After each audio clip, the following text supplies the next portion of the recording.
You know, I gotta say, it's really weird to boot up Slay the Spire, and there not be a screen on it that says, "What is early access?"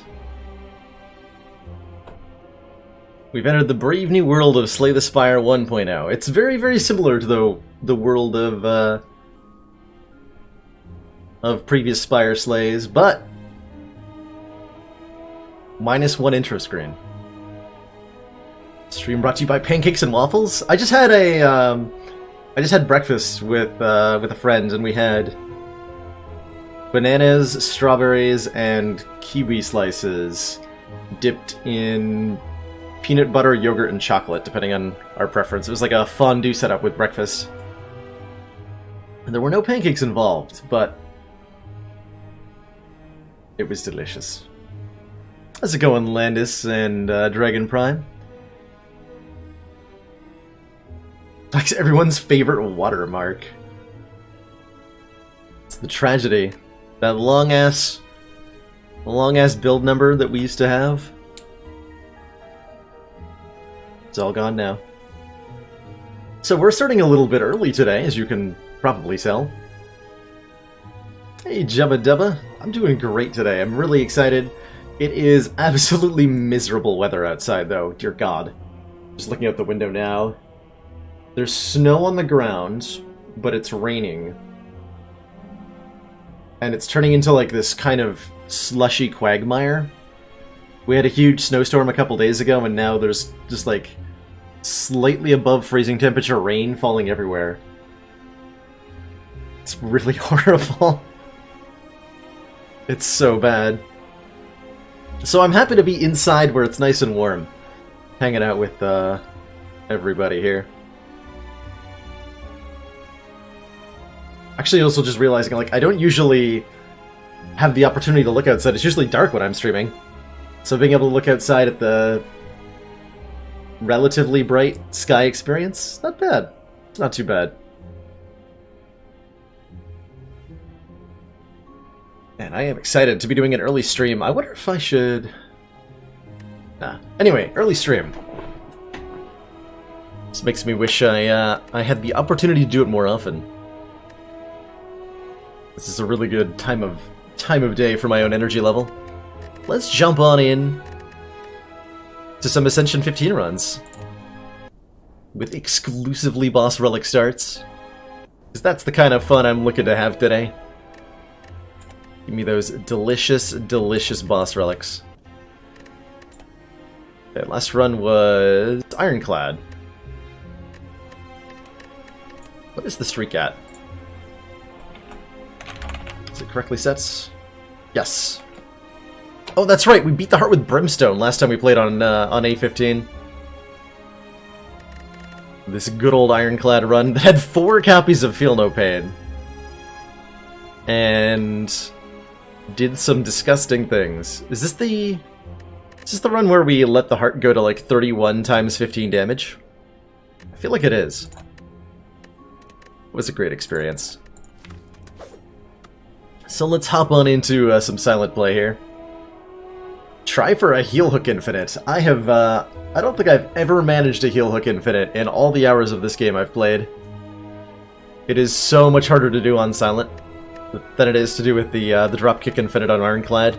Mostly due to the silent's lack of exhaust as a mechanic. And her larger than average starting deck. Yoink! Oh! Yes! Yes!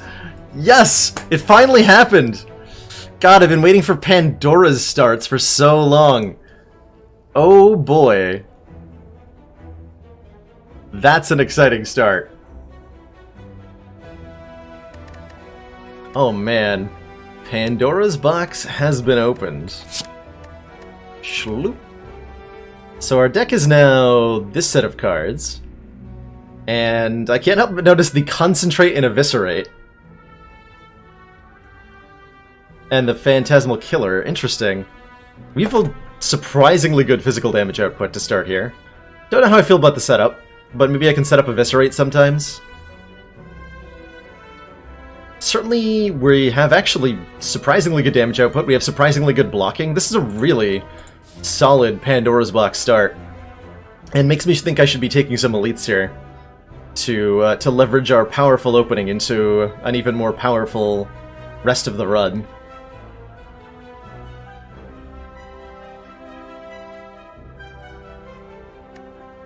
I'm not sure how heavily we can lean into the Eviscerate.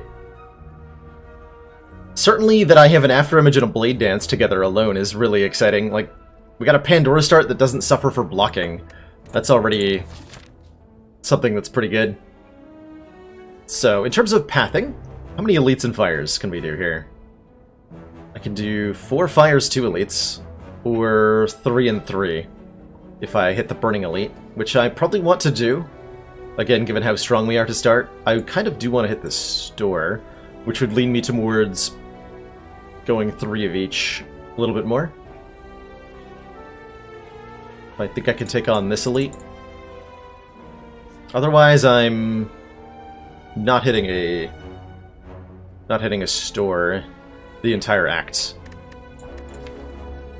What does the deck actually need? I have a lot of gameplay hours in this, but I have very little experience with, like, understanding what this deck performs like against Gremlin Knob. I think we need a little bit more damage before I'm comfortable fighting elites. So let's try to find that? Question mark?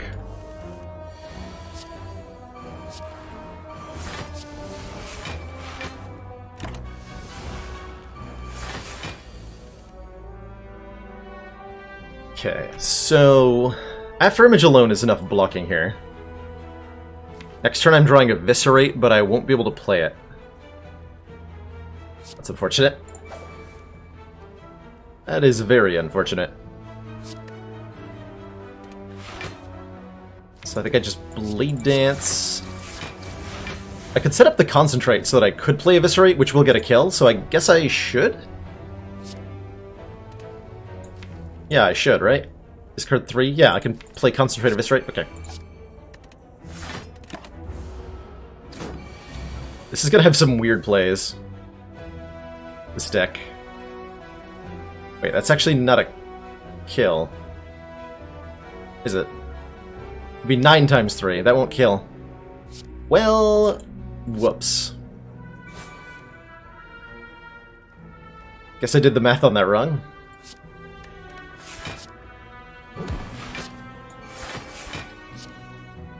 Rip.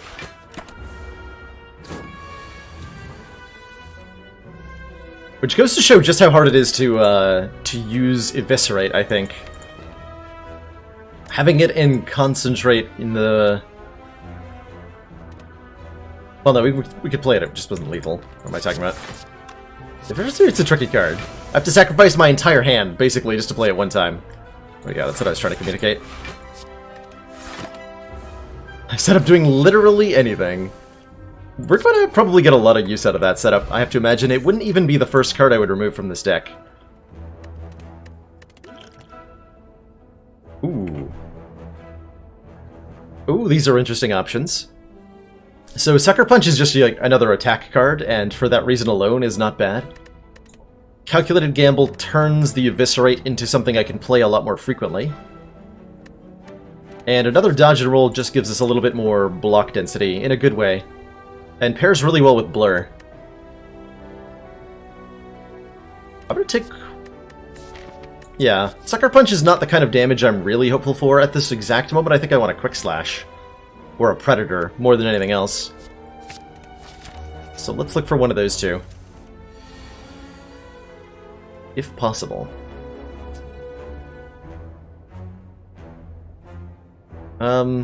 So I could set up and play Phantasmal Killer. I don't think I want to. I just want to look at another card.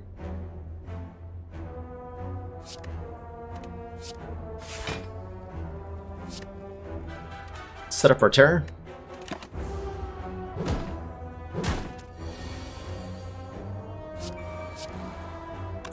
Hey,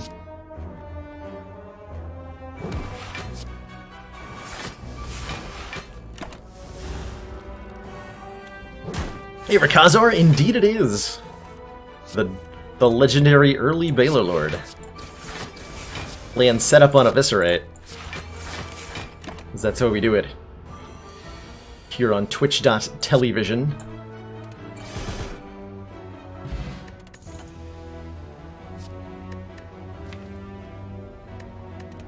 Huh. Well, these are some cards that I want.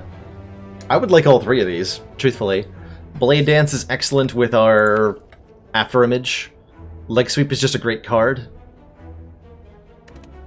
Deflect is a free block card, which goes well with Afterimage.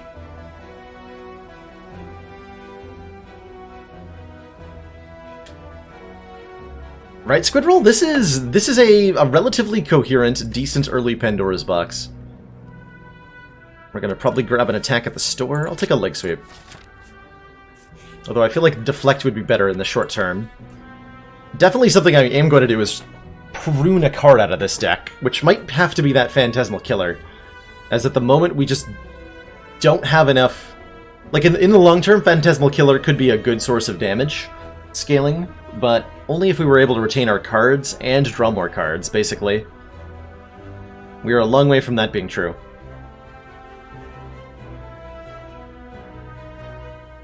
So I think I take the Phantasmal Killer out.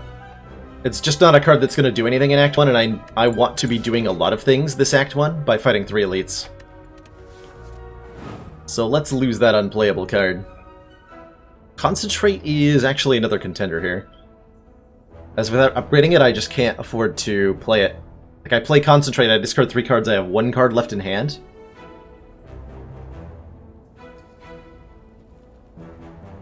Phantasmal Killer is an offering for the Purple's Fire Spirits. If Concentrate is equally useless... Yeah, you know what? I agree. There's the well-laid plans, there's the card draw. This immediately makes the Concentrate... Both of these just make the Concentrate better. Certainly I want both of them. I might also want another copy of Dagger Throw, just so we have enough damage. And another Dagger Throw with the Eviscerate is actually not bad. Not bad at all. So let's grab well-laid plans and Dagger Throw. And I can't afford anything else. Okay. That makes that easy. At the Fire, what would I choose to upgrade here? Possibly Terror? To help better fight the Elite?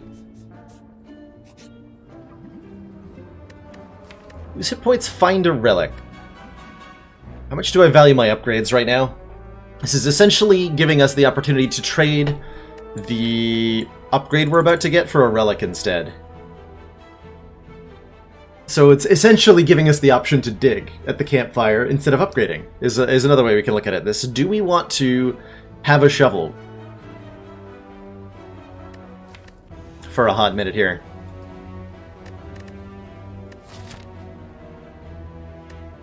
I feel like the answer is no. We'd really like to upgrade, like, Neutralize and well-laid plans and Terror. Oh man, Neutralize might be my upgrade of choice, actually, before this Elite. Let's get Neutralize upgraded. Between that and the Leg Sweep, we should have consistent weakening power now. This is definitely not the Elite I wanted to face, but... C'est la vie. These are both 9 block, or yeah, both of these are 9 block, doesn't matter which I play.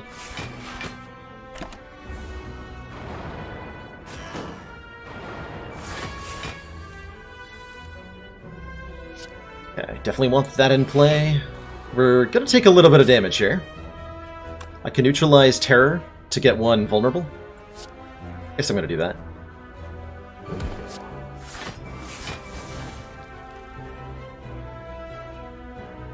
I can play the setup for 1 block, or I can hold on to it and set up a Leg Sweep. I would like to set up a Leg Sweep.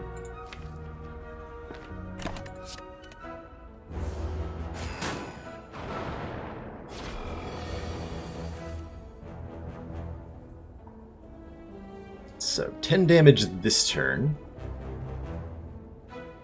Actually, maybe I can just do like set up Dagger Throw, play the Leg Sweep for free this turn. So that'd be set up Dagger Throw, Blade Dance. Which is going to be 19, or sorry, 13 plus 12, that kills. Yeah.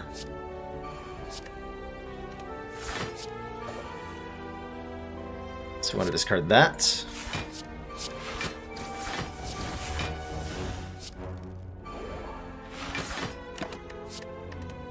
Brilliant.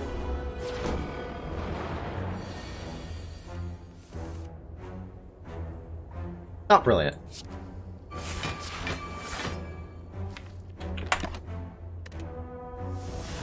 Ow. This isn't giving me a lot of hope for the Super Elite, by the way. It's a bit worrisome, in fact.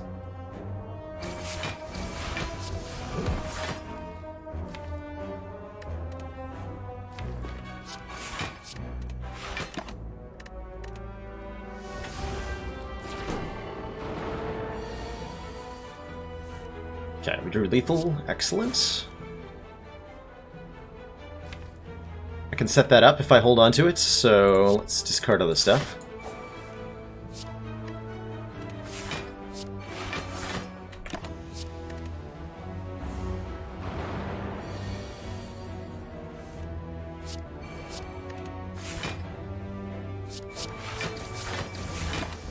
This, draw Eviscerate, play Eviscerate.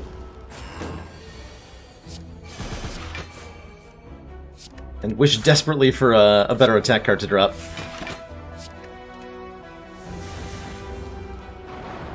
What do I like the most in this deck? Out of all the possible offerings. Another copy of Afterimage would be sweet, actually. That's not a damage card, though. Darkstone Period. Whenever we obtain a curse, we get 6 max hit points. Fumes. That's actually great. Start of our turn, apply 2 poison to all enemies. That is the card we needed. Especially for Slime Boss, having some AoE damage output is wonderful. And I will not hesitate to take this. Remove, transform, upgrade. Perfect. We can upgrade the Fumes, is what I would really like to do right now. And then that gives me the luxury of resting before we try to fight a couple of elites in a row.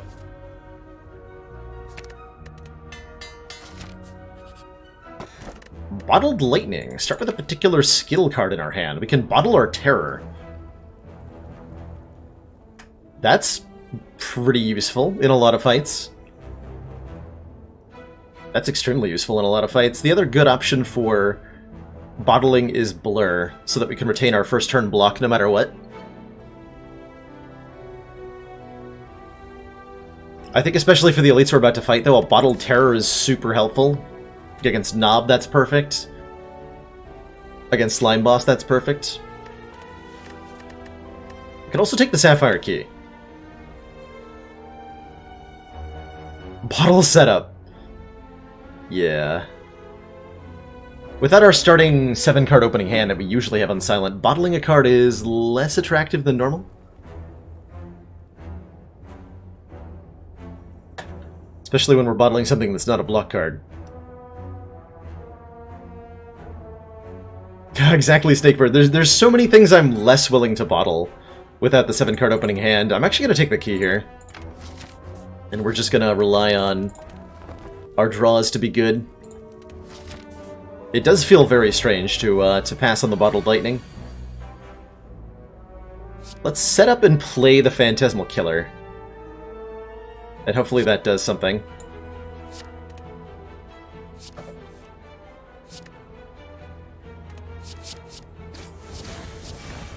So that is a +2 strength knob.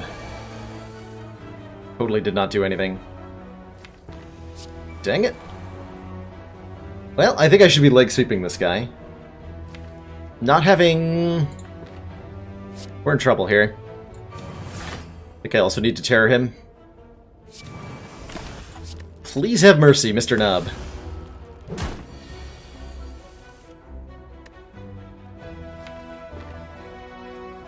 So my main consideration here is, do I use... I think we have to play this Eviscerate to win. So I'm probably going to have to use the Energy Potion to make Eviscerate playable. I could do, like, After Image, Neutralize, Eviscerate. That sounds pretty helpful. How's it going on, Anonymous? Does not compute. Show you what does or does not compute.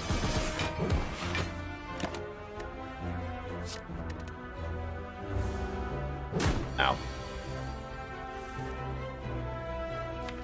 Noxious fumes on the bottom, not ideal. Do I have enough damage to actually kill this guy? I don't know about that.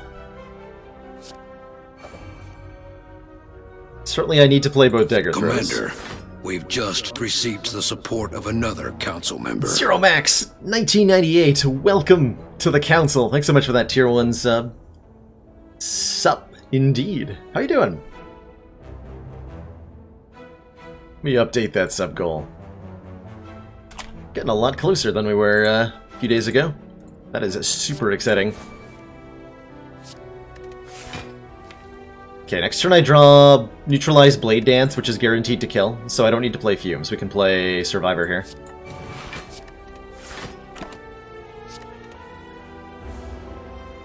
Could have maybe even blocked for one more this turn. That's alright. We have successfully survived the Super Elite. We have picked up a copy of a kunai. Every time we play 3 attacks in a single turn, gain a point of dexterity. Well, you know, in a deck that has 2 copies of Dodge and Roll, that seems pretty damn good. We just got started, Zero Max. This is the first run of the day, and it's off to an incredible start. With Pandora's Box from the Whale, and a copy of Cloak and Dagger to go with our kunai. I dare say we're off to a very, very powerful start. Holy moly. Yeah, we are in a good position now.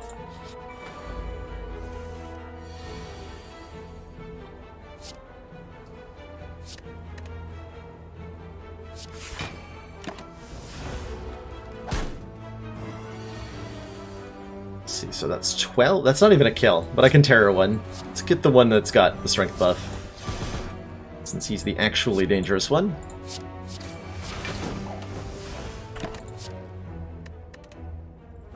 This gonna be good indeed. I can't wait to see where this goes from here. There's a million different directions we can go, and they're all glorious. Gambler's Brew's great. Quick Slash is a lot more attractive now that I have a kunai. Just being able to consistently play 3 attacks is really nice. And this is definitely a deck that feels like it wants some card draw. Tactician is almost good. We would need more card draw. We'll pick up the Quick Slash. And I'm terrified now of this turn. I could do Neutralize, Terror, Neutralize, Blade Dance, get a kunai proc, and play Blur. That's not too bad. I think we want to kill the worm first? Yeah. Hope that's the right choice.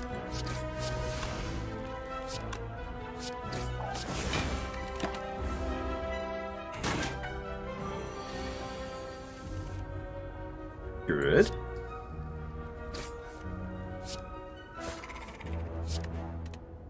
I'll rip that guy. Why couldn't I rock? Okay.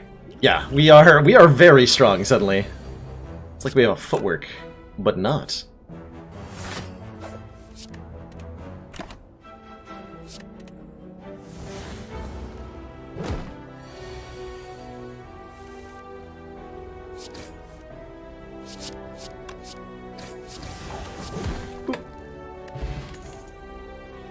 Second Eviscerate is no thank you. I could see an outmaneuver being okay. Actually, in this deck, we could do like Phantasmal Killer outmaneuver and some weird stuff.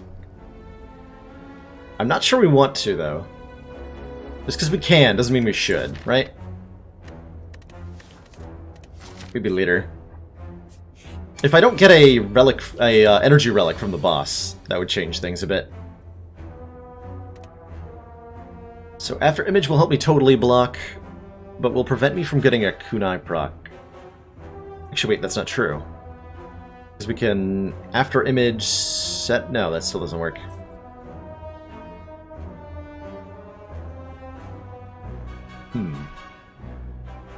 Well, let's after image dagger throw.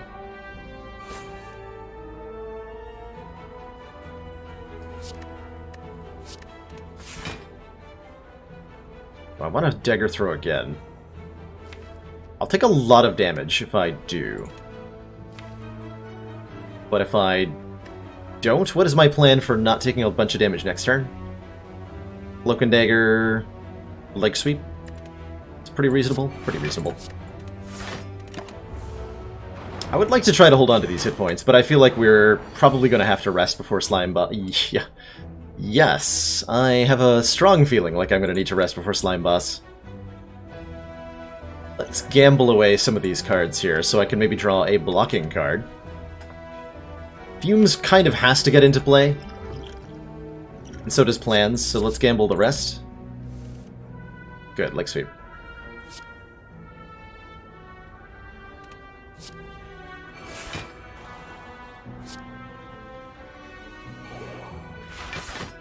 So I think we play the dodge and roll, get Fumes down next turn. And we should be okay from here.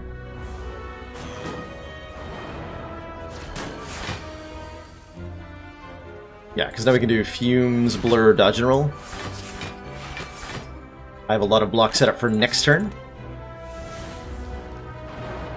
And so even though we haven't killed one yet, in a fight where you really ought to be killing them quickly, we're completely fine.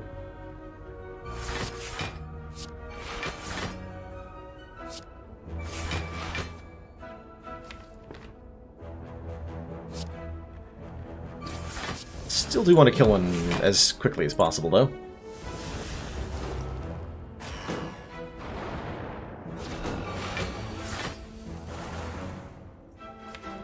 Okay, it's better to just hold this and play it next turn.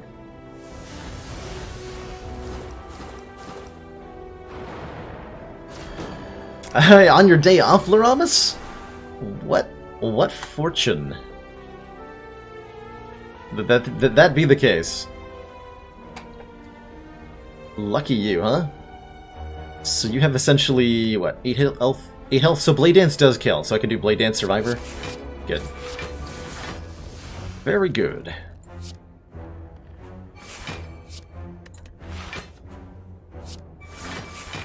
I like sweep.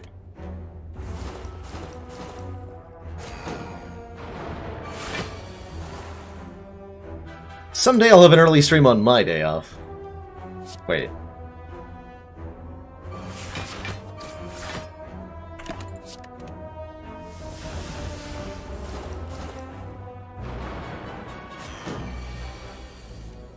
Ooh, good luck, Laramus. Let us know how it goes. Defect boss relics are some of my favorite. Alright, you're just dead. You're just dead.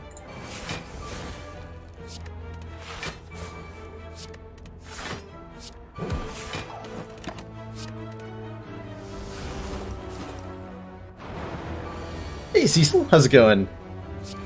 Been a little while.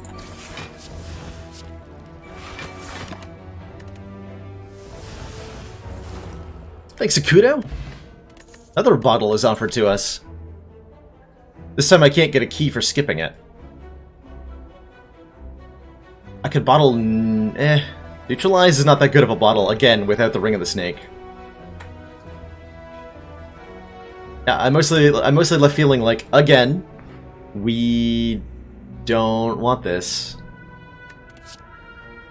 We do want this, though. Corpse Explosion. Apply 6 poison. When the enemy dies, deal damage equal to its max hit points to all enemies. Absolutely. I have Johnny Bazooka. I'm going to be playing it on Sunday, actually. And I think a couple of the contributors will be chilling in chat then. So I'm looking forward to exploring that live on stream.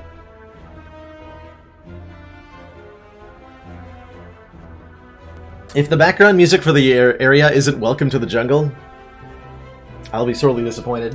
My green screen is also a little bit messed up. I'm going to turn on one of my lights.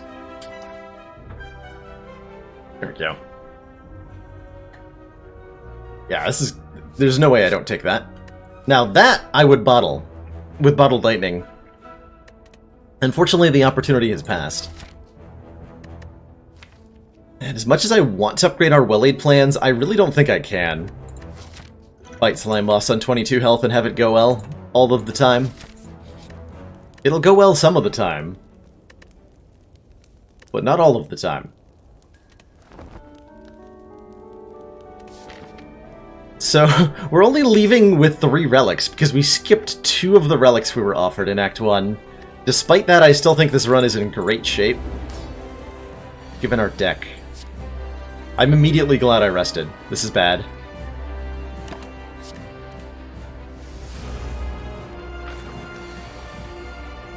This is better. I get a Kunai proc, we weaken him for next turn.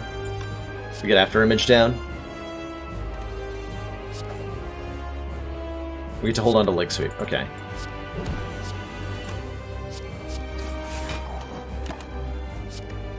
So we're going to block the first big hit here, as it's pretty much the best we can do.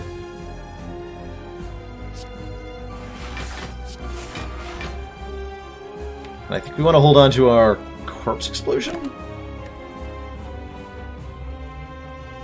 Question mark? I tried Dota Auto Chess. I don't own Dota or have it installed. Never actually played before. If I try to block the big hit again, how long is this going to take us?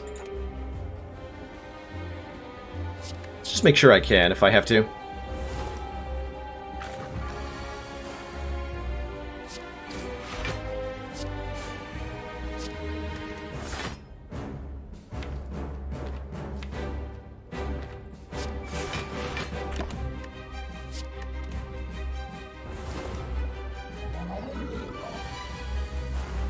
Okay, so 94 minus 10 puts him on 84. I do not have the ability to split that. Well, Terror Blade Dance would, actually, but I don't want to, because I can block. So let's do that instead. Just hold on to the Blade Dance. This turn he splits, regardless of what I do, so I want to hit him as hard as I can, which would be Corpse Explosion, Blade Dance, Neutralize, which even secures me a... another Kunai proc.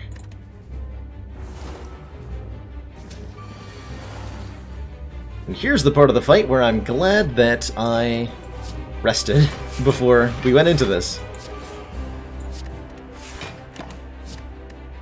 Might as well hold on to one of these, that way there's a chance I still have it when the deck reshuffles. Though it's probably going to end up discarded.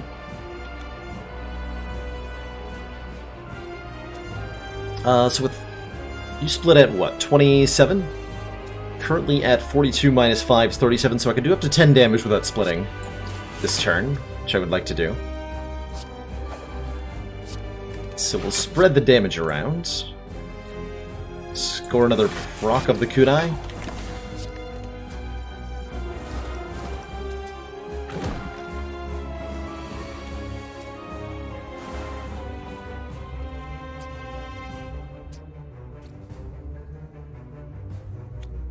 $33 minus 7 is 26. Okay, they're both going to split, no matter what I do. So I could do, like, Terror, Cloak and Dagger, set up the leg sweep? Sure.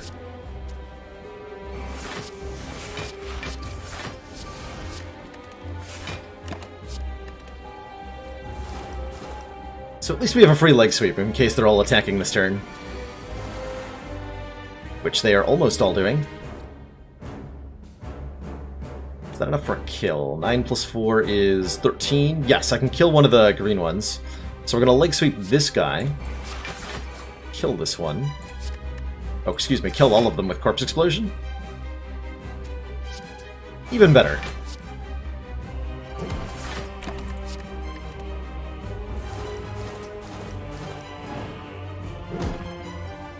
I drew that just in time. Get wrecked. Okay, so we would have actually survived if I had not rested. which is not what I had expected. That's okay. That is A-okay. We're still in great shape here. We have some really good cards in this deck. We're being offered a second After Image or a Wraith form to become intangible, and we all know how good this card is. Hey, Zero Max, you should try it. They are solidly fun.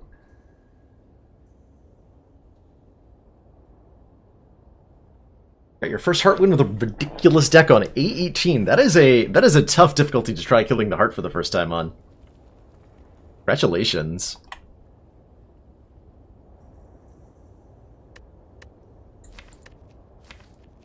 I think my first heart kill was with Ironclad Snecko Eye. And it was a very, very busted deck. And After Image is so solid here. Wraith form might give me better odds against the elites in Act 2. But let's grab the After Image for the long run. This deck is going to want to have defensive scaling that can match the heart, and a couple of After Images is a good way to do that. Alright, so our relic options here are Fusion Hammer, gain energy at the start of our turn, but we can no longer smith at rest sites. Tiny House to get a bunch of various upgrades, or the Philosopher's Stone, gain energy at the start of our turn, but all enemies have 1 additional strength. This definitely feels to me like a deck that desperately wants 1 or 2 more energy, truthfully, and with our 2 After Images, the extra strength on enemies will be entirely negated by the additional card we're playing each turn. I think we gain enough out of the Philosopher's Stone that we really want it. And then we want to get upgrades down on Well-Laid Plans, Blade Dance, and Cloak and Dagger, which is too important to... Those upgrades are too important for us to take a Fusion Hammer. So let's go with the Philosopher's Stone. If we're lucky, we can pick up a Malaise or a Piercing Whale or something to help mitigate this. We already have 2 out of 3 keys going into Act 2. That is a really cool position to be in. So it means we get to spend a lot of time working on our deck quality now. I think we're in good shape against most of the elites. So I should choose to fight them. At least a little bit here. We have enough money that going to a store is attractive. Can do what? 3 fires, 2 elites, and a store if I go this way. I can do the same going that way, but the ordering is kind of crappier. Well, this way I get a fire before the elite, actually. Go that way instead if we want the hallway fights. Sure. Why Ascension 15? I'm looking to win streak against the heart, Alexakek, and I find it... Everything I've seen so far tells me it's not consistently doable on Ascension 20, but it is consistently doable on Ascension 15. And I'm looking to nail down the consistency aspect of it. I also just have more fun playing on a slightly lower Ascension.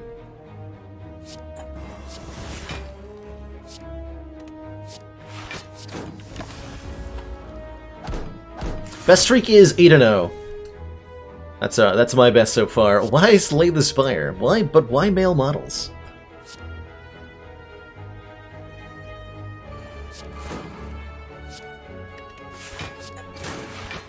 Didn't draw a block card. Rough.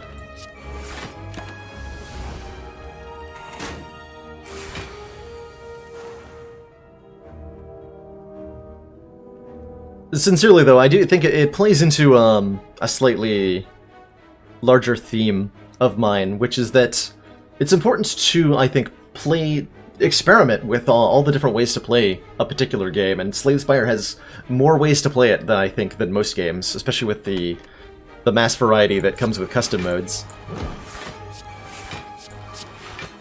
And if you're not enjoying the way you're playing it, it might be time to look at some other avenues. I see others trying to play on the highest difficulty and not necessarily always enjoying it, which makes me question why they choose to do it.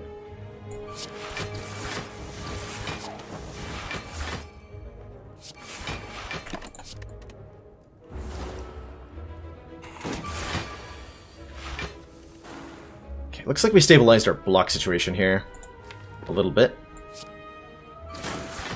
Look at that kunai proc. Oh, I've already got 22 block. Jesus. Get him.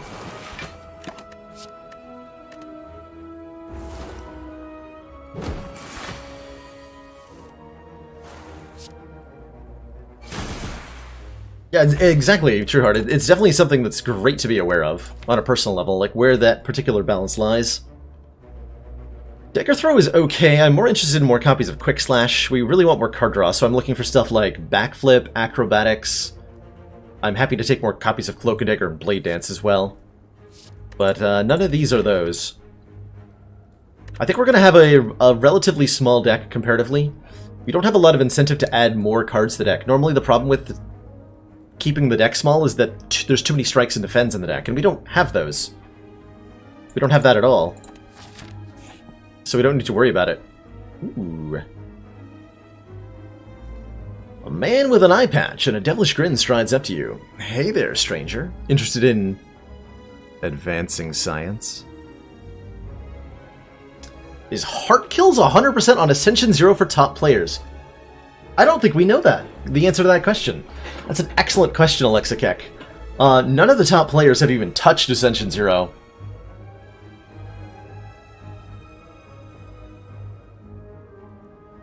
I don't think he's touched... any of us have touched Ascension 0 at all.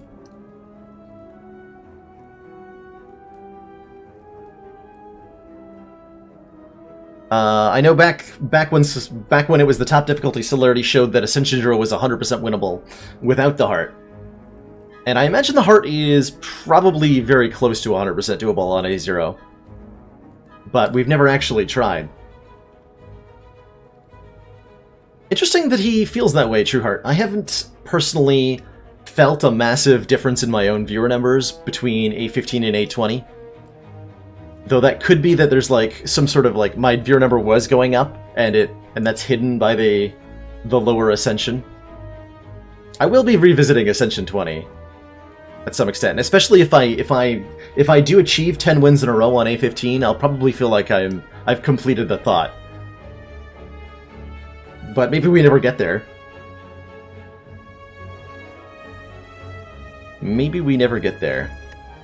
So +2 strength is not bad, right? We're looking as a renewable source of strength is not bad. Would give me the strength scaling that I kind of want in this deck.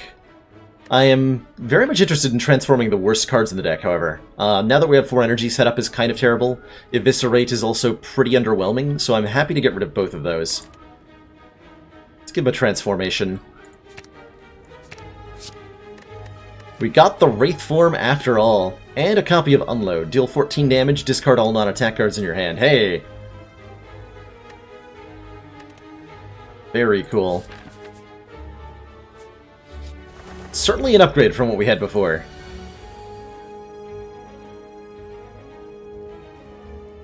Philosopher's Stone, why have you forsaken me?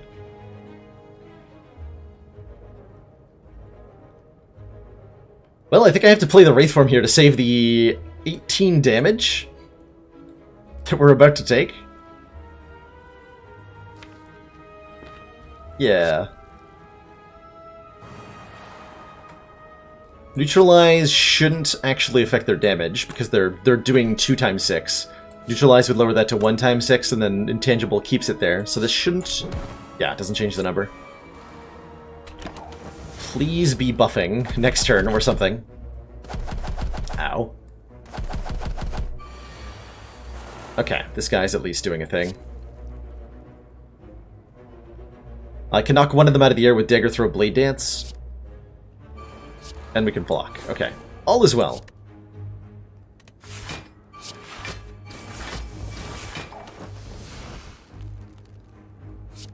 Keep some block for next turn. A bag of preparation would be much appreciated. It's shocking how much I miss my starting Relic here. Absolutely shocking, I'll tell you. Okay, we're not blocking this 15, so we gotta knock you out of the air.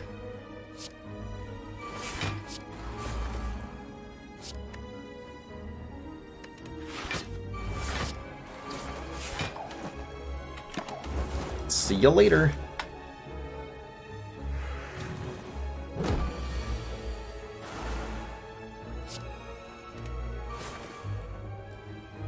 Well, the nice thing about being a kunai deck is that we can just, on every single turn, take birds out of the sky.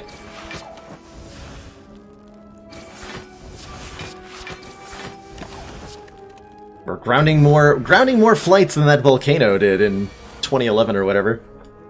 From Iceland.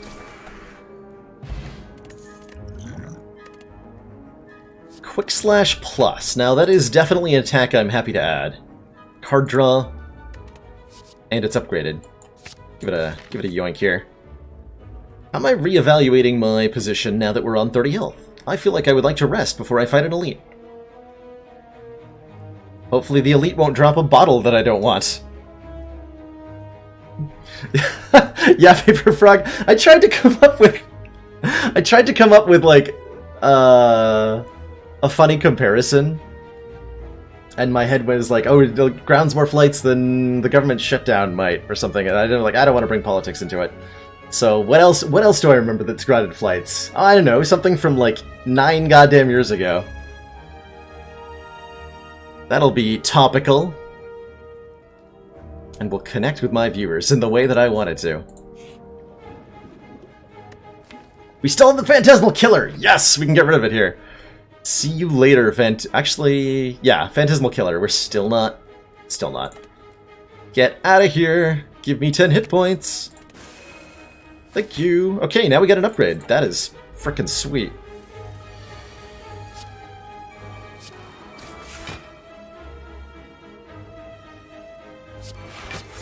Absolutely sweet. Let's get a kunai proc. Doesn't matter, doesn't matter. Also wanted to make sure I did enough damage to Centurion there to force the Mystic to heal. Has anyone heard about this new Y2K phenomenon?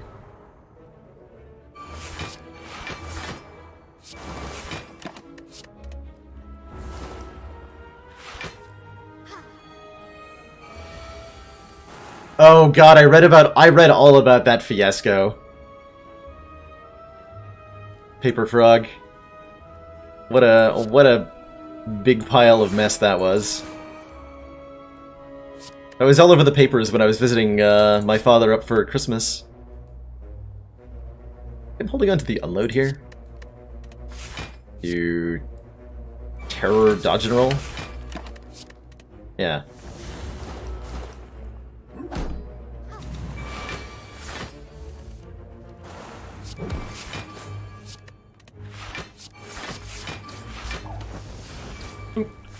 Got him. Footwork. Even more dexterity. Yes. Please. Yeah, yes please. That was an upgraded Blade Dance. I would take it in a heartbeat. I think the footwork's just better though, right? Yeah. If I'm looking to gain dex, what do I want to do? A Blade Dance or a footwork? Obviously the footwork is better at the dex gaining. Well, I think this is a must-have upgrade before we fight an Act 2 Elite. Just 3 turns of Intangible is so big. If we get another upgrade this act, it'll be on our Well-Aid plans. Which we would especially like to have before Collector. Rude of Gremlin Leader to attack turn 1. What are you doing?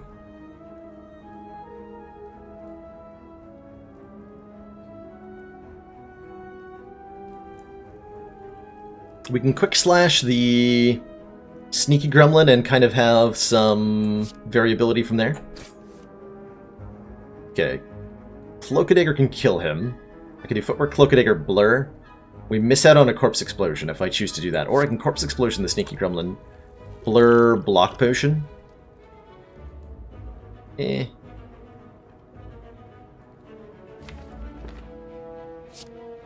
Okay, not doing that.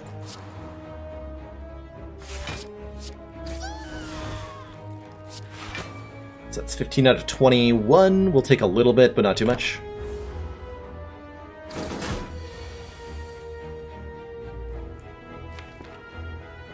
And it is definitely now time to kill Mr. Wizard here.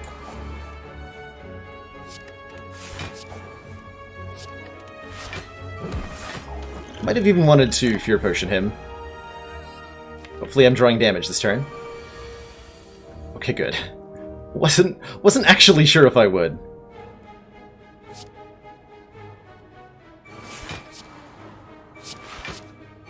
Notably, Gremlin Leader is definitely attacking me next turn because I can't kill both of these, so he's going to get a buff off. We're going to get our fumes down, and I'm probably going to want to Leg Sweep him next turn. Possibly alongside playing the Block Potion.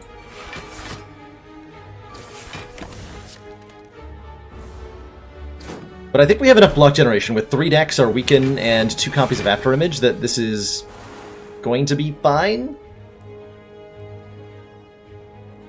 He said with complete uncertainty. I wasn't counting on the little guys doing so much damage, though.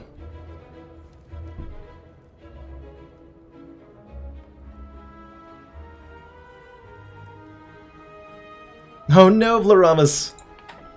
Act 2 deaths always feel... Speaking of, Act 2 deaths are always just, like, the worst feeling. Because you know you couldn't keep up with the game's scaling. 6 plus 10... Yes, I can kill the Fat Gremlin if I want.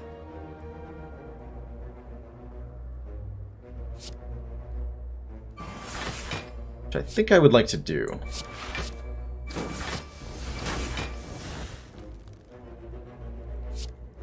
So Unload's a little sad here. We don't get to keep stuff, but we're blocking basically entirely everything. Oh, we do get to keep Quick Slash. Right, it only discards non-attack cards. Works for me.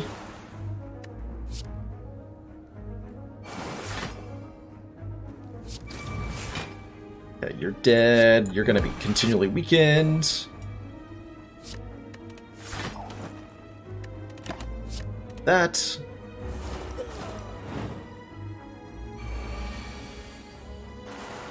Okay, double sneaky is perfect, because we can just pick them off effortlessly.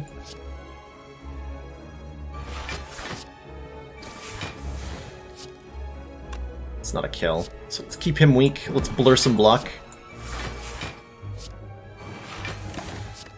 And keep Wraith Form just in case we need it.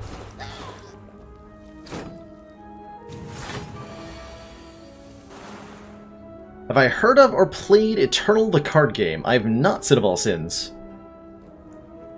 What is it to do in different fashion from other card games?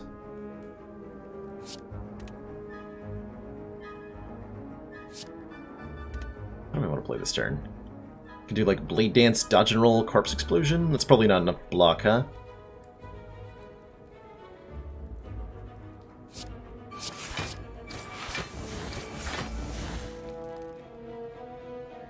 Yeah, it's not going to be enough block.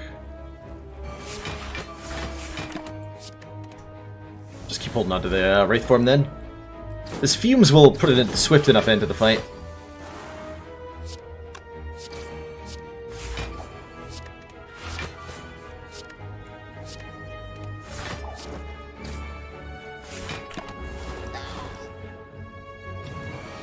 Not done yet. I beg to differ, Mr. Gremlin Leader. Ooh, Letter Opener. Every 3 skills, we deal 5 damage to all enemies. There's definitely turns where we'll trigger that. And we are happy to take another Cloak and Dagger. I don't need to think long about that decision.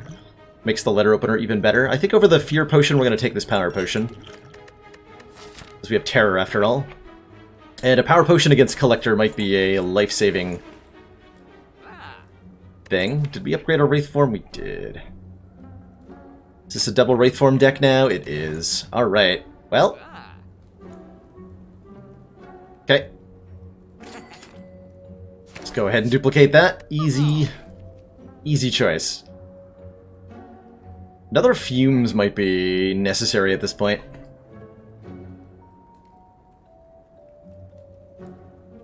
Made by some very well-known MTG players. Ooh. So it'd be made by, literally by MTG players for MTG players.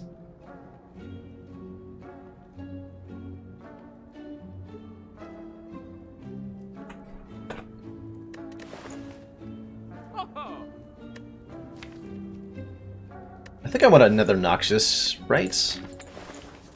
Yeah. Take the second Noxious here. We will definitely take the Incense Burner. Every 6 turns, gain 1 intangible. This is now an intangibility deck. Easy peasy. I have no reason to go to another store, so let's hit this elite instead. These guys, no problem. Do I dare play Wraith Form on turn 1? I think I do, actually. I think I do dare.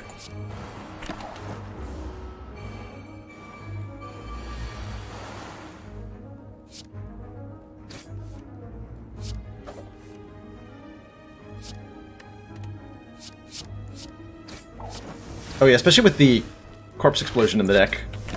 All I have to do is kill this guy.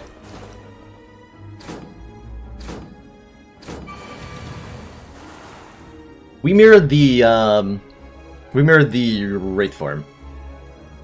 Rexfab. Free to play friendly is a big deal. I think especially as a if I was looking for a game that I wanted to stream, I would have a very hard time.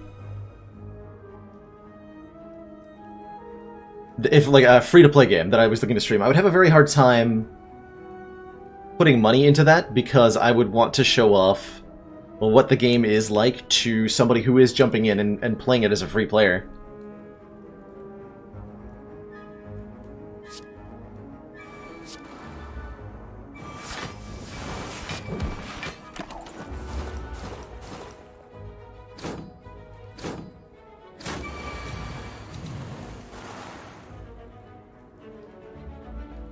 I will definitely take a look at that after the... I'll try to take a look at that after the stream, Sin. Can you actually send me a link to the Steam page on Discord? Or even a whisper on Twitch would be great, too. And I'll take a look at it. I've got another card game I need to look at as well. One of the devs for some indie-ish card builder type of thing messaged me and asked me if I was interested in checking out his game. Hey, there's the Piercing Whale we wanted. We definitely want this, especially an upgraded one. All enemies lose 8 strength for that turn. That's basically another intangible in a lot of fights. So please give.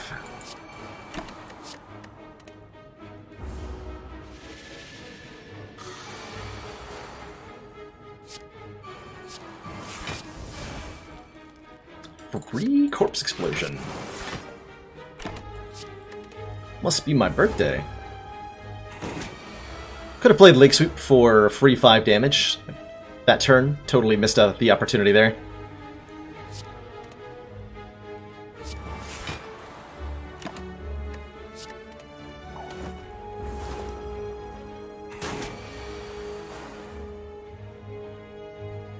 Eternal the card game. Gotcha, thank you. Sin of all sins. Leave that in a browser tab for later.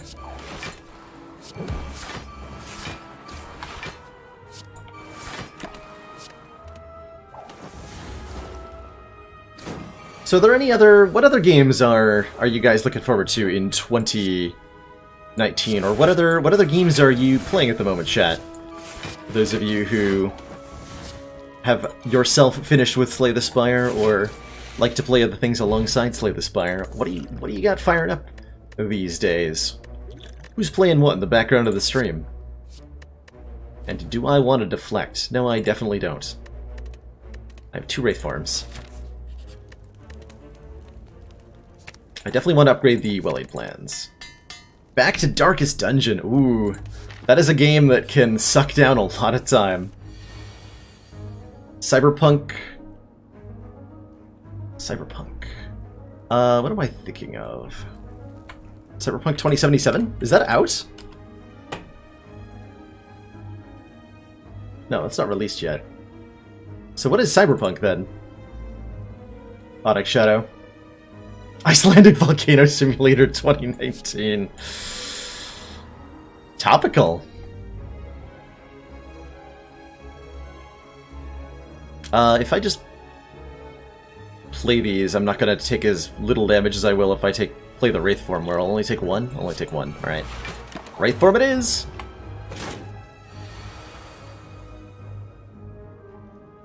FTL is a little hard to get into, Ariadanos, but I highly recommend it. Waiting for Mountain Blade Bannerlord? Or like Mountain Blade Balorlord? Civ 5. Ooh, are you one of those people that tried out Civ 6 and then went back to Civ 5? Or are you just enjoying Civ 5? I have a lot of hours in Civilization 5. Dear lord, I've played that game a lot.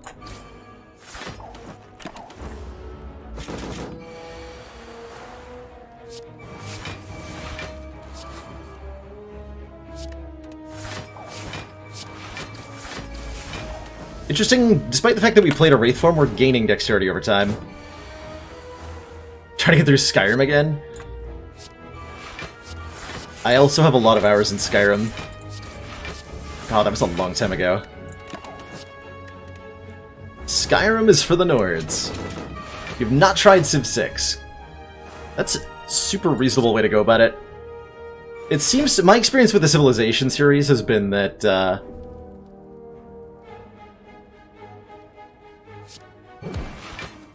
the games are pretty good on release, but once they finish patching and like release all the expansions for a particular Civ game, it becomes a really good game. I played so much Civilization 4 with like Beyond the Sword and all the add-ons for that. Also, I'm no longer intangible in this fight and it's scaring me. Never mind, we're fine.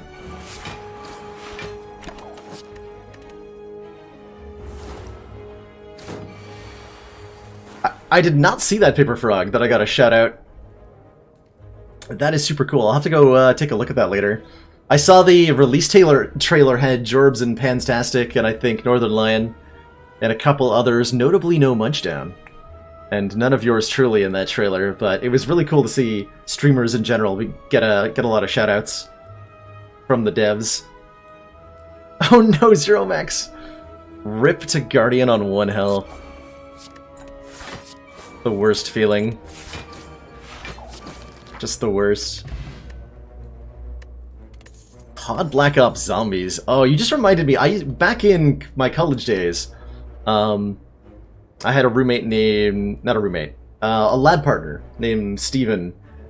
And we spent many a wonderful evening playing Battlefield 2 and drinking Keystone Light into the wee hours of the morning. That guy had an amazing taste in beer. And I recognize that I just said that after mentioning Keystone Light. Hold on, bear with me. He was what I would call a beer lover.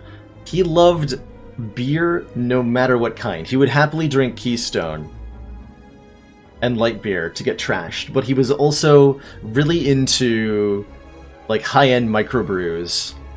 The sort of Stone IPAs and other fancy stuff. Just a man who unabashedly, no hint of elitism, snobbery, or anything like that. Just loved all kinds of beer. Concentrate returns in an upgraded form, and I think we don't care about it anymore. I think our deck has evolved beyond the need for you, Concentrate. It truly has.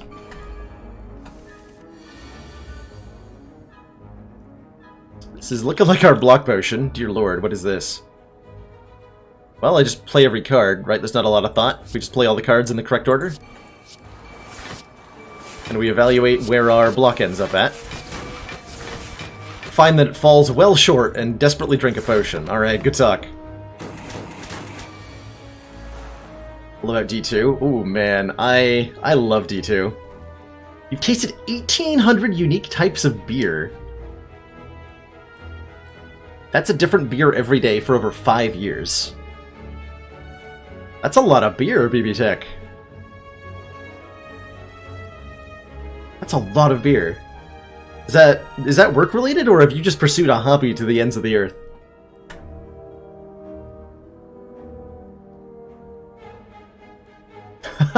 See you later, GC Ba. Enjoy some PUBG. Did I just drive viewers away by talking about other games?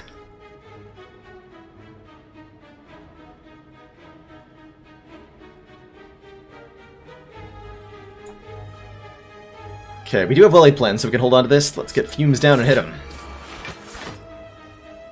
This unload is probably next on the removal list, by the way.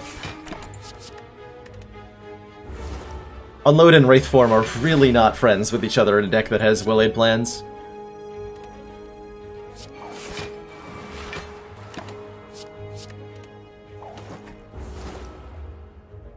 Just a hobby, the Untapped app. Oh, so you, Dark Twinge has an ad, like a list of reviews of all the board games he's ever played, which is like thousands by now. Do you keep track of your individual response to each beer that you've tried? So you keep track of all the different ones you've had? Yes, you must, right? If you know how many.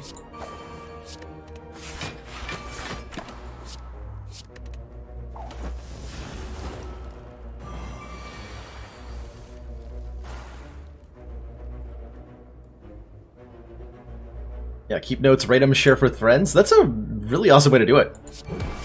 And it would always give you something to talk about with those friends, right? It would always be like, hey, did you try this beer? What did you think of it?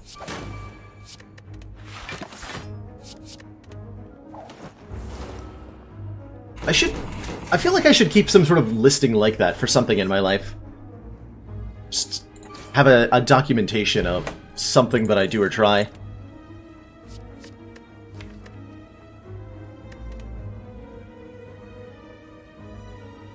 That's fair about not having your particular civilizations or your particular culture represented in the game. I know the Firaxis team has always expressed a lot of careful deliberation with what they choose to include or not include, because they have definitely seen the data on like how important it is to people that the game represent them in some way.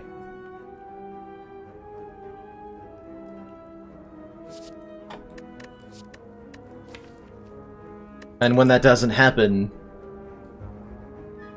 it can feel pretty bad, especially if you've been in previous entries but aren't in the latest one. I'm actually shocked to hear that there's not a Turkish civilization at some point, because the Ottomans have been a major faction for a lot of the entries in the series. Keep track of hours streamed? I have... Streamlabs has so much data. Like, I don't personally remember the day that I started streaming again.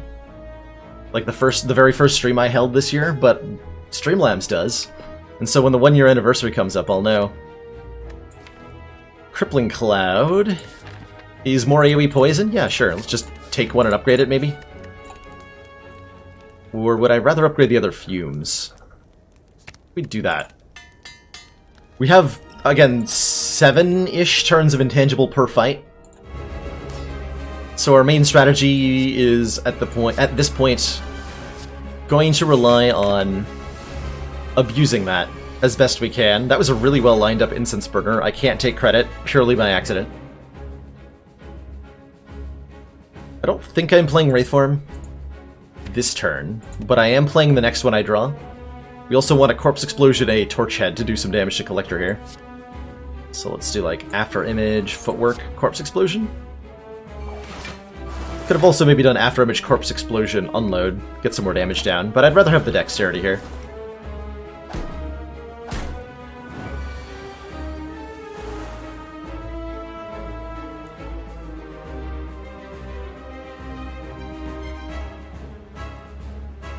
Yeah, exactly. It's really surprising to not have that huge a chunk of the world represented somehow.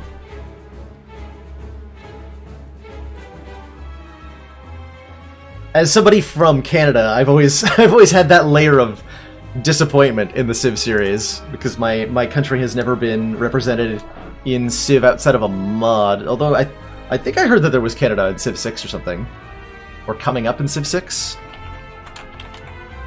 Google that. Yes, Canada is totally a thing. Well, that would be a first for Civ.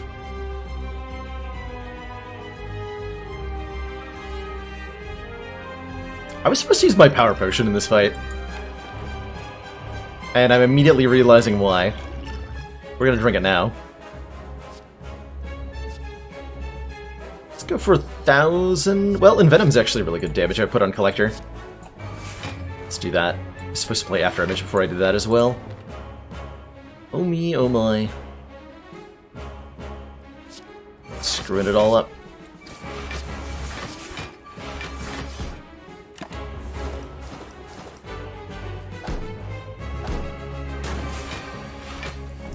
No, Welsh. I'm from the western part of Canada, over in Alberta, which is the frequent comparison I have for the American viewers is that Alberta is the Texas of Canada. We are very right-wing leaning. Lots of flat land in which cattle is grown. Lots of big oil industry. And a lot of animosity towards French and French-speaking Canadians.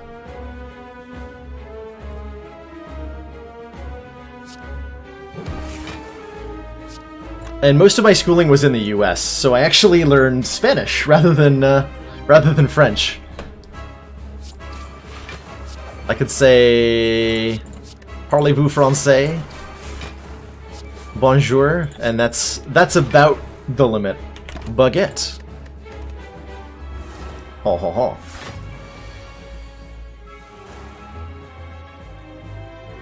Yes, there are large portions left-leaning, and the same is true of Alberta.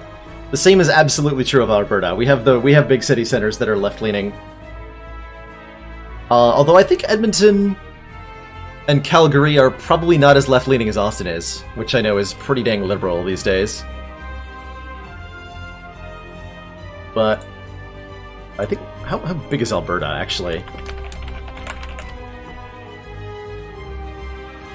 255.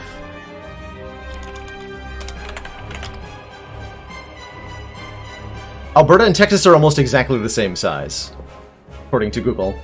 Texas is like 5% larger by land area, but it does have a lot more people? Yes. But many more people in Texas than there are in Alberta, certainly. Do I just block this? I do just block this.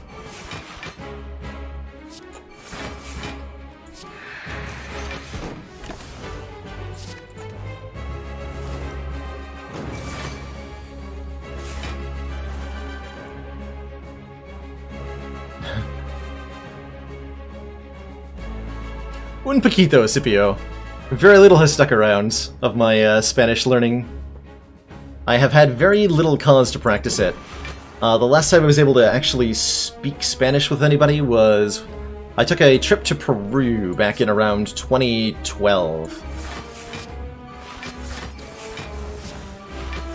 Which was a really enjoyable trip. I climbed up to Machu Picchu. One of the most beautiful places I've ever been. Alberta doesn't have as much hot dirt as Texas. That's true. Our dirt is a lot colder most of the time. Usually there's a layer of snow and ice atop of it.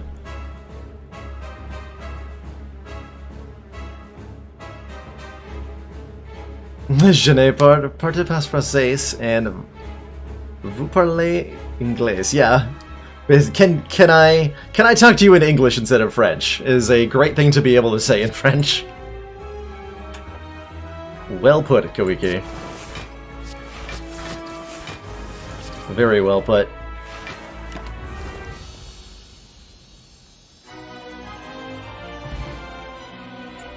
Albertans are definitely very conservative-leaning.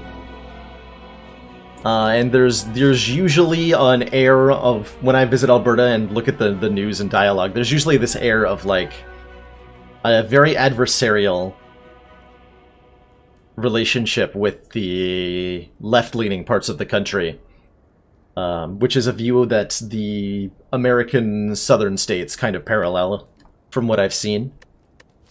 Nightmare seems absolutely busted, right? We can Nightmare our Wraith forms and become invincible for 1,000,000 turns.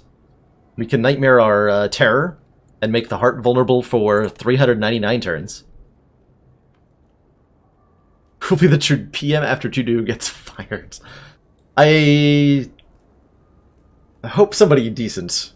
Not to say that Trudeau isn't. Trudeau is a very charismatic character and a very handsome dude. I don't think I've had any female associate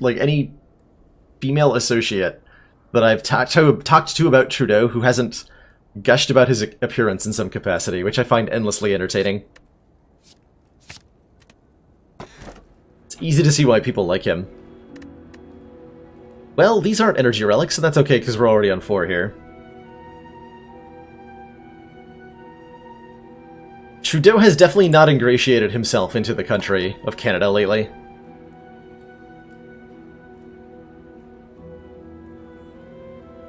Certainly there are large chunks of the conservative government that are unhappy with the weed legalization experience that Canada just had. I was in Toronto recently for my cousin's wedding, which was on some building in downtown Toronto, and there was actually like a palpable smell of weed on the city streets, which was amazing. Just like the entire city block was getting high, it seemed. The hell do I want here? Wristblade's actually not that bad, right? We have a lot of shivs. 1 Cloak and Dagger, 1 Cloak and Dagger, 1 Blade Dance, and I would like to upgrade those cards, too. So Wristblade is not too bad, making us deal additional damage with those. We could remove 2 more cards. What would I even take out at this point? I could consider taking out Terror. We're doing a lot of poison damage now. And maybe one of the dagger throws would be not bad. So I wouldn't mind losing Terror Dagger Throw. Actually, sorry, Terror Unload. That would be much better. Unload is horrible. Unload is horrible. And we don't need to keep Unload for the spirits because we already saw the spirits. Or we can look at more cards to add to the deck, which I don't think is necessary at all. Let's take the Cage here. Purge that Terror and that Unload. See you later. Much like cigarette smoking Blue Fairy, it's regulated in the same fashion. You can't do it indoors, you can't do it within X feet of a public building entrance. I'm not sure if you're allowed to do it in public in general. It might be subject to the same restrictions as liquor in that sense as well. And you're definitely not allowed to do it while driving. They were very clear about that with signage. Large campaign, public awareness campaign to make people to make it clear to people that you cannot smoke and drive, which I think is a really good thing to do for something that's recently legalized.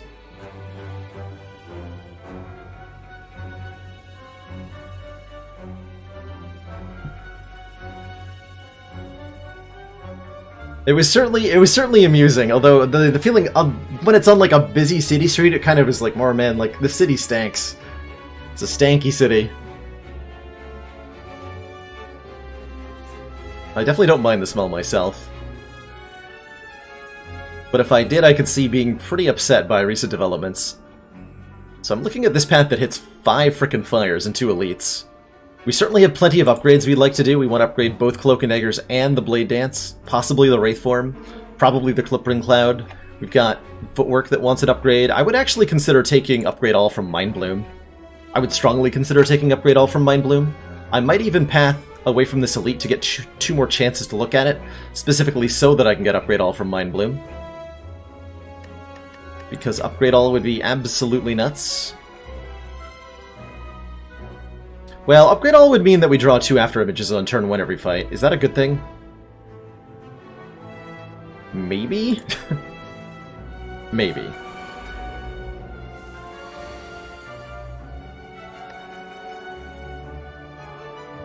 Well, I'm certainly playing Wraithform here. After image well laid plans, Wraithform is a full block? Good. Now I just have 7 turns to end the fight.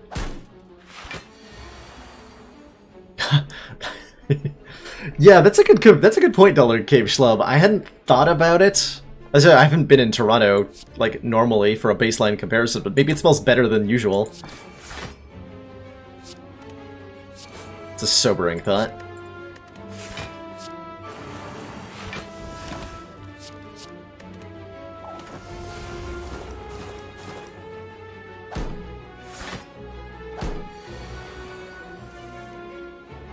Alright, we have Corpse Explosion. I keep forgetting that that's like our win condition.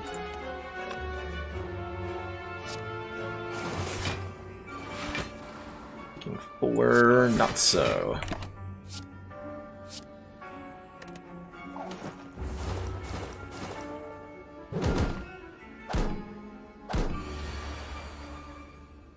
Not so. Hey, there we go.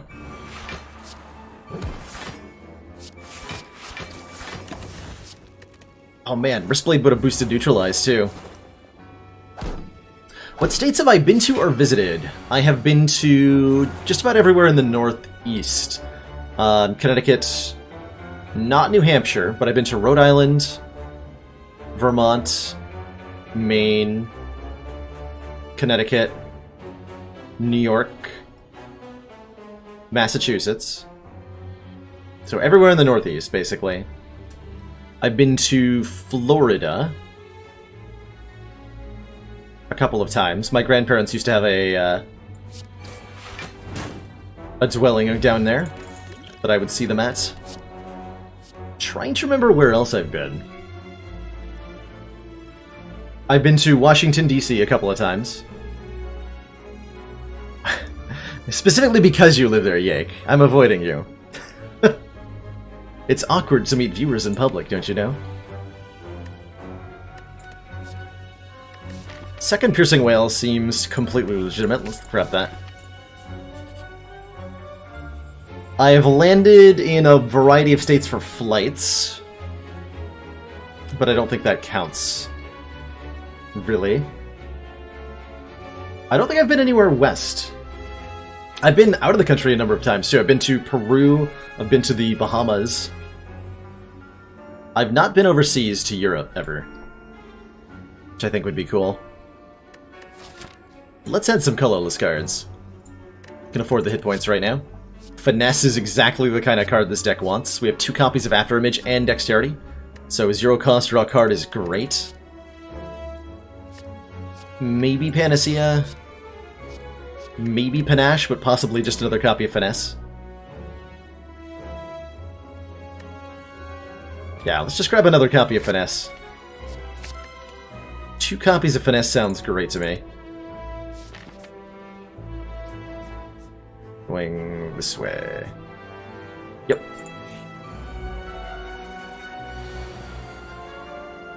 I'm missing out. I've had a friend who went on a trip to Paris.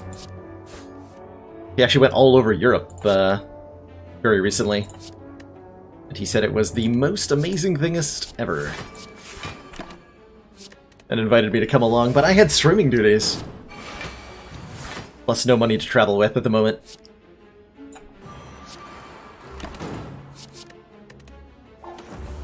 But I would love to visit Europe someday.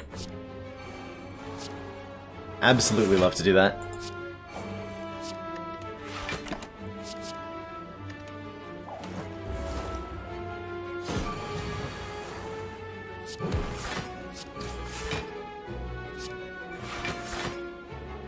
That's definitely true to some extent, Hades Tryhard, that, and if you carry yourself in the same way that you do at home, then you'll only find that you encounter the sorts of experiences that you would at home. A big part of traveling is, from what I've heard people tell me anyway, a big part of travel is opening yourself up to new experiences, and the new location doesn't automatically do that, but rather helps put you in a mindset where you can look at things in a new way, or gain a new perspective on the sorts of things you will normally encounter. Do I take another Crippling Cloud? I do.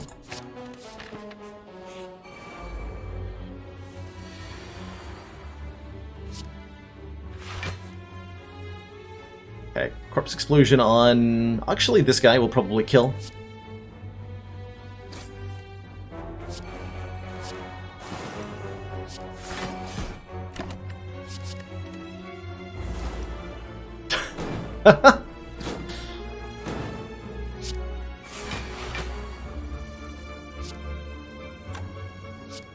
Getting too deep for Hades. I respect that.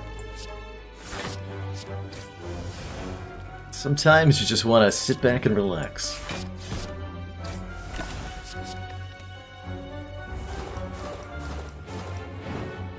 But ultimately it comes down to, again, like opening yourself to new experiences, and travel is only one of many ways that you can, on a personal level, achieve the, hey, backflip.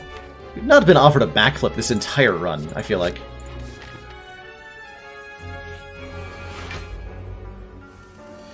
I guess I decided I didn't want the Mind Bloom.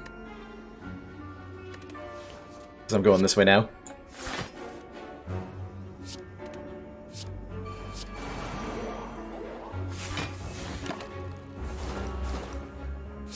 So for some people, travel is the way they achieve that. For others, it can be meeting new people, which doesn't necessarily require traveling.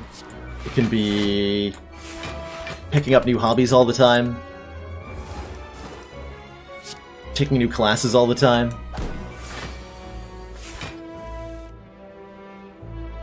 Regardless of how you get there, the end result is always something that transforms you as an experience. Yes, streaming. Exactly. Streaming indeed.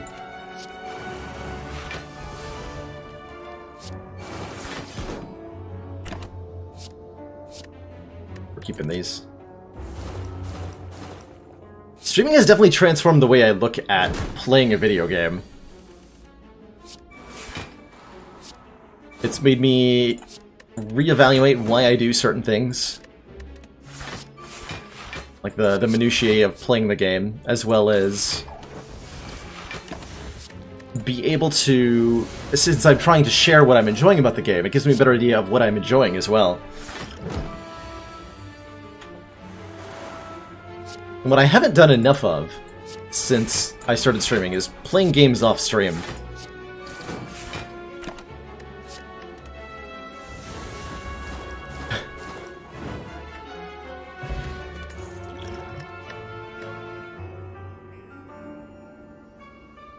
If streaming paid as well as stripping did, I'd be having a good time. Sin of all sins. If only. I think with 2 finesses we don't need another dodge and roll. We are, especially with all our intangibility as well. We are A-okay. Alright, let's get those important upgrades down. Let's get a Cloak and Dagger upgrade.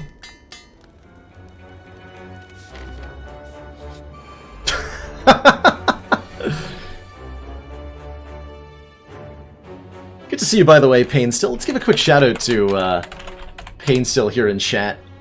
Another fellow streamer of mine who I've seen playing a lot of Ascension 20 Slay the Spire. So if you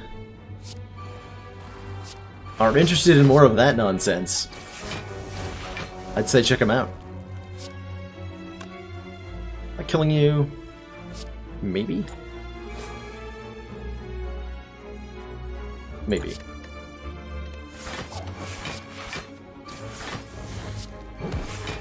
This is definitely a spooky fight here, depending on how the order of card draw occurs, and so far that order is pretty bad. If this doesn't draw Wraith form, I'm in trouble here? Okay, we're fine. Never mind, everything is fine.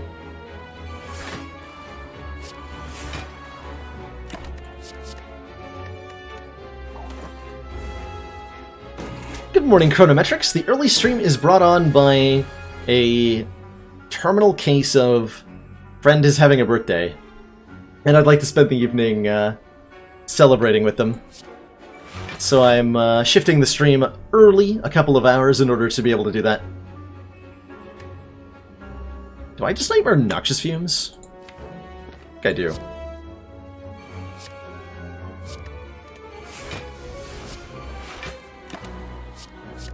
It's just become as smelly as the streets of Toronto, with green fumes everywhere.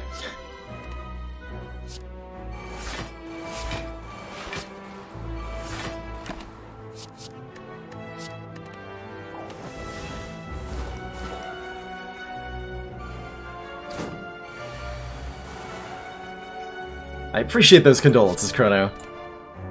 Perhaps someday there'll be a cure for terminal birthdayism. Can only hope. I have 15 noxious fumes, I just realized that. That's a lot of fumes. Let's get back one of our -4 decks. I'm sure that'll definitely pay off.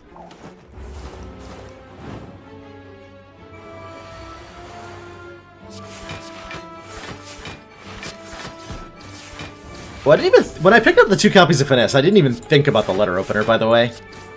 That is a huge reason to do that.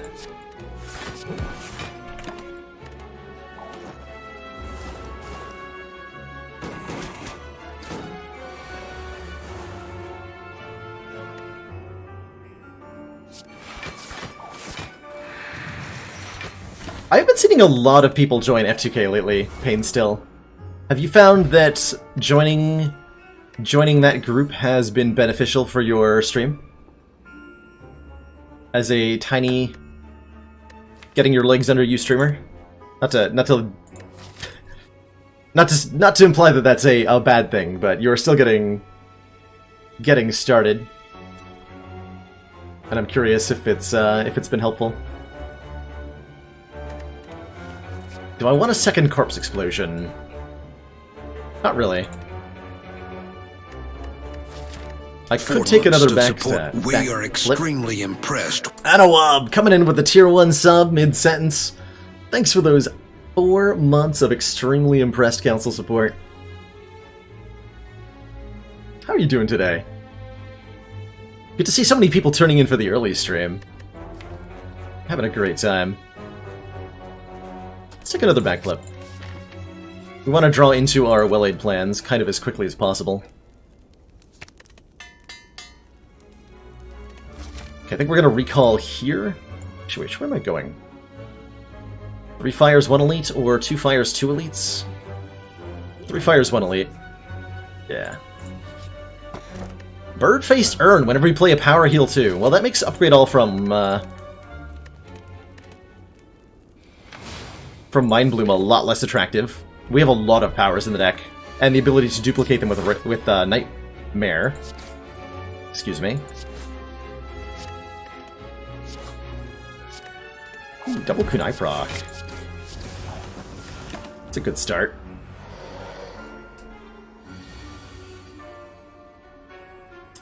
Yeah, Pain Still. That is brutal. Absolutely. Starting a stream and getting momentum and then having that interrupted, it's starting from square one all over again suddenly. I was lucky enough that my multi-year streaming break still had people willing to come back and watch when I started again.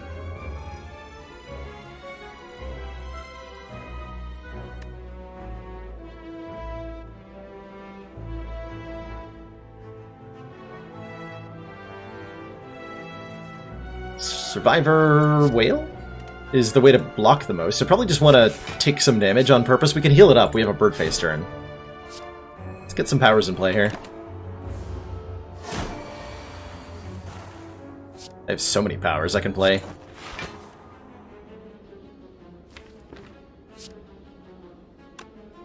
Okay. Let's see what I draw with Quick Slash. Nothing exciting.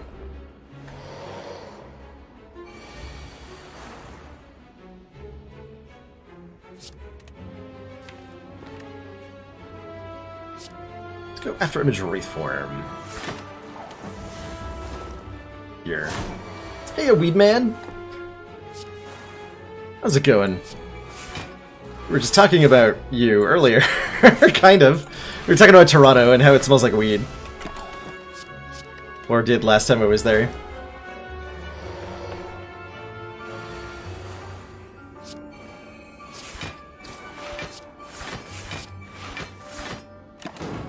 Which is just too appropriate, if you ask me.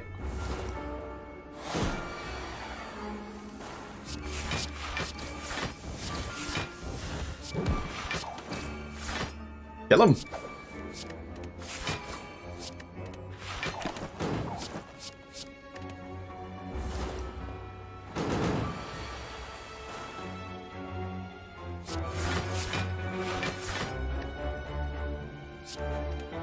No, I don't have the boot.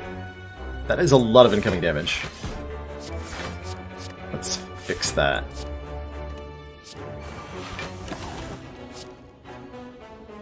It's 2. Should have a kill next turn. Then we have intangibility for the first turn of the next fight, which would be lovely.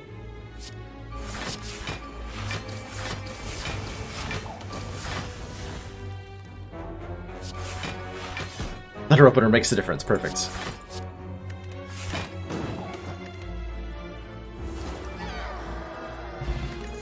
Singing Bowl lets us skip cards to gain hit points, which I'm probably not going to do because I would really like another copy of Well-Laid Plans in this deck.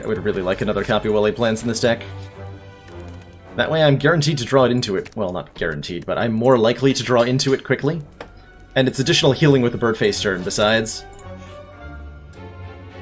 With all my intangibility, I think I can definitely take these two. So while this is typically a pretty scary fight, I feel totally comfortable here.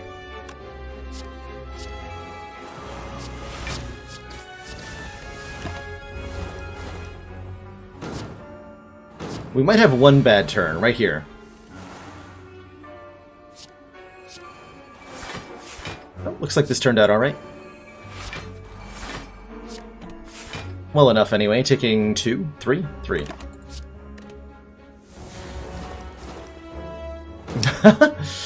The very mention of Retain, Chronometric's ears perk up.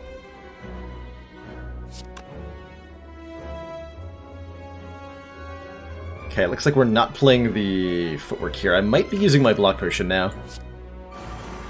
Certainly looks like I'm going to.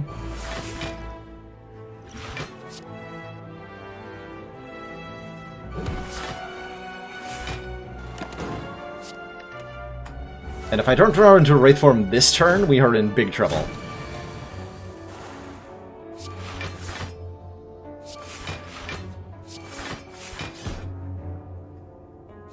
I should have played footwork before I did all that.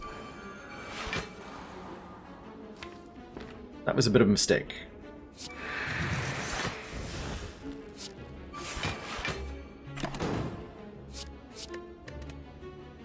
Still kicking though.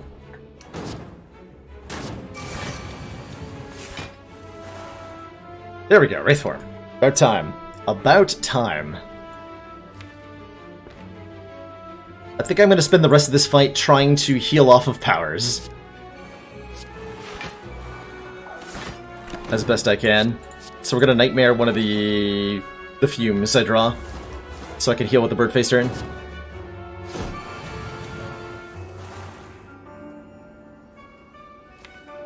Maybe? They die next turn, so I can't Nightmare next turn. So let's draw one card. Alright. The Nightmare Dream is gone.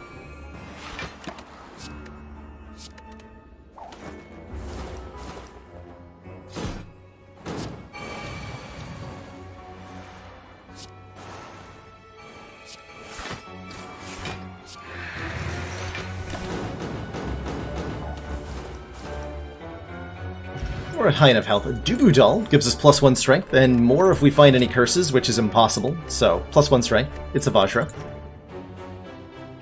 Oh. I mean... we take the Catalyst Plus, right? There's definitely not any reason to take anything else. We have a Nightmare already, we have a lot of poison. I don't think I need it, but I'm definitely going to take it.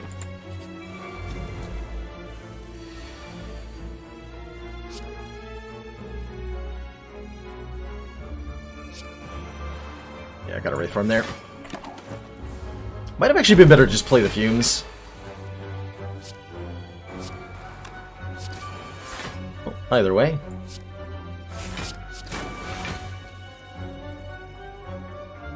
I want to be careful about changing his intent too many times. Yeah, exactly. Not that one, please. Thanks.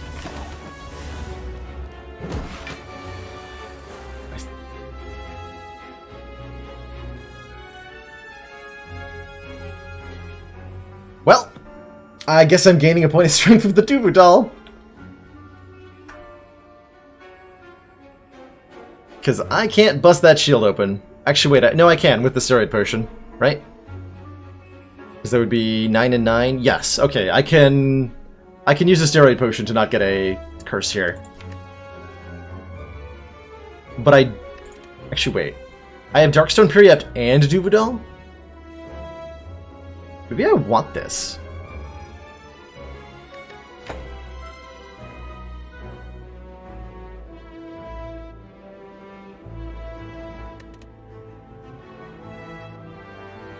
And it gives us 25 points for having a 35 card deck. Yeah, you know what? Let's actually take that. I'm down. We get to keep the potion too.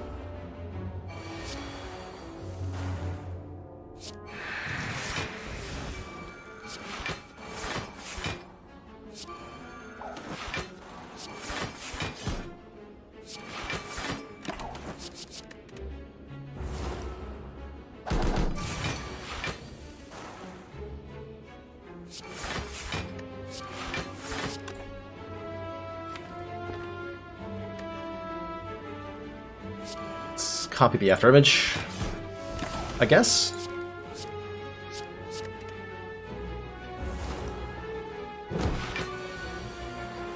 It's my actual escape plan for the fight. I considered that very well. I guess it's to slowly... We have a catalyst. That's the escape plan. I forgot we had one. It's in there somewhere. There it is.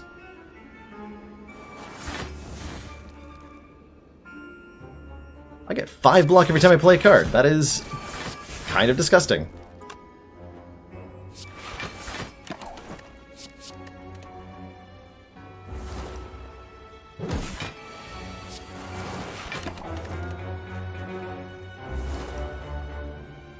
You've read a guide for the Ironclad suggesting the best way for winning with him is a short and defensive deck.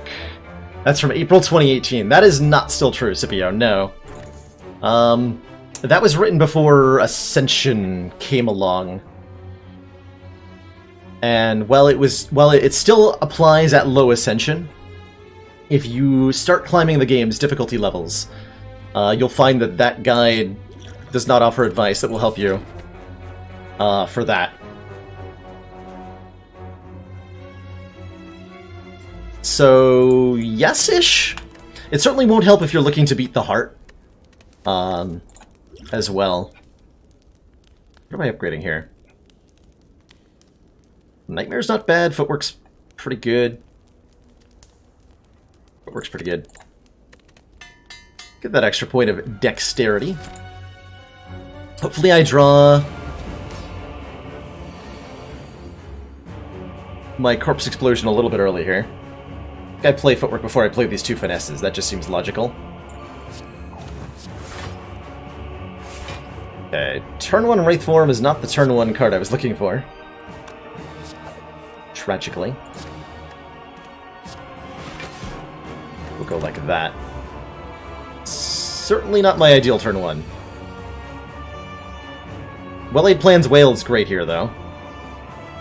We are going to take a lot of damage this turn, and I'm going to have to be okay with it. Yeah, I'm going to have to be okay with it. We're going to use that Piercing Whale to block the multi-hit from the Awakened One next turn. If Awakened One doesn't use his multi-attack on turn 2, he will use it on turn 3.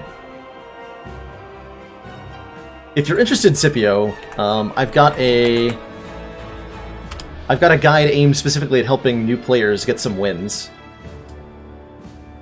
That is a lot more up to date.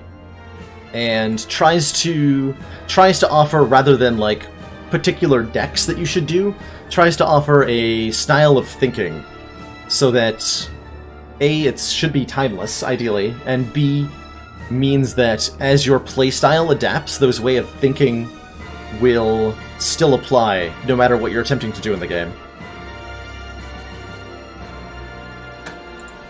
So if you haven't seen that, you should maybe give it a look. Might help you. Alright, so we're just going to play all the powers. It's going to hurt. Alright.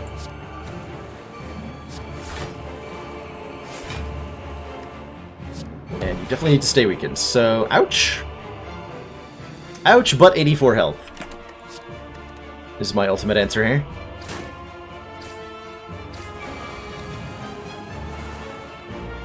This is the turn we had Piercing Wail for. We backflip first. Okay. Much more manageable. 16, 22. Crippling Cloud will not help, but Cloak and Dagger Quick Slash will, and will give me a Kunai proc.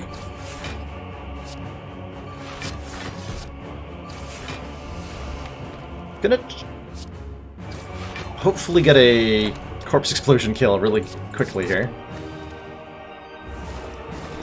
Oh, you're welcome, Scipio. I'm glad that resource is helpful to somebody.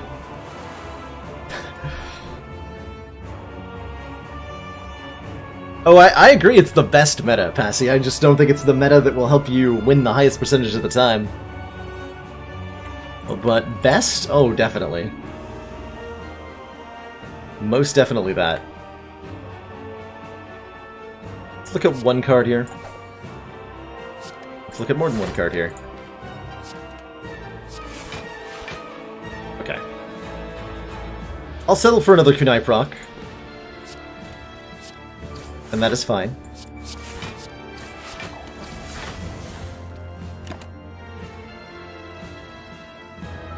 How do I want to beat the Awakened One? Not sure yet.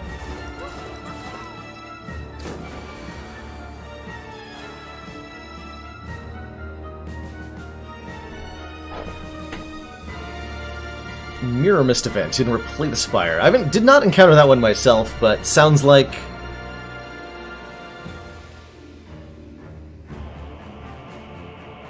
the original incarnation of the Madness event, where no matter what you were adding a card to your deck that you had no control over.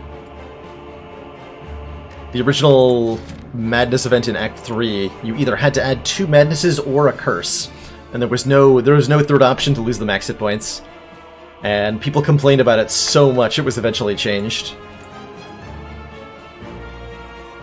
This sure feels like a Wraithform turn, and then we Nightmare Catalyst, and just skip phase 2.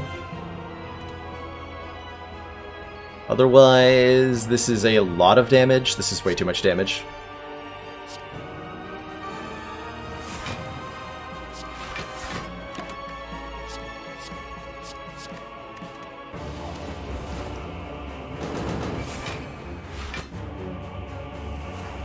Okay, so let's duplicate the catalysts. We're just gonna like let those go to the deck for the moment. The good poison cards. We've got 3 more copies of Catalyst Plus. Let's do like Corpse Explosion.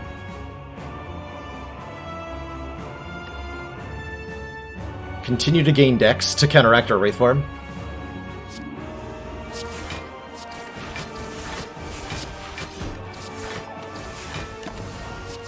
Three of these in a leg sweep. Sometimes choosing not to retain 4, partially out of habit, more than anything else. This fight is sufficiently under control, I feel like, that I'm not too worried about the minutiae of the execution.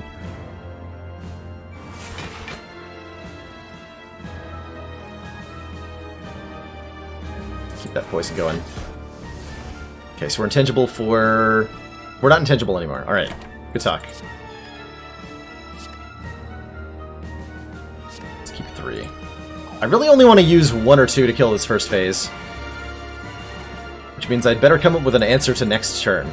We're drawing a Piercing Whale. Oh, maybe I could use the Piercing Whale trick on him. That would be really nice. So if I Catalyst next turn, he'll die, and I can reduce his strength by 6 with Piercing Whale. So why don't we do that?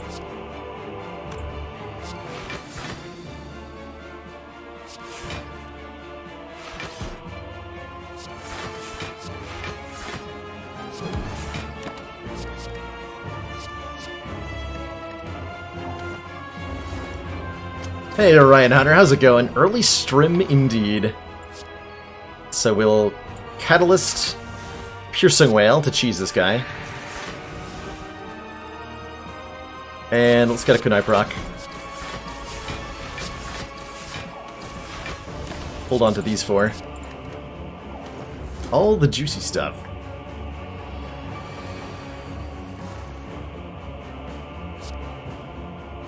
Let's go after Image Wraith Form.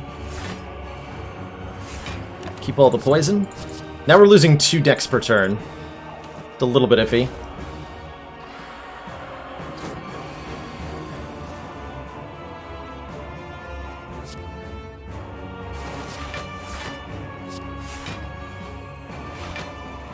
So Catalyst once this turn, and again next turn.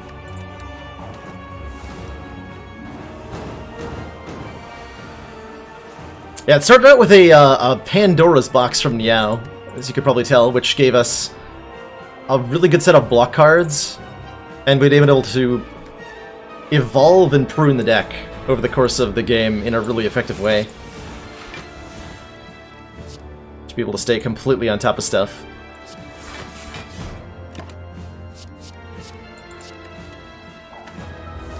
So we just have to survive this turn, basically. Seems super duper easy.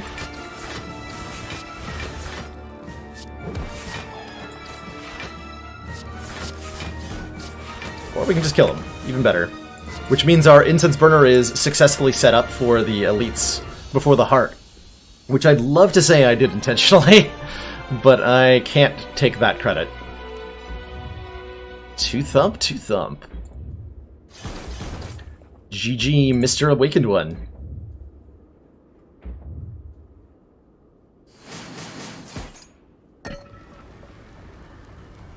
I was considering it to block the decks down. I mostly don't feel like we need it, though. With the 2 after images, block well, intangible is covered well enough. I think with our bird face turn, we don't need the 5 hit points from Arrest here, so let's get 1 more upgrade in. I could upgrade 1 of the after images so it's guaranteed to be in my opening hand against the Heart and the Elites. That's pretty good. That is really good, actually. Let's do that.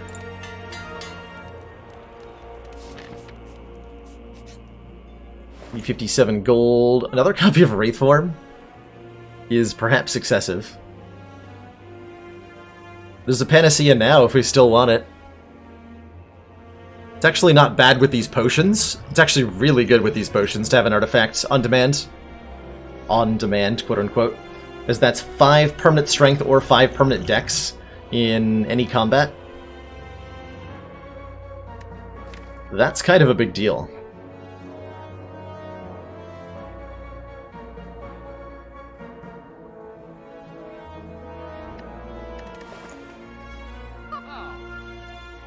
We can buy the waffle for 7 max hit points and for being delicious.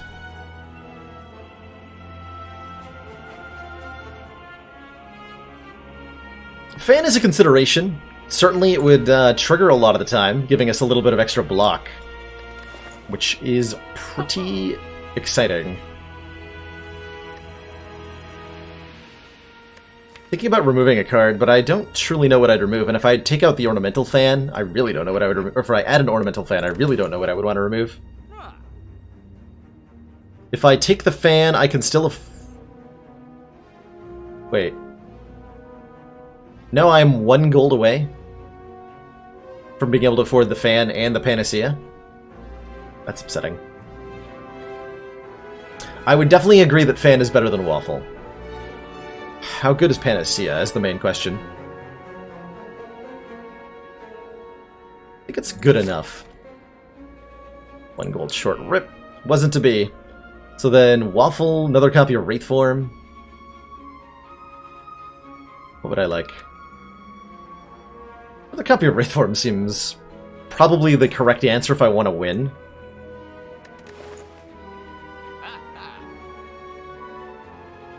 And I can also remove a card? Alright. Let's lose a Dagger Throw here.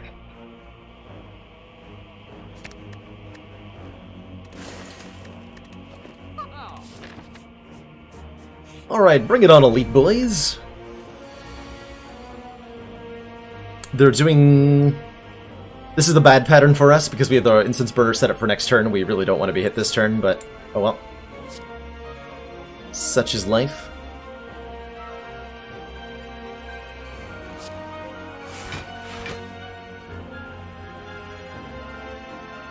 Guess we just block as hard as I can, and I'm going to take a reasonable amount of damage right now. Take 15. We can heal most of that with our Birdface turn, though. And I don't anticipate taking a lot more damage here.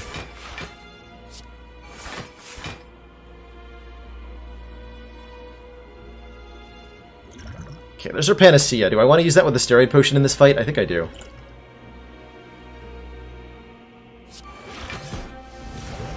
So let's gain permanent strength here. I think let's play this Wraithform so that we're intangible next turn for this huge hit that's coming our way. And let's start murdering.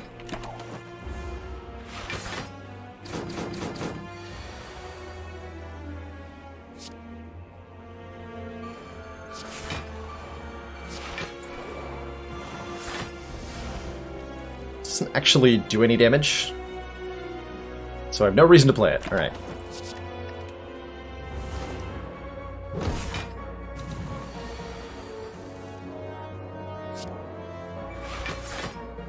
So, Corpse Explosion on the spear means that all I have to do is kill the spear to win.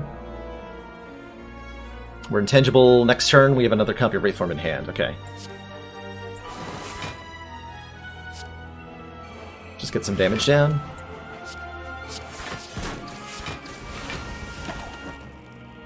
Wraithform footwork.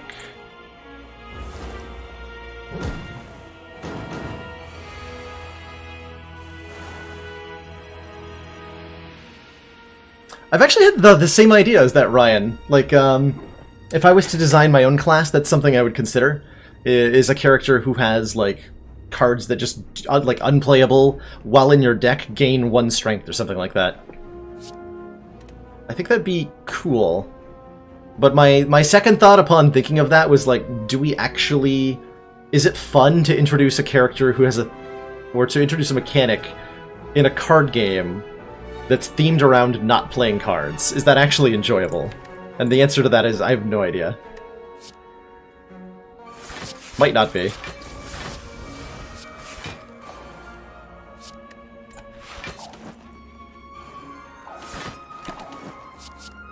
Look at all that health we got back. Took like 20 damage on turn 1, and all of it has come back with Birdface turn. Okay, last chance for me to draw... Oh no, I can Nightmare the Fumes.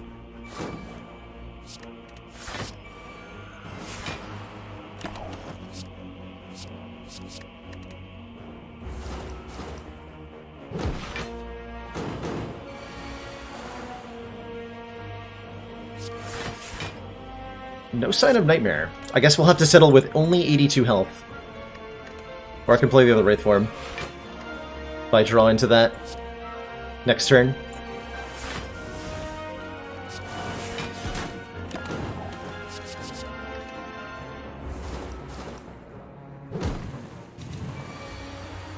Oh, I didn't set up the... Well, the burner's actually not badly set up. It's just not set up ideally. I always forget to do that against the heart. Come on, Wraithform. Rip.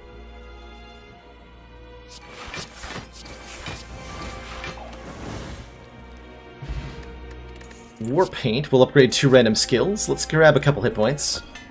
Corpse Explosion Survivor is... sure. It is, sure. I think we have really, really good odds going into this fight. Let's see what we drew here. So, for those of you unfamiliar, this is the Corrupt Heart of the Spire. He's got a couple of notable abilities. One is Beat of Death. Whenever we play a card, we take 1 damage.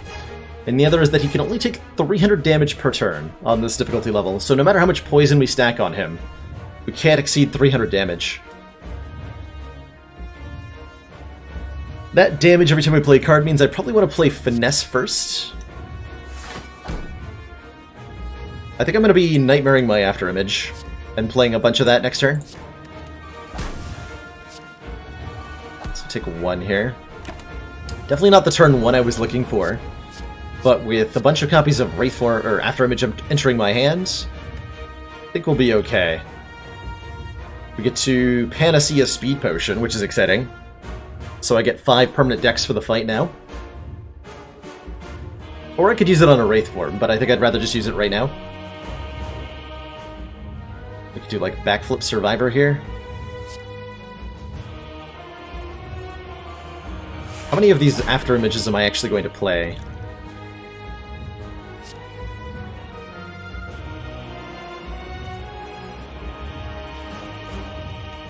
Possibly only 1 this turn.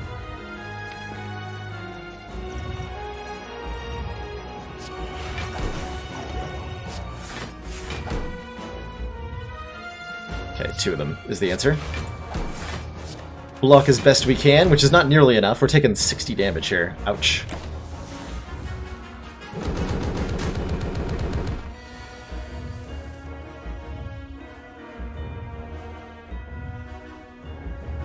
Did I die? Hold on. Maybe I live on like 1 health? Not setting up Incense Burner has been very punishing, apparently. Come on, 2 block. I might be alive, I think. Let's just play the cards.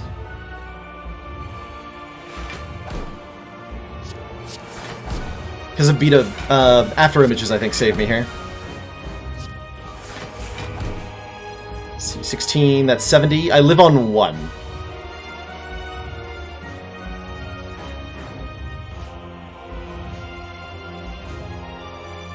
Is that right? 16 plus 54 is 70. That's 69 damage. We live on 1. Okay.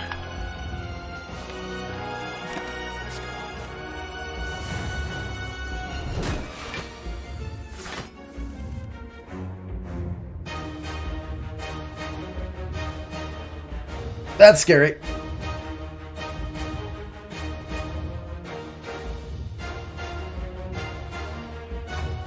That is very scary.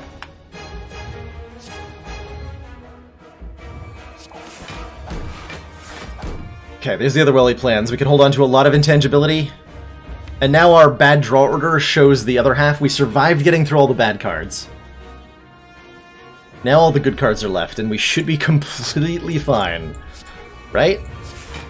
Definitely.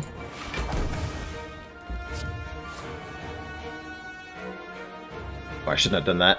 See you later, unupgraded Wraithform. Hopefully I'll see you again someday.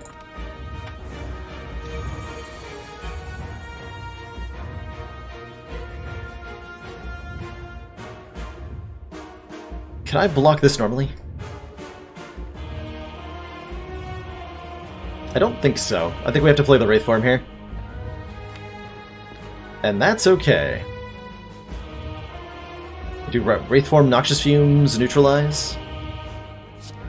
Seems completely reasonable. Start getting that poison going. It's been...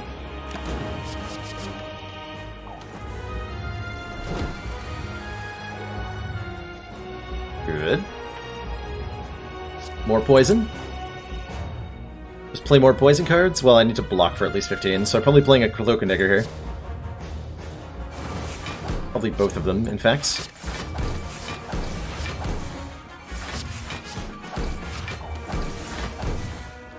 We already used our Nightmare, so I only have 1 Catalyst to work with. Okay. That's good to keep in mind.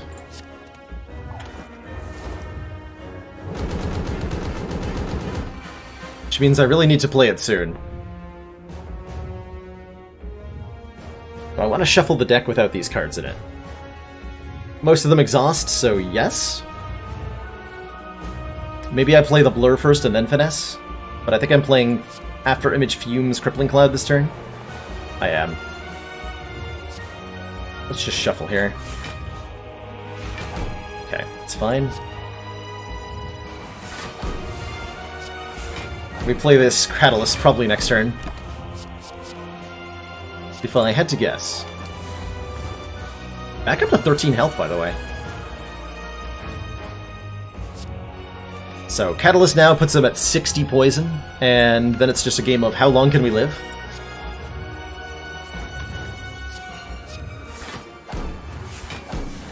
Question that hopefully has an answer of long enough.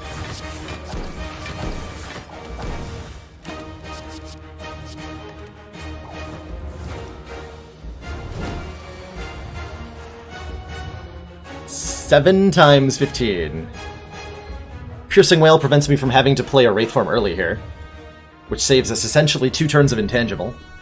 So, yes please. Completely shut that down. Stack the poison just a wee bit higher.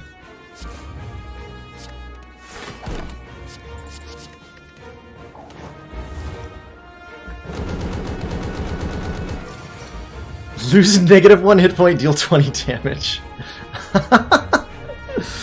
God, the Chaos Ring. If anybody missed it, by the way, we recently played some modded Spire with Replay the Spire.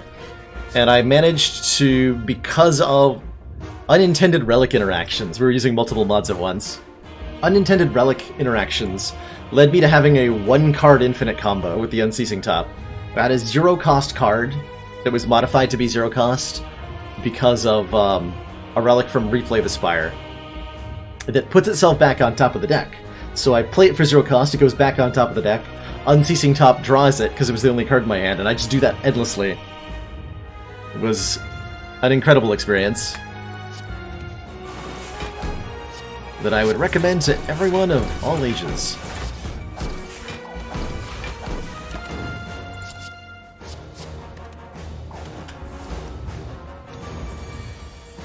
Okay, we're at 7 strength on the heart now. That is a little bit terrifying.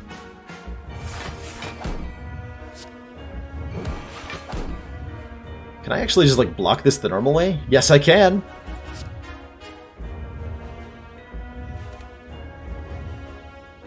Yes, I can.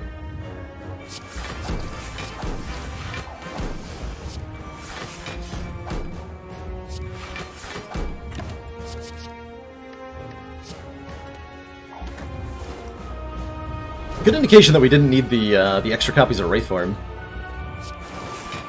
at all. Good fight. Hold on to the wound just because I can.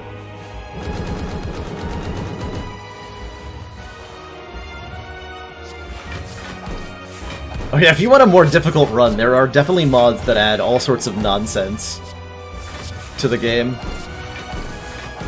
in terms of difficulty, which could be a blast if you enjoy, like, if you enjoy making game-breaking builds and want enemies that can stand up to that. There are mods for you, which is really cool, I think. Alright, Heart, your days are numbered, and that number is 0. GG. Solid little run. Really enjoyable Pandora's Box start.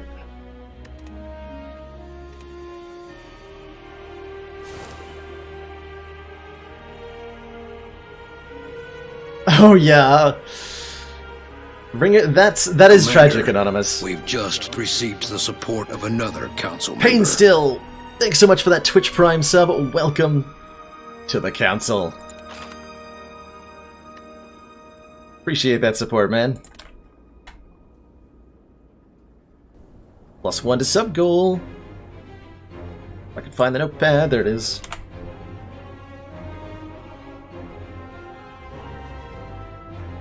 GG.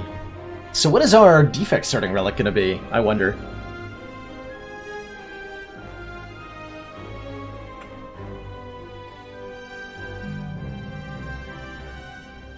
Runic Pyramid? Sozu? Calling Bell?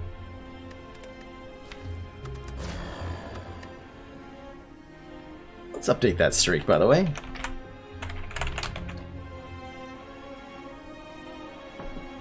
How would I describe that streak? Pandora's Box? Been opened. Frozen Core? Thank goodness that's not an option. What's the fastest route to subbing? The subway. I would call that pun subpar, White Fang.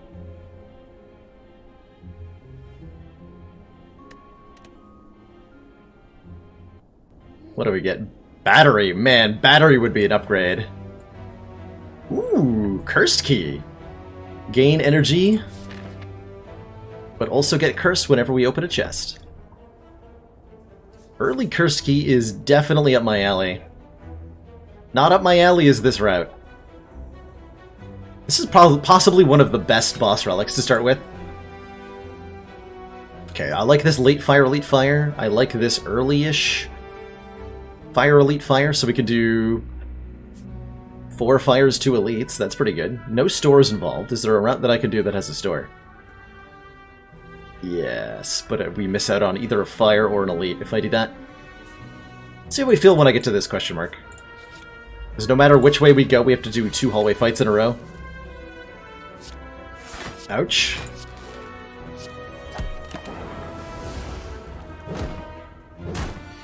It was superb. Oh god. It's a substantial claim you're making there, very sharp shoot.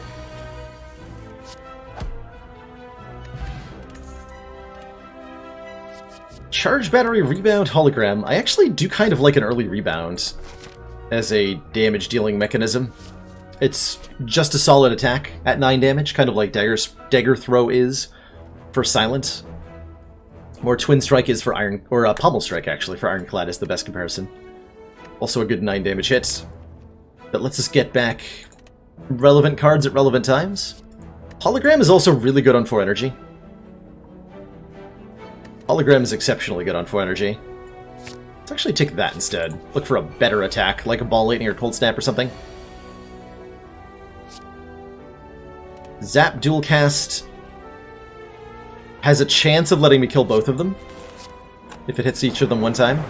Beautiful. Good fight.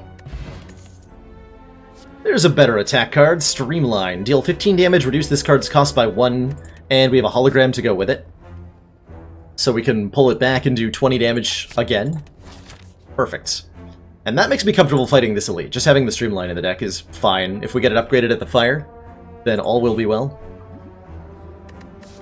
Given that we're going to have limited opportunities to gain relics thanks to our Cursed Key, I am feeling the need to reach inside here.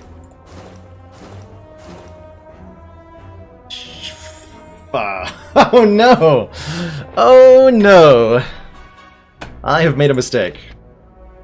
I think we stop here. I can't afford to lose 10 more. Man. I have made a mistake. Deeper? Oh, it was worth it! We got an incense burner! Okay, worth it, worth it, worth it. Every 6 turns, become 1 intangible. Super worth it. Alright, thank you for pushing me to do the dumb thing, chat. I appreciate it. Super appreciate it. Alright, well, we're resting at the fire. Assuming we... Ooh, ooh, ooh! Oh, I don't have an uncommon card. No! I don't have an uncommon card. Oh, the brutality.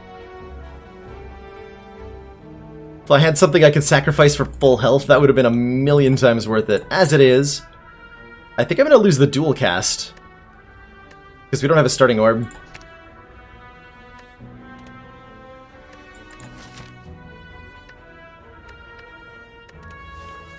I guess I could have gone this way and dodged the elite.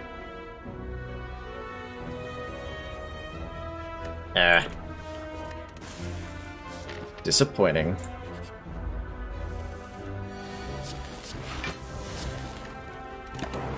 I don't think it's possible we die in this fight, but it is possible we take 6.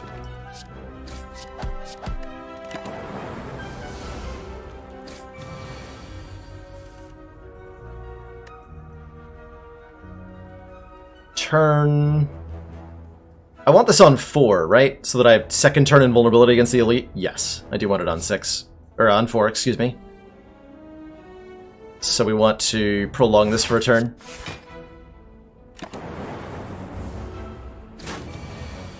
That way if we get triple sentries, I'm protected. If we get Knob, I'm protected.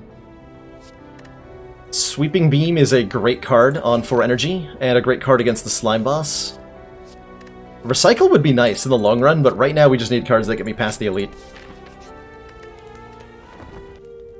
And I think with 26 health and an Incense Burner that's reasonably well set up, we should... Yeah, okay, we're totally okay. We block the deadliest turn of these guys. I think I'm willing to take 5 so that I can streamline Sweeping Beam this turn, though.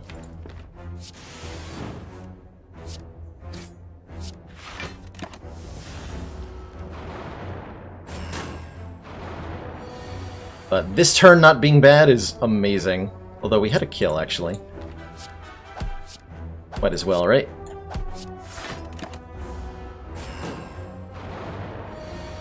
We get the elusive 6th energy. We would have to have a reason to want it. Which I'm not certain that I do. Am I triple striking here? I think I am.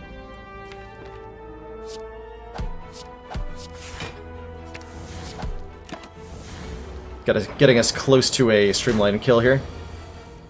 Which I did not draw.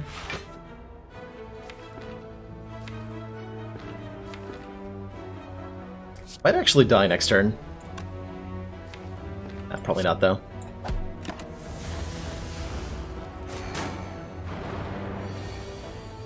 Okay, good. Next turn I get streamline. That's guaranteed to kill him. Okay, so we hit you. Good stuff.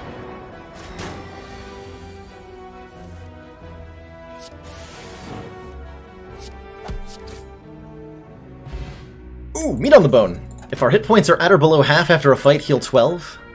How risky do I feel? Do I want to do a... This will be our 4th hallway fight? No, I can't. I can't afford to go into a hallway fight without resting right now. I'm happy to take a go for the eyes as a way to weaken enemies. I definitely don't need a fusion orb on 4 energy. If I was at like 20, I would move forward and just say, hey, meat on the bone will heal us. But as it stands, I don't think so. Hopefully I can upgrade at least one of these 2 fires. Our quality relics have a good chance of carrying us. But I'm not taking one here. I have no opportunity to remove that relic based on the path that I'm going to take. So we skip that chest.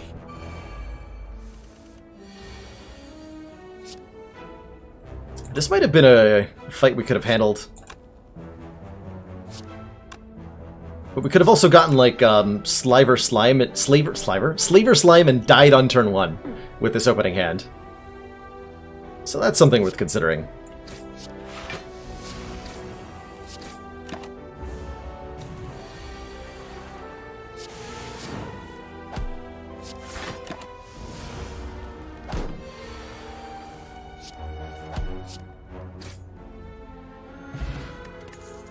Power Potion is very helpful. A second hologram?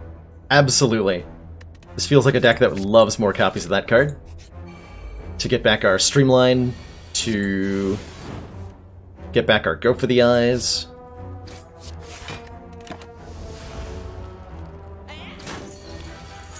$36. I want to take one more... Oh, I can. Perfect. Perfect meat on the bone setup. Calculated.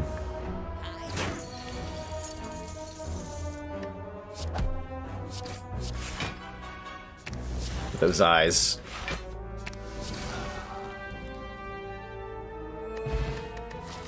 Set up Intangible more, probably. Seems reasonable. Cool-headed for deck cycling is very exciting. Another card we want to upgrade. Leap is pretty solid as well.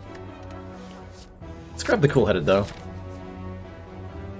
Alright, let's see if we can set up our intangible properly for this fight. We probably want it on 3 to go up against the elite, because we know it's not going to be the Tri-Sentries. This is not necessarily a fight I have the luxury of setting up on, though, given this opening turn.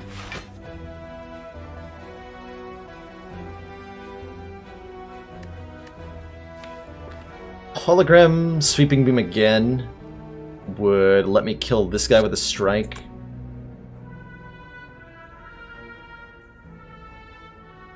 And then I have no mana.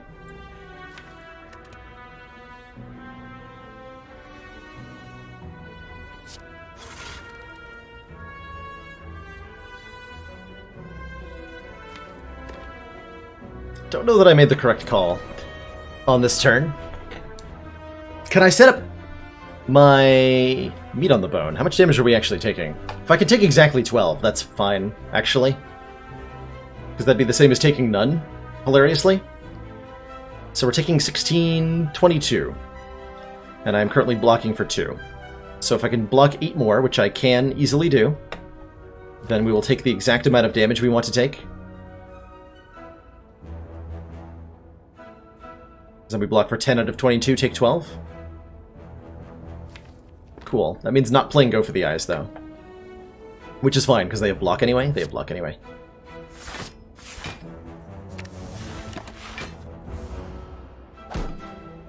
Hey, Wonderful Waffle! Yes, I'm live early today, so that I can do birthday stuff with a friend later tonight.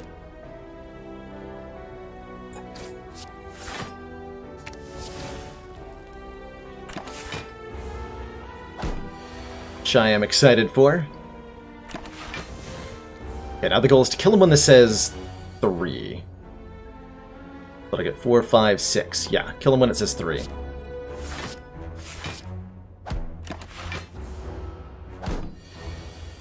Perfect. Back to the exact health we entered that fight on. Could take a second Streamline. Interesting. Cold Snap would give me more orb generation, which we're definitely wanting at the moment.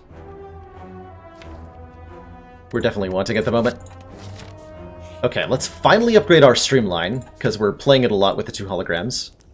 I definitely feel comfortable on 47 health against this elite.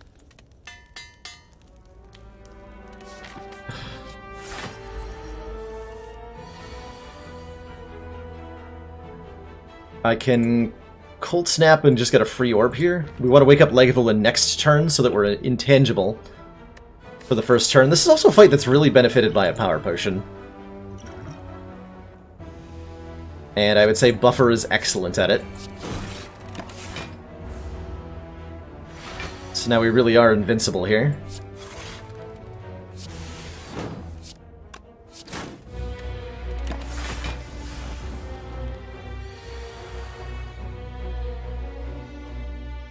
I slept excellently, Wonderful Waffle. I passed out completely after last night's stream. Just like a complete rock.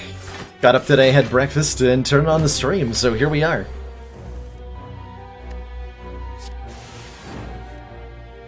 Can I full block this, or is this just guaranteed to be our buffer? Looks like it's guaranteed to be our buffer, which is fine.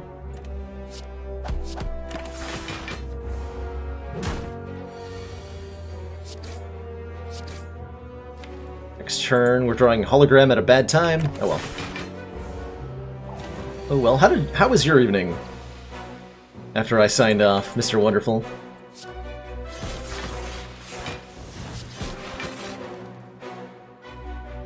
Taking minor damage. How disappointing.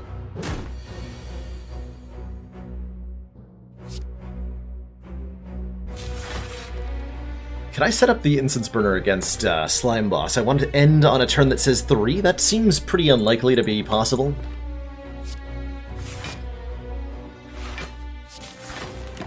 It seems really unlikely to be possible in this fight. Make sure I just have to end the fight now.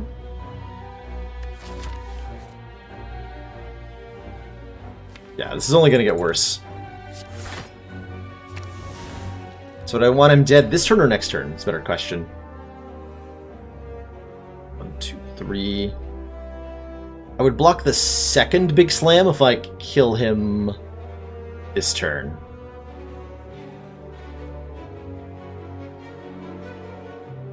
Which is fine.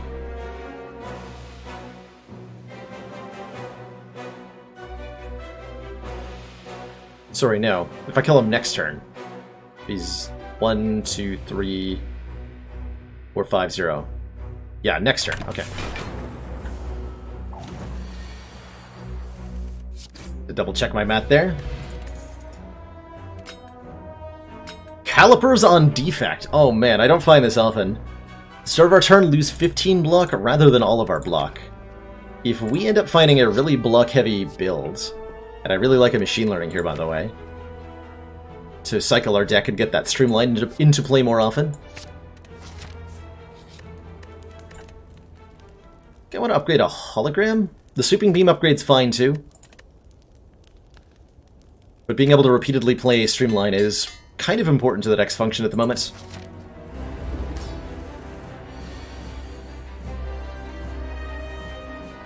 Ooh. Are you going to take the second copy, Anonymous? What will you do? How do I feel in this fight? I feel like I have a good matchup, then I don't need to use my strength potion. And that might be a mistake. I am going to keep the hologram for later.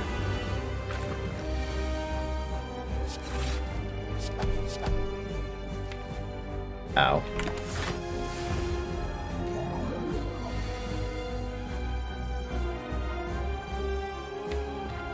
So Streamline brings me to 103, Streamline again is 83. I can hologram go for the eyes and block a lot of this damage.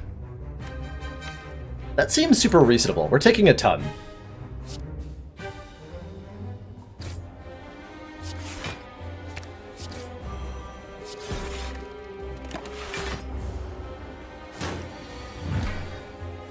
Should be enough health to operate off of.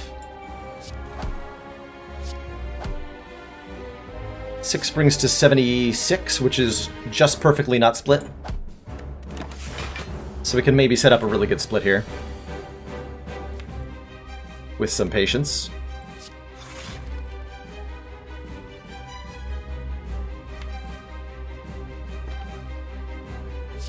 And we're intangible next turn.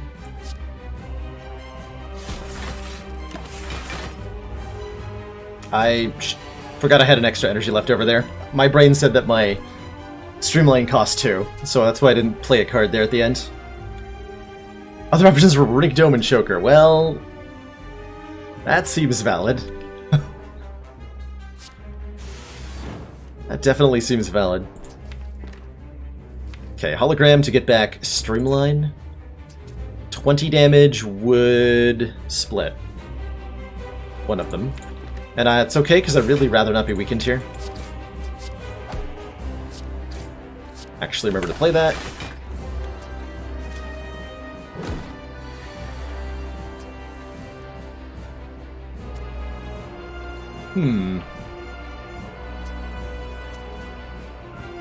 That is not good, as far as hands go. Ooh, have a good time, Wonderful Waffle. I never saw the first Wreck-It Ralph, so I have no idea if it was good or not. I didn't talk to many people who did see it either. If anybody in chat saw the first Wreck-It Ralph, what'd you think of it? Definitely nice to see video games of any kind getting sort of mainstream media attention that's better than the Doom movie was, at the very least. I cannot split. Can I? So I just have to hologram, hologram, hologram? And strike?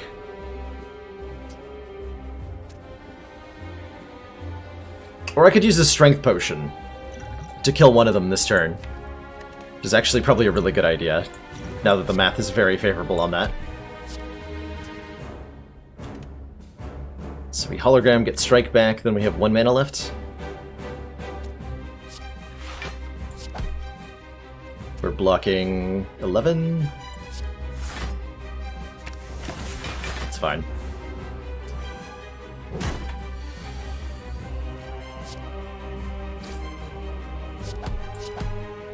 Good old U-Bowl. Yeah, the Doom movie was like, what, 2015 or something? Didn't that have Vin Diesel in it? Din Diesel. I like that. Din Diesel.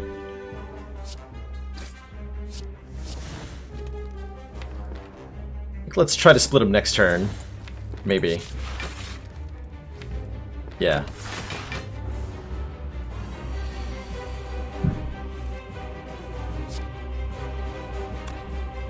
Yeah. Just have a bad split. It's fine by me. Oh, that was The Rock. Excuse me, I'm getting my hunky male American actors mixed up. Apologies for any misleading I may have done to members of the audience.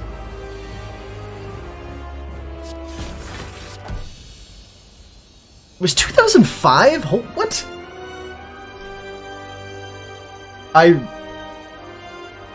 Really? Oh my god. Where did my life go? I'm so old. Oh no. Oh no. Oh no. Oh yes? Echoform seems not that exciting, but kind of good. We have 4 energy already, and it'll let us do things with calipers, probably. It'll let us do things with a lot of things. It makes any defrags we pick up very valuable. It lets us get orbs out. Yeah, it's good. Oh! Oh my. That's a Runic Pyramid. I like Runic Pyramid a lot. And with 2 copies of Hologram, I really, really like Runic Pyramid. A lot. So I'm going to take the Runic Pyramid. And we're going to have some fun here. The end of our turn, no longer discard my hand. Get out of here with your bell. We got enough curses as is. I don't know that I can take a Super Elite, though, huh? What is my pathing up? Wow, we're taking a lot of elites this act, apparently. The only stores in the act are here. Your lord. And these pathing is kind of bad? I guess I'm not going to a... No, there's a store here. If I'm willing to fight the Super Elite, I can also do the store. I guess? Let's go to the store? What's the worst that could happen? See you later. I need to upgrade this Echo Form immediately, by the way. With Runic Pyramid, it's really important that this be upgraded. As I'm not often willing to sacrifice life to get it into play.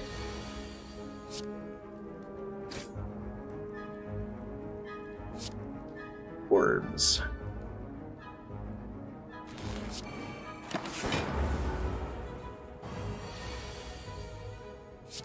Okay, we don't play Go for the Eyes. I'm definitely down to play, well, we're not weakened, Streamline a couple times.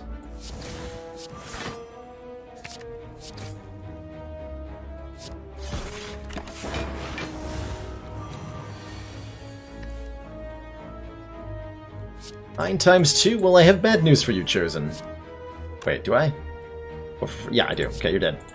You did!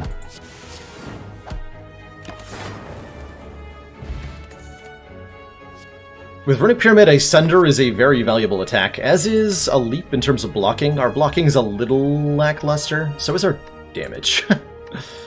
Sunder's gonna be really good against the Elite. Sunder's gonna be really good against the Elite. Alright, we'll take a Sunder. We're still way behind on upgrades, unfortunately. That'll be something I don't know.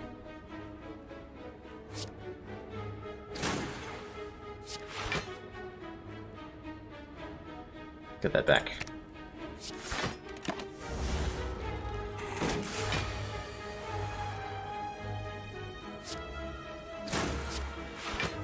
Get him!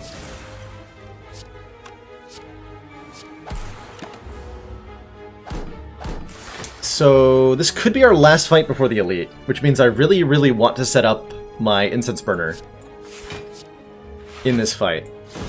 Which is fortunately relatively achievable, because we have Runic Pyramid, and this enemy's not very dangerous. It doesn't scale.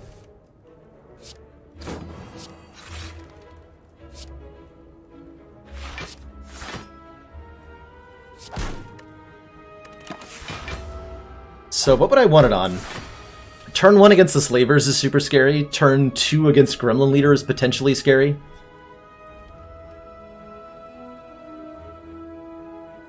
Against Book, it doesn't matter. Who am I most afraid of, then? Probably, with the Streamline and Asunder, I'm most afraid of the Tri-Slavers, so we should set it up to be on turn 1. I believe. I can make that happen.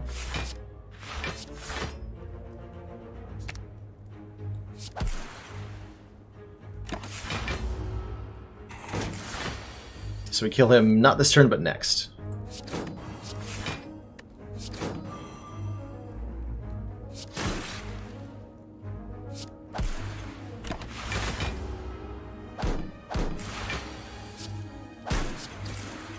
Okay. And now we're protected from potentially a bad draw against the Elite. This doesn't feel like a deck that wants a Claw. I might have taken a Claw like 10 floors ago. We're pretty heavily invested in not Claw right now. So I don't think I want this. Compile Driver is okay. Force Field is okay. Force Field will eventually be a good card, actually. We're definitely going to be taking more powers. We're almost assuredly buying a power at the store, as long as it's not Hello World or Heat Sinks or Storm or something. And in the long run, this is going to be good. I'm going to take it. Okay, we have to reset this. It was nice to have it on this turn, though. Let's ensure that our Sweeping Beam gets these guys low enough health to force the Mystic for healing. 12 is doable. 12 is doable.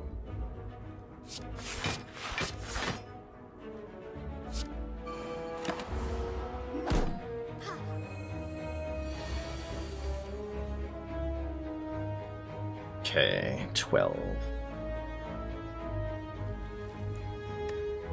Can Hologram go for the ice, reduce you to 9?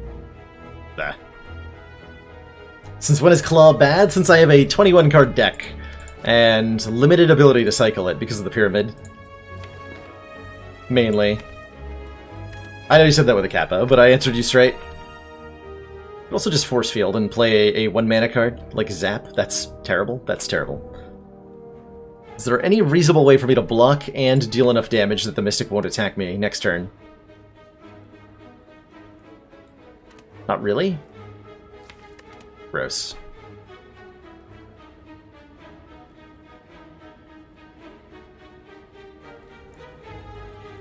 Ooh, that's a great question. What does All for One question mark do? Ooh, I like that question.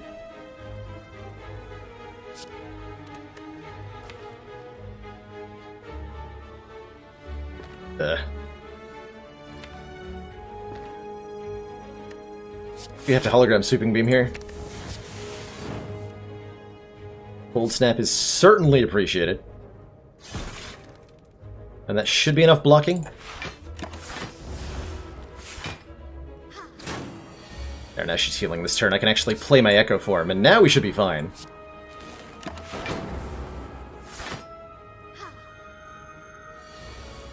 So I can do, like, Force Field twice?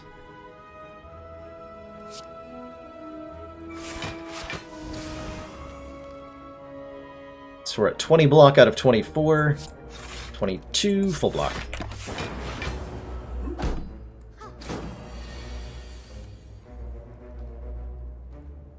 If I streamline you twice, I can hologram it and do it again. It's not going to protect me from your damage, though. Not quite. And we have to go another round with the Incense Burner here. Blah.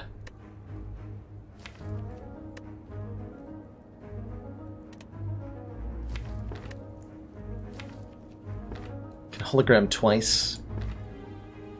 That would work. I streamline twice. I only have 2 energy, and I cannot full block. Can I? Alright, so we should just... I can't get back both Force Field and go for the ice because my hand is full. That's a different problem. I only get back one of them. But I will gain 6 block, which puts us at 10 total. So let's just hologram go for the eyes.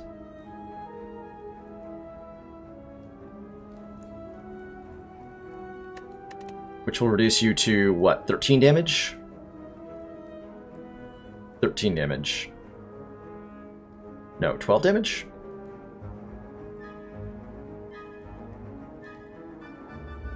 Five, 9, 13, 17. Yeah, 13 damage.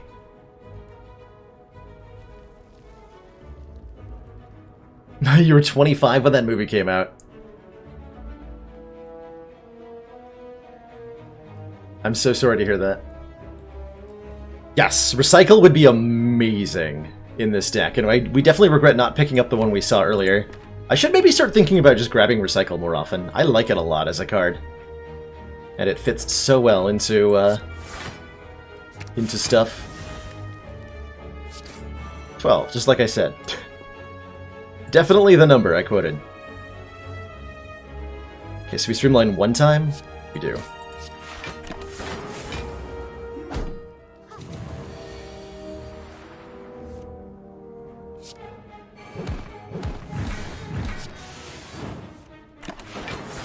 Okay. Knight is finally out of the way. I could kill Mystic this turn. We're just going to lower her health.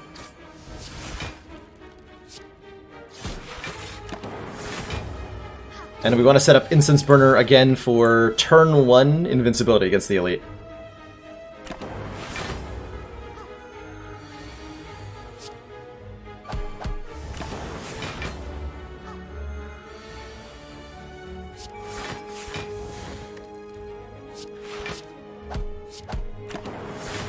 So kill her this turn.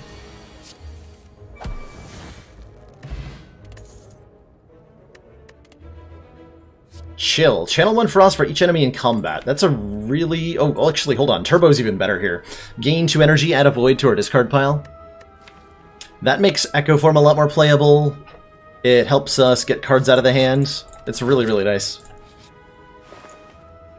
Okay, Defragment is must-have. Oh, man. Hold on. This store is insane. This store is absolutely insane. Oh, that's awesome, Paul Funyon. Glad it helped. In case anybody's curious what Paul's talking about there, I've got a beginner's guide to Slay the Spire, aimed at helping new players learn some of the fundamentals of the game and get better at it. So, Toxic Egg is absolutely insane on Defect. Whenever we add a skill into the deck, it is upgraded. Defragment is excellent. Oddly Smooth Stone is excellent. +1 dex in a deck that has a lot of little basic blocks, like these holograms, is a huge difference. Unfortunately, I can't get all 3 of these things. Probably the egg is better. Hand of Greed and Spoon. I like where your head's at, Bloodbane. I really do. Hand of Greed is a nice attack, and we could definitely use it to get a lot of money. But we already have a couple of big beefy attacks in the deck. And we'd like to find ways to scale up defensively that make sense to us.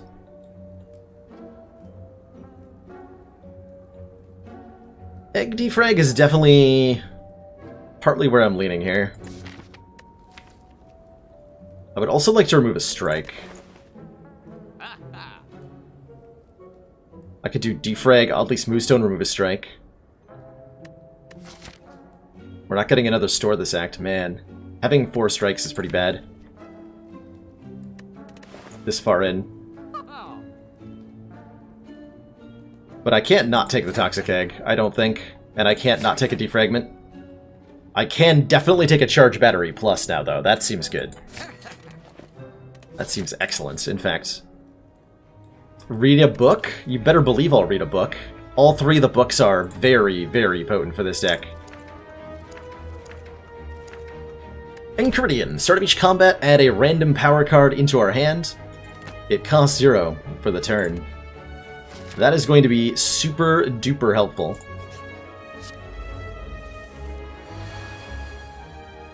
Especially when it's Electrodynamics on turn 1 against Tri-Slavers. How about that?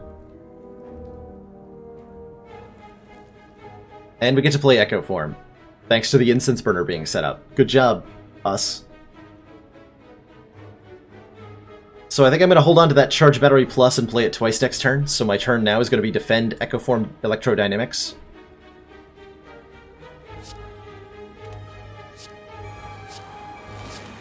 And we're looking at probably perfecting this. Actually, I don't want to perfect it. I want to take 4 damage, if possible. So we should look for an opportunity to take 4 damage. Which might be this turn. We're looking at 29 incoming damage. So ideally I want to block for 25, which Double Charge Battery Defend does do. So I can, in fact, block for exactly amount that I want to. Exactly the amount that I want to this turn. As well as gaining an absolute oodles amount of energy for next turn.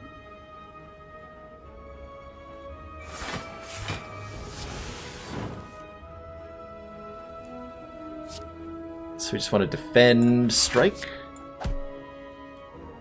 Feels kind of weird to not play these this turn, but it's probably fine, right?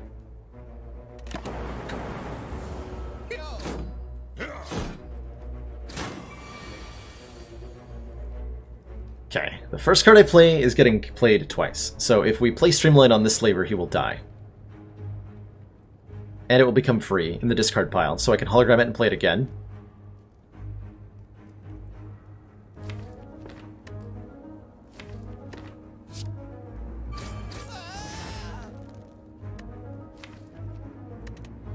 Or I can just block all this pretty easily. Let's see what Cool Headed draws. Ascender's Bane, my favorite.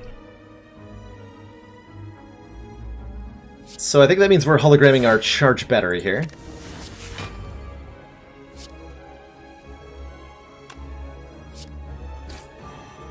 We have 15, so this is perfect. And I might as well play Turbo to get some more damage out here.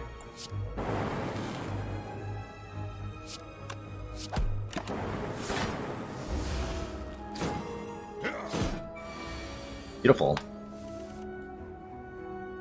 Sunder twice will kill you and give me energy back.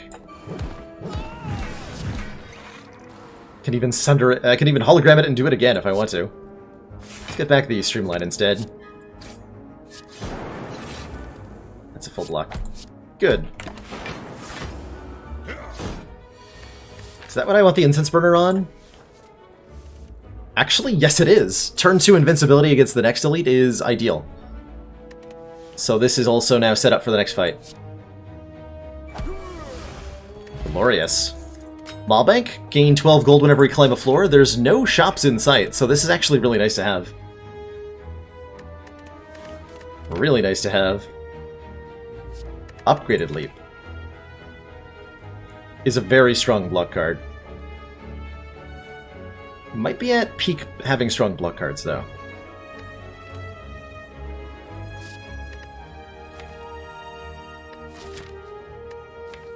I think I want to upgrade Sunder? Probably defrag for the next fight, just in case of book. Clawbank. That's our supplies for buying claws.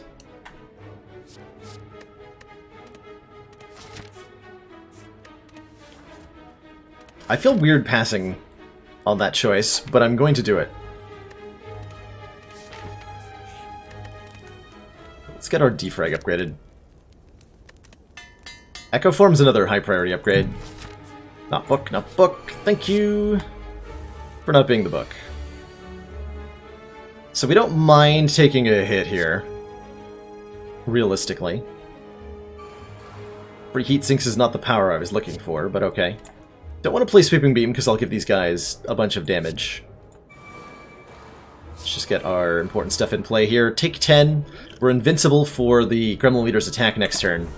And we can try to work from there. By playing, let's say, double Streamline on the leader. Next turn he'll be guaranteed to buff again. And that's fine. I should be able to wipe out the minions next turn.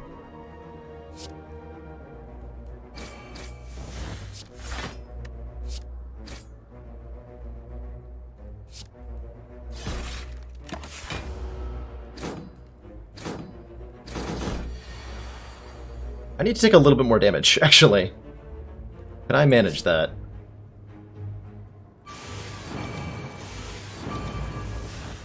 I am not certain that I can.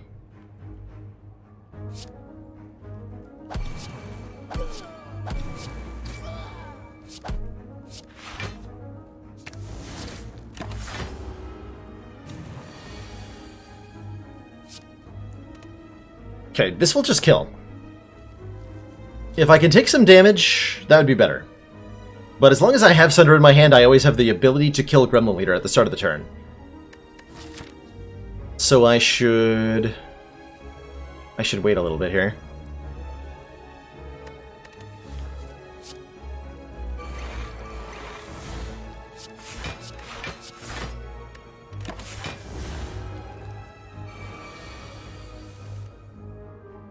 I think the time for waiting is past. Actually, wait, can I? No, I can block actually quite well. Is there a way for me to take exactly 2? This is 42 plus 10, 52 damage. I currently have 12 block. Can I block for exactly 38 more?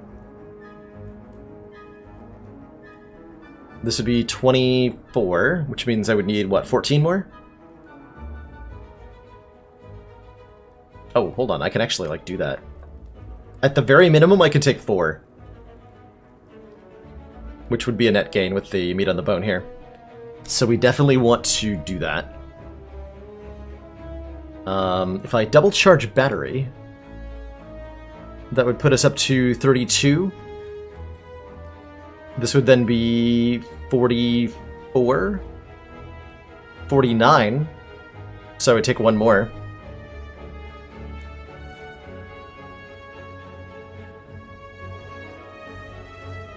What other ways do I have of doubling this? Rostorb is 6, actually? So I could block for exactly the amount, because instead of the defend, I can play the cool-headed. So we double charge battery. We play cool-headed, we play this, we block for 50.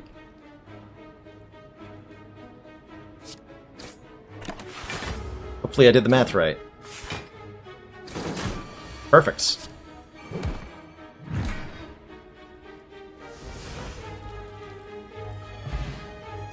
Omamori. Ooh, I can actually open chest now. Oh man, Omamori right before chest. Heck yeah. Sign me up for that. Creative AI. At the start of your turn, add a random power card into your hand. Probably? Yeah, probably. I think we could definitely make use of one of these.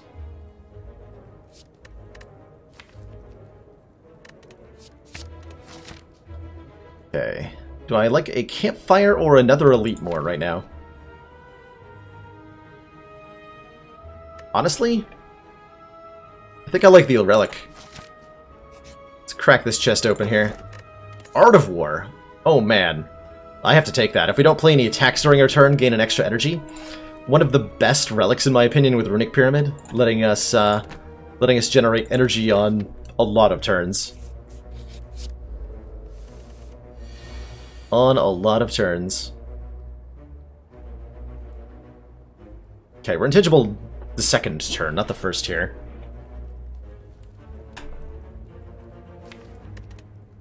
Which is almost as good, but not quite. Ugh.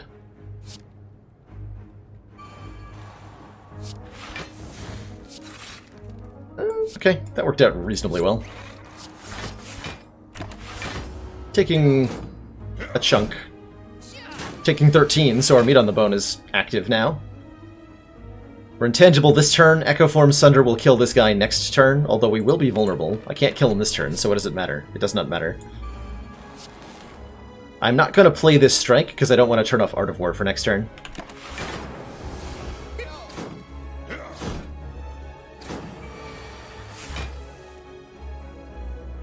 Okay, I should be able to block this effortlessly. Let's hit you twice. Get all that energy back. So I could do something like putting Creative AI into play.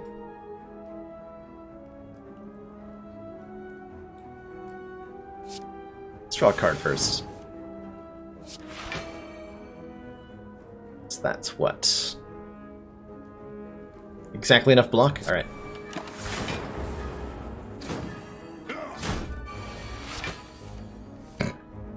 Creative AI gave me a Creative AI. Because of course it did. Let's take out blue guy here.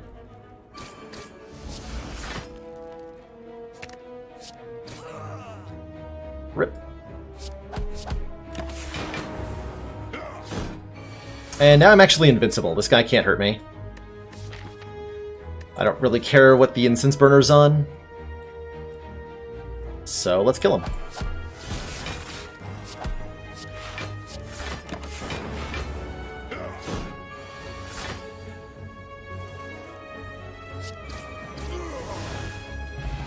Ornamental Fan. Every time we play 3 attacks, gain a 4 block. That'll sometimes happen, but not very often.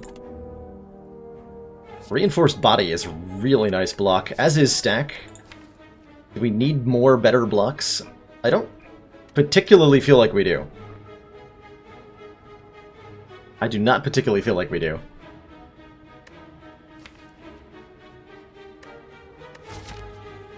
Mostly I want to recycle.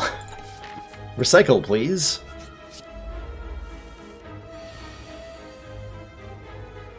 Well, that's guaranteed meat on the bone value, apparently.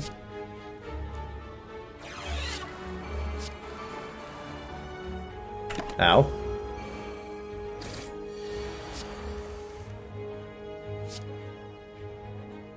Definitely put that into play.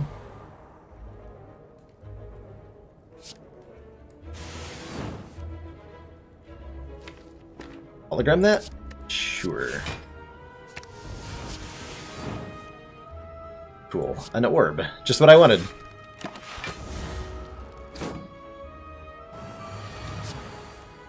There's the Electro. Somebody was asking about that. It has shown its face. Huzzah.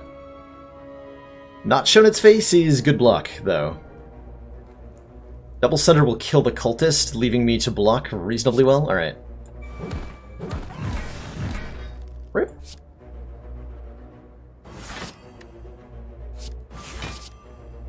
We'll play double defrag next turn, probably.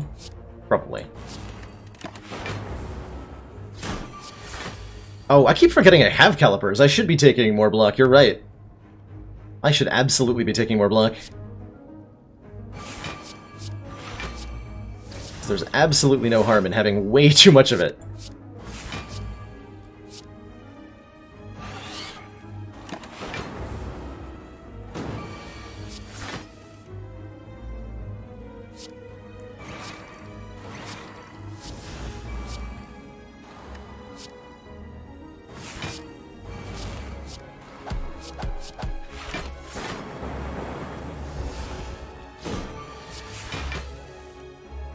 Okay, we're already blocking this? Cool.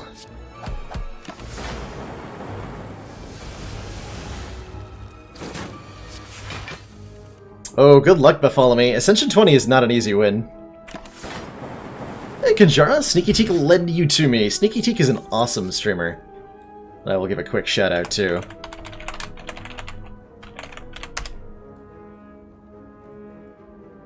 Really awesome up-and-coming streamer, just made partner like last week. Plays with a lot of Ascension 20 Slay the Spire. Definitely worth a look if you enjoy some Slay the Spire in your evenings. Wallating Plus hits pretty okay in terms of damage. We're scaling up our damage in weird ways, though. Do I actually just want to start taking these redonkulous block guards?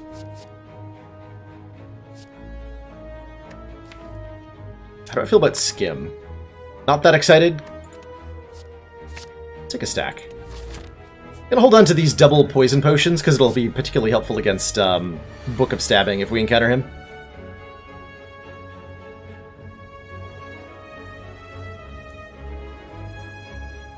Okay, this is a nice thing to have. I don't think I want to play it on turn 1, though.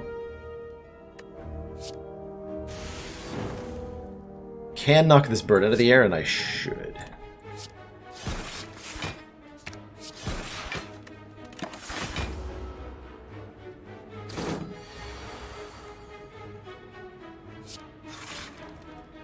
Okay.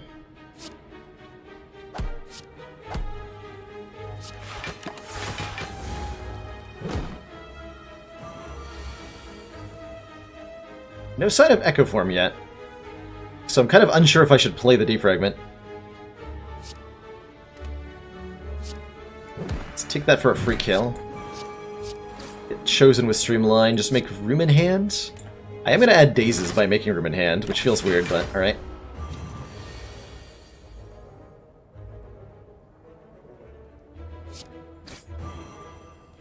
Okay, this is Chosen's big attack. We only need to block for a little bit more here.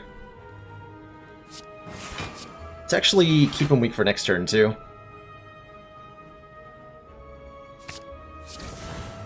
More horror, excuse me.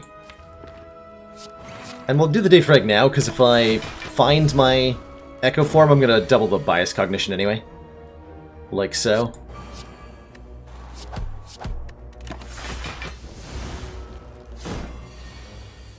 So we just double up on this.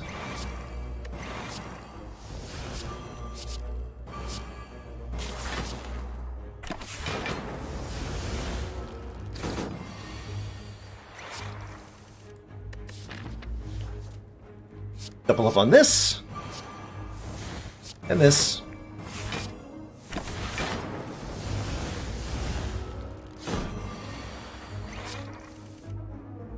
And this. And this.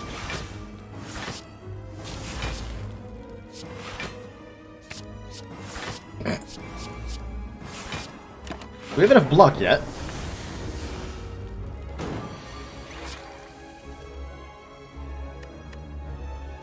I would like to prolong this experience if possible, so that we can have the Instance Burner better set up for the elite we're about to fight. Boot Sequence is pretty good with Calipers, right? Just helps us avoid turn 1 damage. Recursion's not bad either, though we don't have many orbs yet. Take a Boot Sequence. Got another free Bias Cognition, I like it. We're definitely using both our Poison Potions to deal a, hopefully, fairly enormous amount of damage to the book here.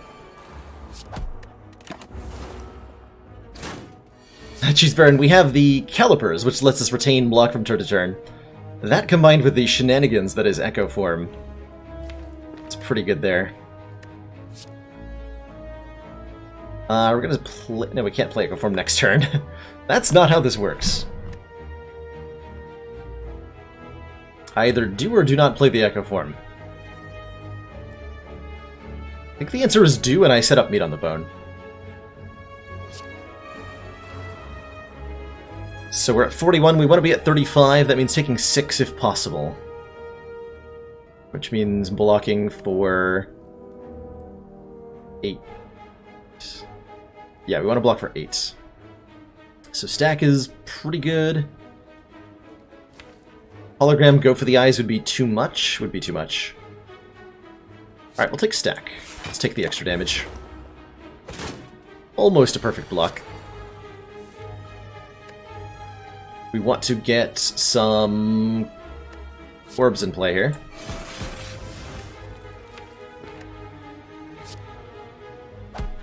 Very much so.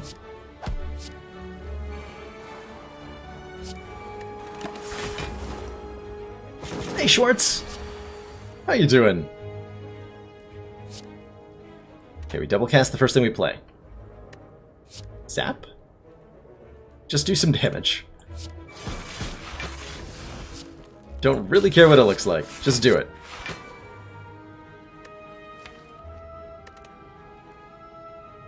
I managed to get a creative AI and a Hello World again. This is upsetting.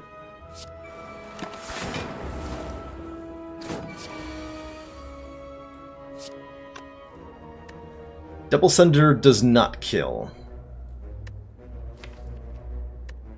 But I can block and do that, so it's a lot of damage. Might as well.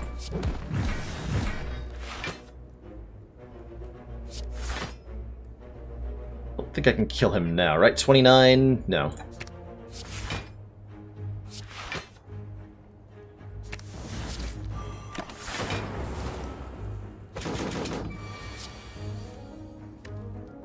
Okay, we can just hologram the center.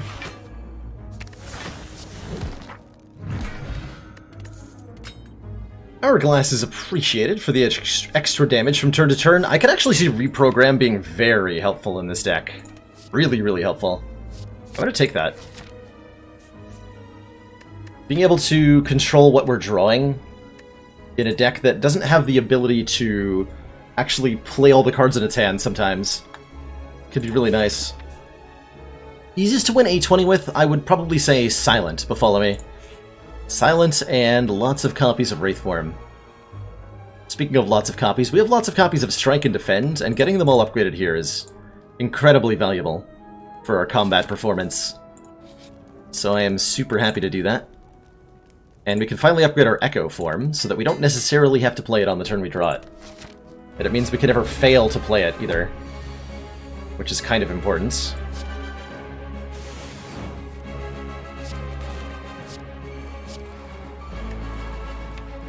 Just make some room. Oh yeah, 7, what'd you think? Should definitely try it.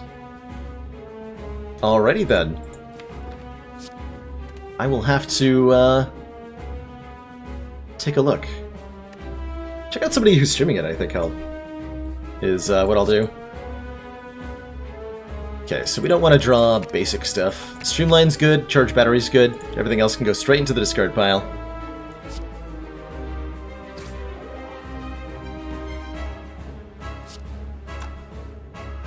But I like to hologram here.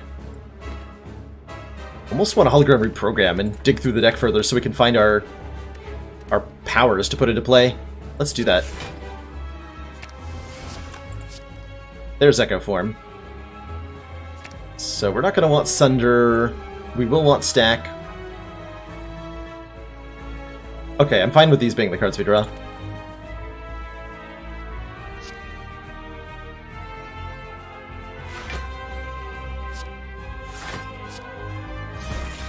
Oh, we're also going to get them stolen out of that. Damn it. I didn't think about that. They're going to be stolen, so it doesn't matter.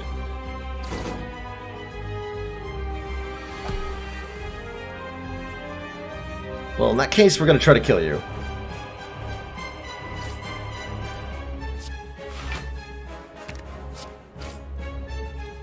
By Turbo, I can get it back into my hand immediately. Try to play it next turn.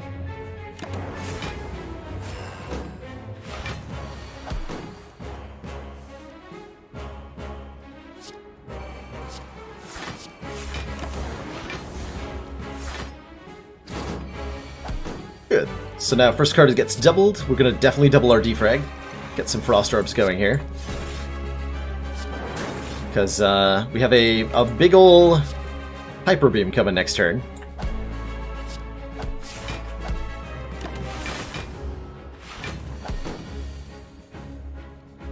$58. Should be pretty easy. Doubling Stack feels like a waste, but still the best thing to do. Alright.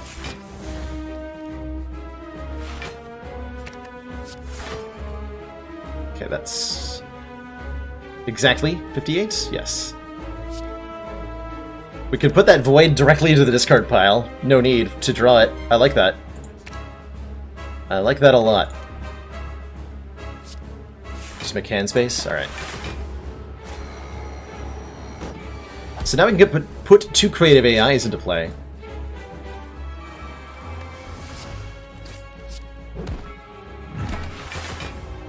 And start actually scaling the deck well. Oh yeah, like that. Exactly like that. Put that void back into the discard pile again. Get it out of here.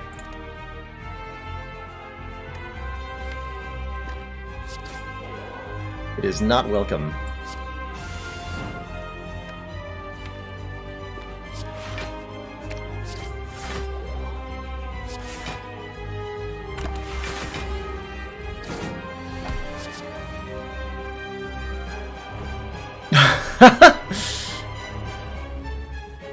Nice, Anonymous. Yeah, we picked up Simplicity, which was a really nice find, given that we had all the basics still in the deck. Reprogram is helping with that a lot. Actually, I've really enjoyed it so far.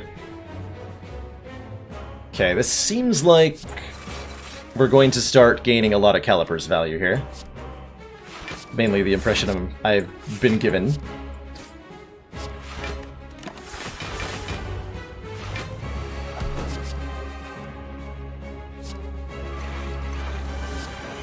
Yeah, Calipers is now happening. And I think this fight's going long. Oh boy, is it ever.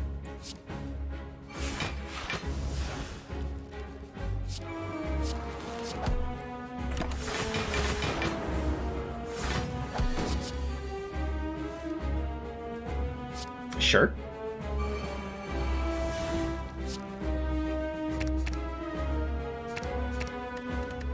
Discard all that crap. Discard all this crap. I'm gonna have to start playing these powers at some point.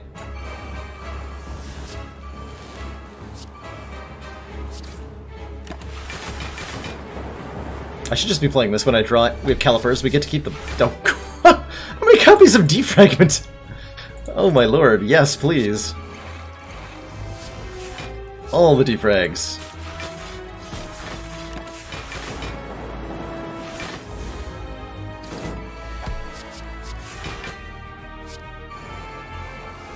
Alright, it's time to play the bias cogs.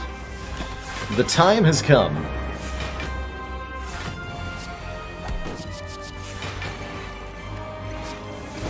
For silliness.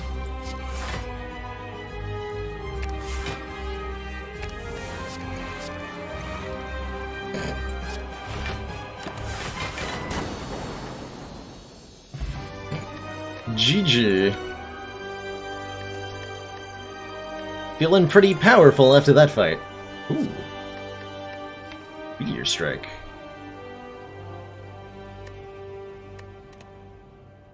Meteor Strike's kind of hilarious. I don't know if it's actually good, but it's hilarious.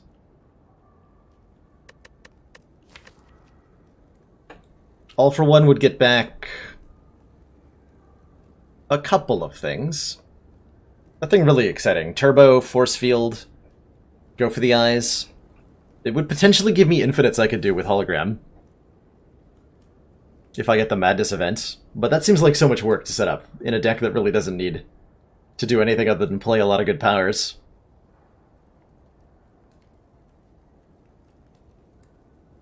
Let's grab that Meteor Strike. I'm sure that'll be hilarious. We just upgraded all our strikes and defends. Do we want to transform them? Otherwise, we're removing 2 strikes or looking at 5 cards with Ori. I'm down to take another Pandora's here. We have great block that's not tied up in our basics, and any skills we get will be powered up by the Toxic Egg. So the Pandora's box is looking real tempting. Yeah, we have plenty of block. It's probably fine.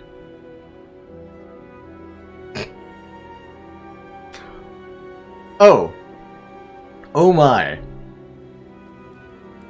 Those are some cards. Those are some frickin' cards.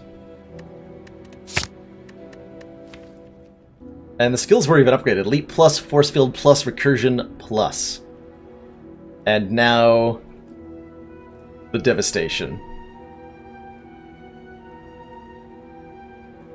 God dang. Pandora's box coming in clutch 2 runs in a row. Sure beats strikes. Yeah, we turned our strikes into electrodynamics, is a good way to look at that.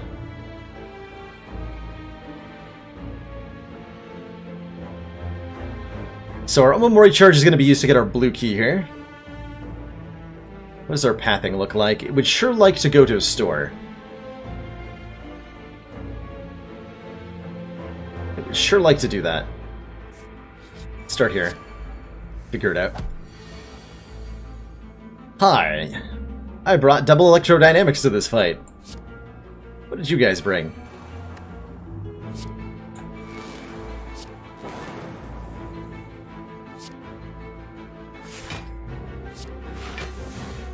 It's just a little bit short of being the block I need there. All for One does look a lot better suddenly, I agree with that. I also think that this is going to hurt. Rude. Might as well get that down, huh?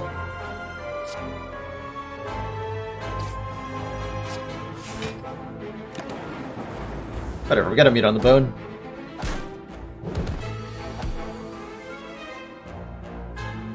All's well that ends well and all that.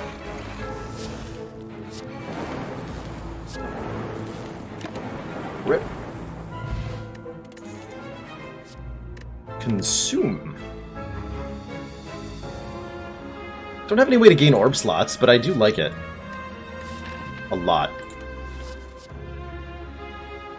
Going to take it.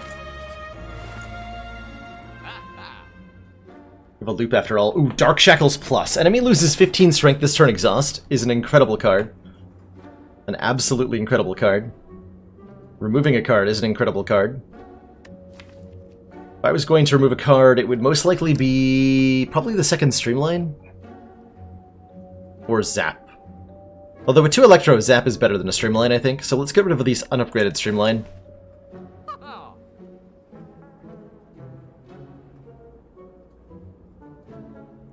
Singing Bowl's a little expensive, I feel.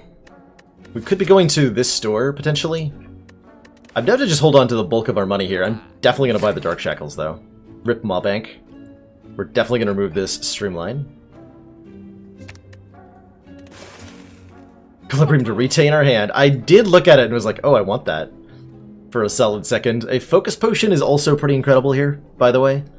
So I'm thinking about buying that, just so we have it for potentially Act 4.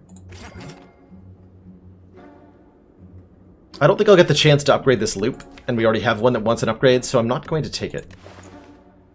I think we keep the rest of this money. Let's see, what is our pathing actually going to be from here? We can do 4 fires, 1 elite. If we go this way, we can get 2 fires, 2 elites in a store.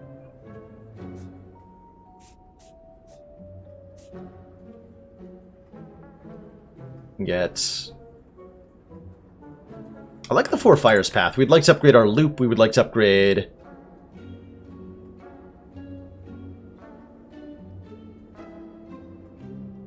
this hologram, I guess? Actually, we don't have that many upgrades that we want. We have to recall, too.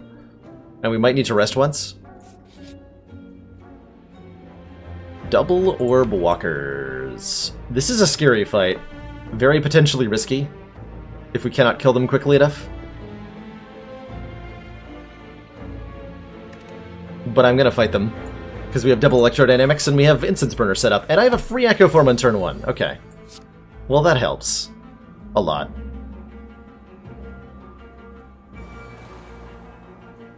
I also have whatever this opening hand is.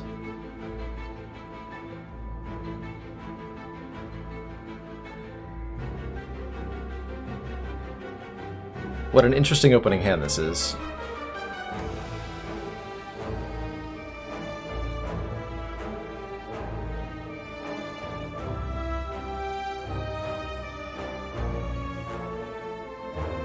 Okay, we need to be at, again, 35 for meat on the bone. Which is... 17 damage.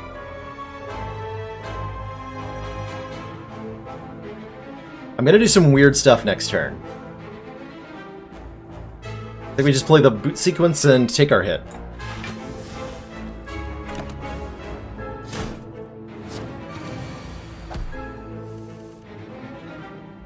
Yeah, okay. That's a hell of a hand. I can play the Meteor Strike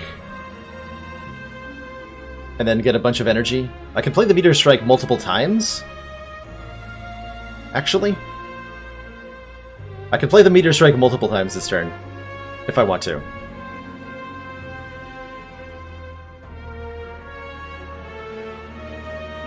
Let's go, like, consume twice, apparently, because we have Echo Form. Turbo. Play the Meteor Strike, which will give me 4 energy back.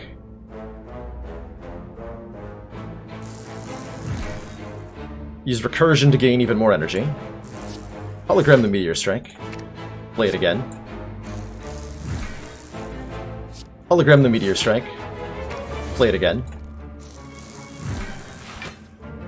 Play Electrodynamics.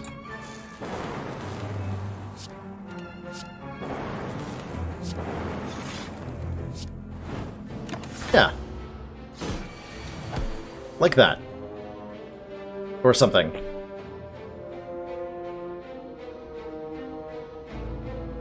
So, can we set up Meat on the Bone? Because we would really like to do that. I'm currently taking 7 damage. Which is a little bit lower than I want to be. It's going to be hard to set up this. Let's wait one more turn, though.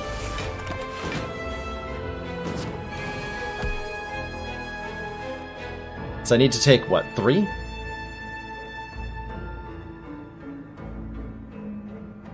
Yeah, I need to take 3. What is the best way to do that? It should be 11 if I evoke it.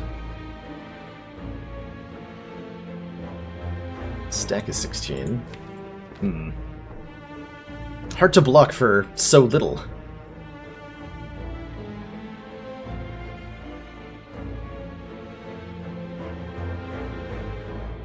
If I play the Cold Snap, I'm just full blocking. Let's up our focus.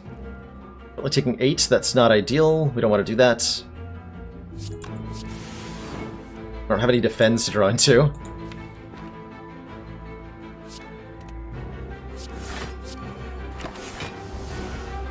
Let's keep passing turn. 28. Okay, now we're talking a little bit better. If I evoke this, I gain 15, which would leave us at 13 incoming damage.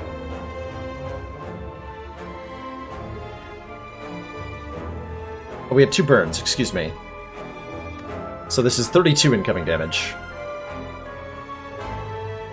We're currently blocking for 12, which could be 15 if I evoke it.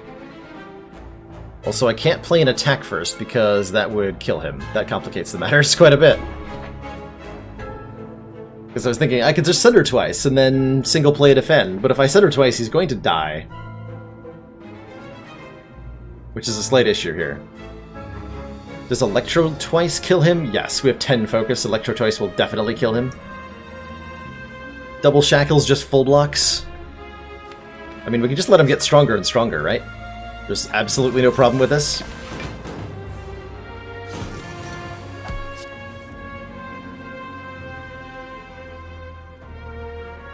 Okay, Loop is the card we were looking for, which is a card that does not actually do any damage.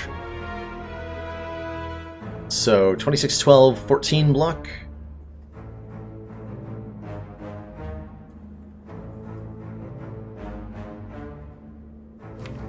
It's not ideal either.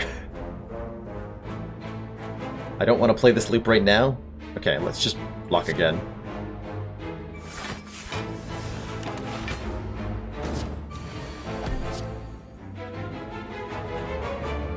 Okay, 15.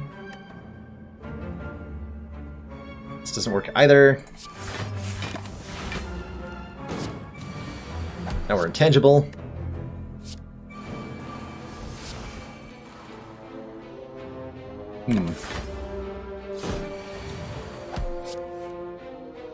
I swear there's a way to take 4 in here somewhere. Okay, 35 minus 12, 23. So I want to block for exactly 20.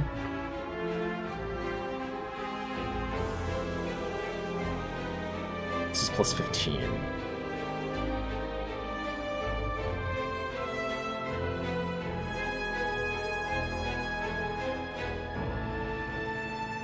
More, that is. Doesn't feel very possible. Right, we can take...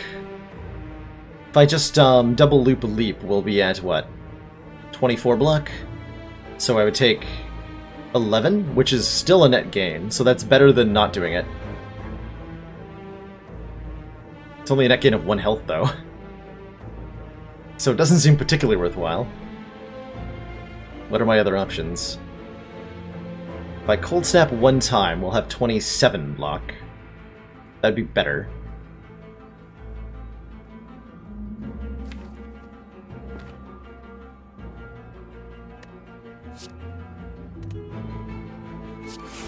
Stall for 1 more turn.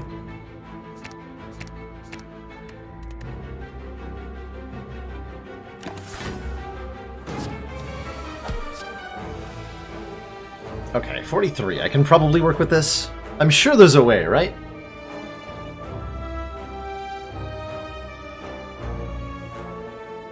So we have 12 block, 43 incoming damage.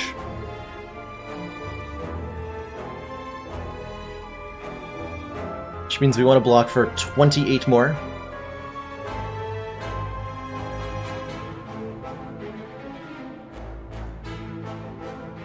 Cold Snap twice blocks for 30 more. So that's no good. Go for the eyes, we'll lower his damage by 11 to 32. 32 minus 12 is... what? 32 minus 12 is 20. Then Cold Snap will block for 15 more. We take 5? 5 is very close to what I want to take here.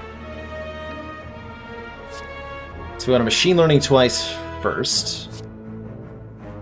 Go for the eyes, Cold Snap. Oh hell, I drew a burn.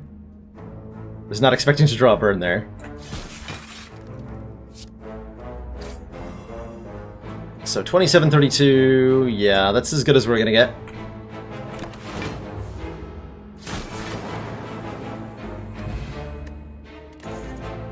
Worked out well enough. Tori is a great find. If we take 5 or less unblocked attack damage, reduce it to 1. We are super excited about that. Hey, it's a, it's an oddly familiar looking fellow. How you doing, Mr. Orbwalker?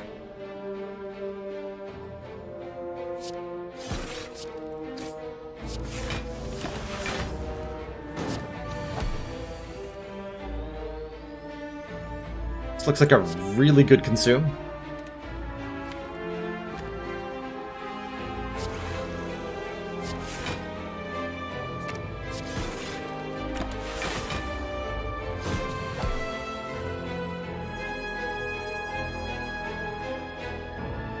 Tori might make it harder or easier to set up Meat on the Bone. A little hard to tell sometimes.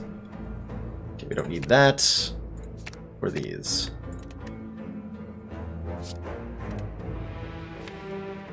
Let's hologram and play our consume again, apparently. I don't think I want to set up Meat on the Bone in this fight. We're close enough to optimal in that regard that everything is fine. Only thing I would care to set up is maybe Instance Burner, and I'm actually not going to... I'm fighting another hallway fight next, so I don't care about that either, actually. So never mind. Just heck and kill him. I am playing mod-free. Yes, Doubtlight. Have a seat. Enjoy. This looks kind of skippable. To be honest.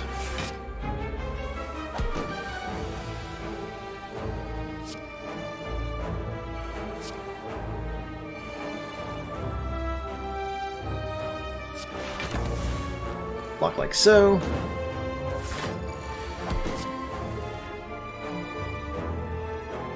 Orbs? Hello?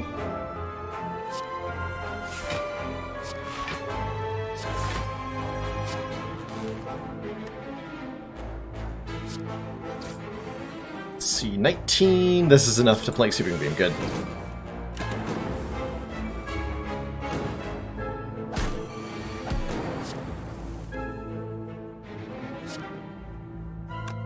So, Sunder is a good way to just kill this guy without having to worry about other stuff.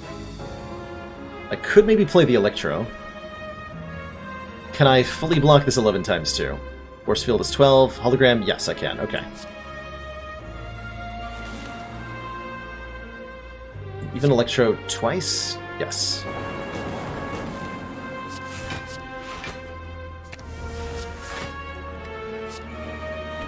Brilliant. Lack of Recycle Plus is a little distressing, but I'm sure we'll be okay without it. It's the kind of thing that's appreciated but not required. I was supposed to set up Incense Burner, and I guess I can say that I did. Alright, good talk. Cool-Headed is more Frost Orb generation, which we're seriously hurting for, so I'll take it. I think I quite like the Ancient Potion. There's a lot of things that can block that are really potent. I feel 43 health is going to be enough for this elite fight. Let's get this loop upgraded to make it twice as effective. And Giant Head, poor Giant Head, is going to give us so much time to set up here.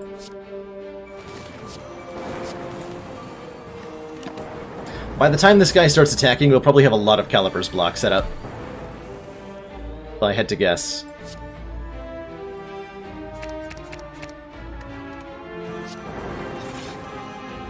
Show me those powers.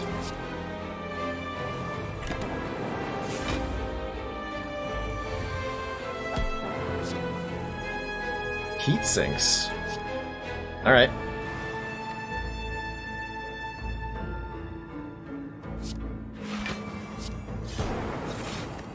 We want to draw more card draw, so hologram the Cool-Headed.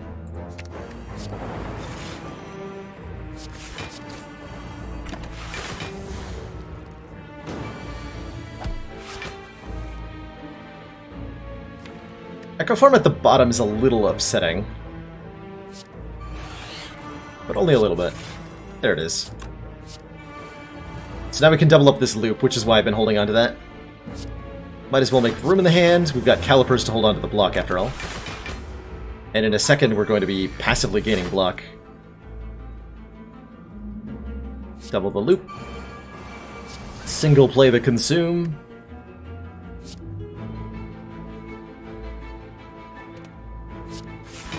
Powers out. We're going to double defragment next turn. And I'd say we're ahead of the game now. The 3 Cursed Book events, what do I think is the strongest? I think that Nilri's Codex is probably the most consistently strong one. The one that lets you choose one of 3 cards to add on top of your deck every turn. Or not on top, but add into your draw pile every turn. But certainly all of them can be the best, quote-unquote, depending on your exact situation.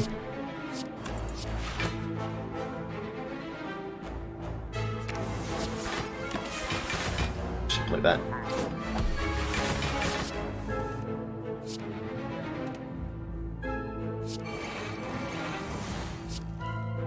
Let's consume as well. Yeah, with 6 stacks of loop, we want to just keep consuming. Definitely. Yeah, yeah, exactly. Necro's either the best or the worst usually, but rarely in between.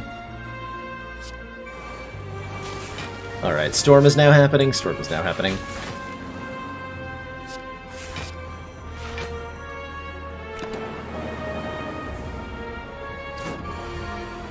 263 block is enough to survive the next couple of turns, and double bias cognition is certainly potent.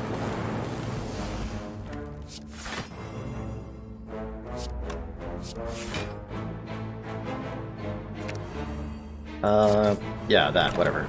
He's dead.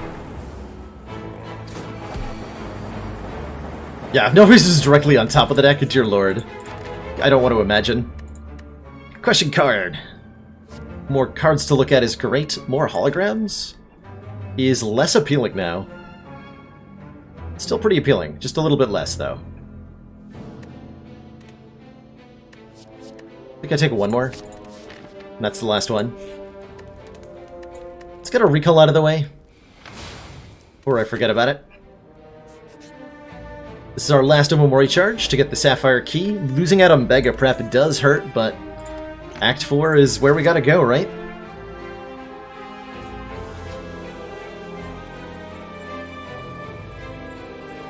Meat on the bone setup? Sure. I'll take a meat on the bone setup.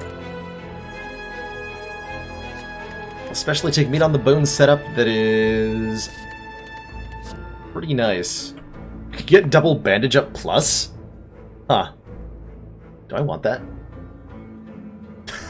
You caught that, Anonymous. Upgraded Equilibrium is a card I just like. I have an instinctual attraction to. Double bandage up plus is weird. I don't think I want it. Do I? I don't feel like I do.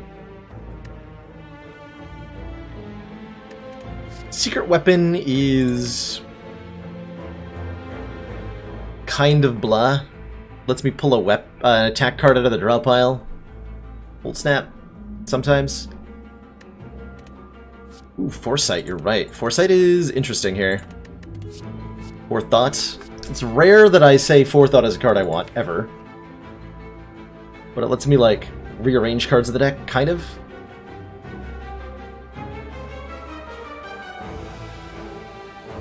Yeah, one way we can look at Bandage Up is like basically a self-repair that works in the turn. It works when you play it, which is kind of a big deal. We can also look at it as kind of a crappy block.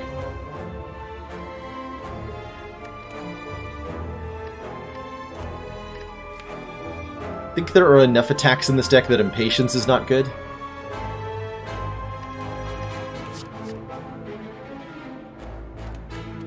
I really don't want any of this. I think I'm gonna skip it all.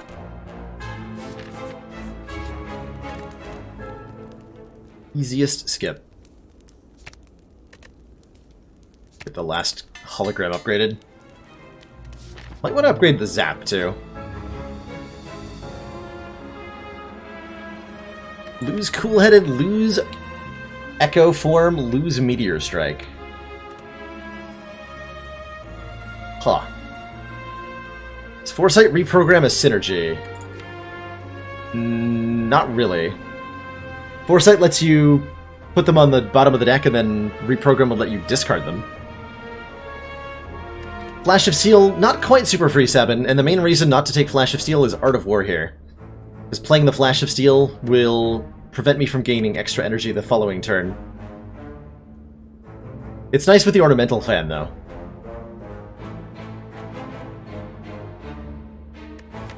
Man, I need those Frost Orbs. See you later, Meteor Strike.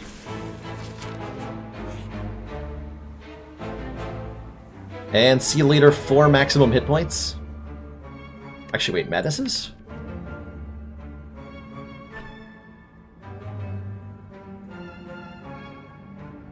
Actually, wait, Madnesses.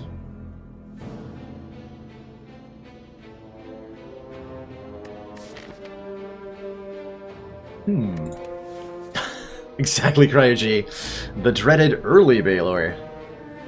Where I secretly stream for like 4 hours with nobody noticing. Madness lets me have an infinite with multiple holograms. And because we have calipers, that infinite does something meaningful. Sure? Actually, we're gonna try that. And we're gonna take a fight so that we can get beat on the bone value here. Which is probably not a terrible idea. No, not a terrible idea at all. There is absolutely nothing wrong with this idea.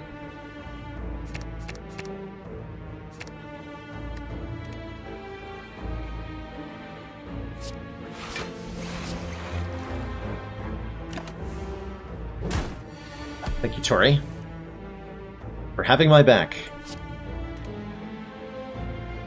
So we have full block with charge battery force field. Or with, like, dark shackles instead. Let's get these two down. Keep all the free cards, keep all the free cards. Okay, there's a hologram. We can make it free with the madness. As long as Cool-Headed doesn't draw anything dumb. Okay. Okay, so since hologram is the only valid... is the only non-zero cost card, Madness is guaranteed to make it free here. So now we have a permanently free copy of hologram.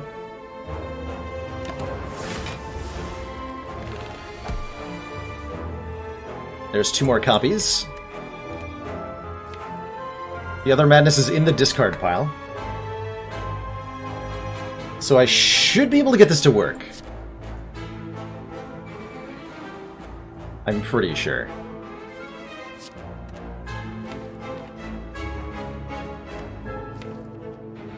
Maybe.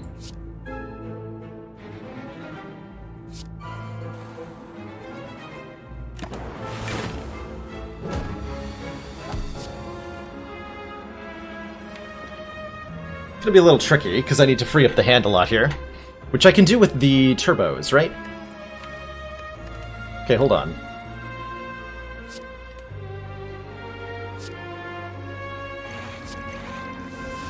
That's right, we're doubling. We're doubling things now. I really gotta remember not to do that. Hologram turbo. Play it. Do defragment leap machine learning. No. Can't get there this turn. Can I? Not in a guaranteed way. But I can gamble on it and have a 50-50, which is fine. So let's hologram the Madness Plus, play it with the electrodynamics. The shame. The shame!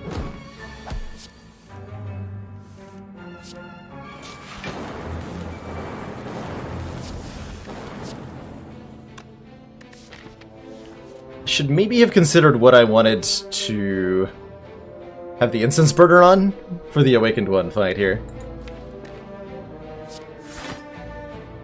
I think the answer is that I would like it on one higher than this. Well, that'll have to do. Okay, we chose not to lose the Cool-Headed. We did lose the Meteor Strike, so we don't take this Cool-Headed.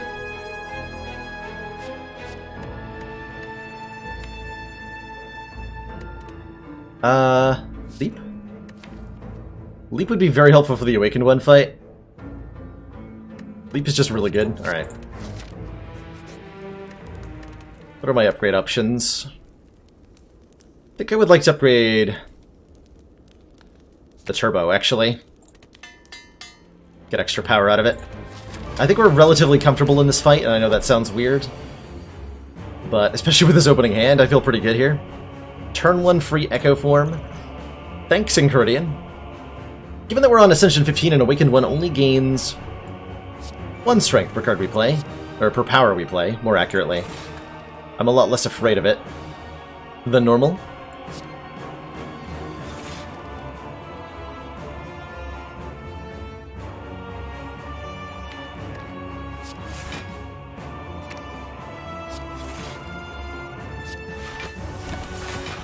There's our full block on this turn. Hopefully not a multi-attack this turn. Good. Okay, so next turn, the most dangerous turn, will be Intangible 4.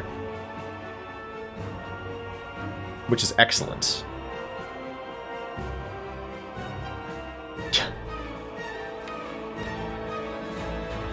So my first card gets played twice. I could just kill a Cultist here with Sunder and get the energy back.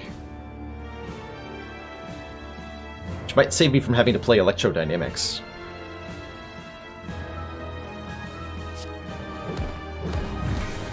This also gets me an Ornamental Fan proc when I go for the Eyes Awakened one here. Let's see what I'm drawing into.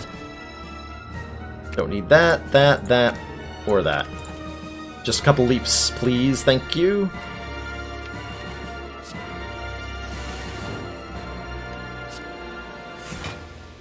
So 17 plus 6, cool, I can just consume. And we're all set. We'll be intangible next turn. Might as well play this loop then, huh? But I'd rather double it? I would rather double it. Alright.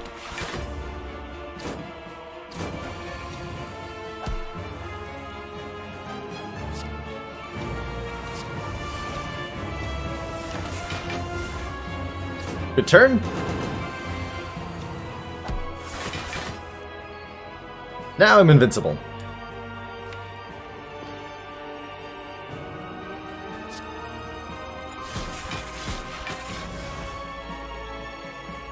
My next two cards are also doubled. I'm sure we can piece together a Hologram Infinite here. Let's hologram twice and get back hologram, as well as the... get back the hologram I just played. I don't know how that works, but it does. Double up on this. And just get this out of the hands.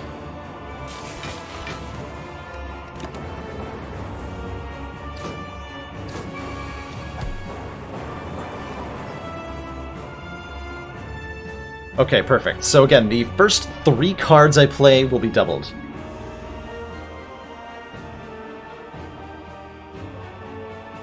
So if I double Electro to get that out of the hand, then double Leap.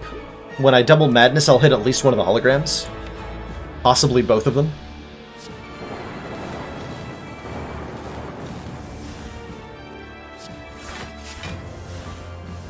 There we go. So we hologram, then we hologram for hologram, then we hologram for hologram, then we hologram for hologram, then we hologram for hologram, then we hologram for hologram, then we hologram for hologram. Is anyone getting dizzy yet? This lets us generate an infinite amount of block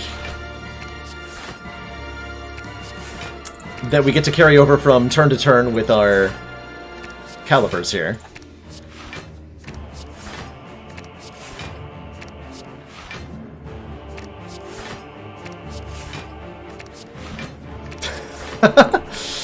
I do enjoy fighting Infinite 7. Hopefully we're going to be doing exactly this against the Heart.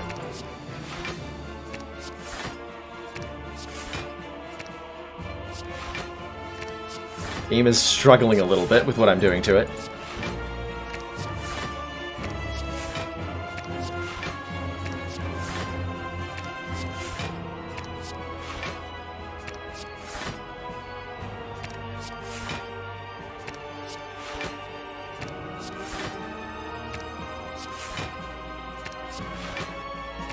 I have a hologram in hand, so I only need to build up Caliper's block before I shuffle the discard. Not sure I quite follow. Is that enough block? Probably, right? Feels like enough block. Maybe a little more. Can also make sure that we have 2 such holograms in hand at any time. Everything will be great.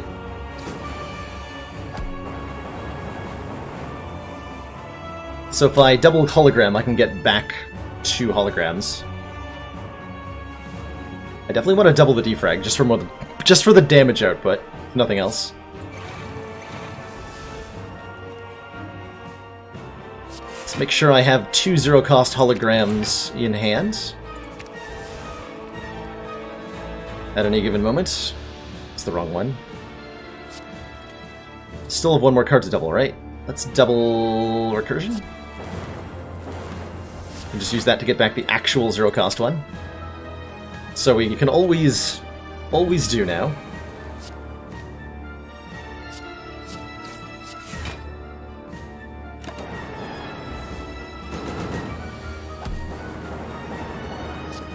Hopefully I don't need to get any more.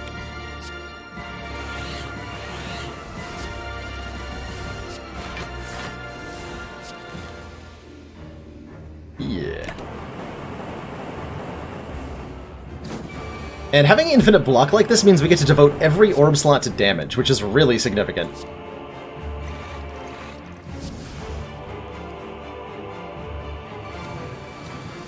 We're gonna use the Dark Shackles trick on Awakened One here. Kill him with Dark Shackles up means that he'll revive without his permanent strength. Not that we needed to do that, but I figured why not add insult to injury, yeah? Ooh, do I want to try to set up Incense Burner for the Elite fight? Do I have the ability to do that successfully, is a better question. And the answer is yes, I do, through extreme means, if necessary.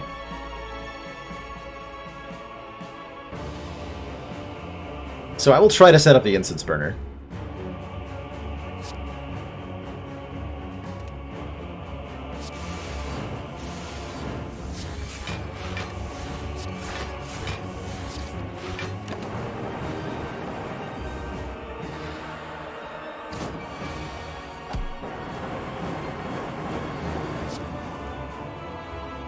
Which is going to involve...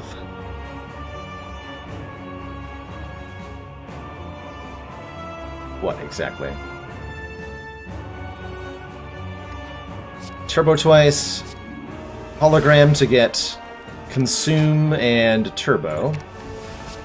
Play consume twice. Hologram consume. Play consume. Hologram consume. Play consume. Okay, we don't have to worry about accidentally killing the Awakened One. And we can actually get the orb slots back, hilariously. Now that's what I'm talking about.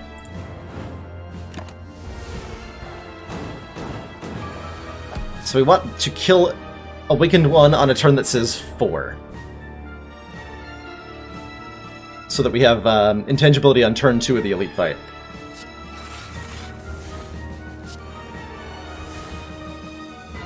Which should be easy to do. Probably. Make sure I'm drawing into damage.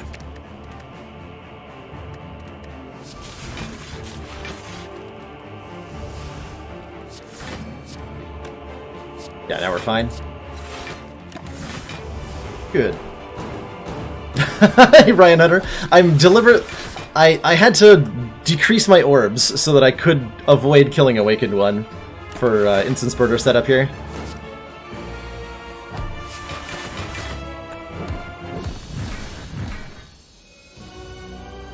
And meat on the bone. GG.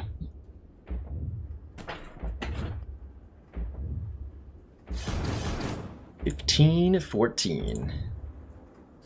Perhaps we can consume the heart as we did our orb slots. How about that? Okay, that's an actual reasonable amount of health.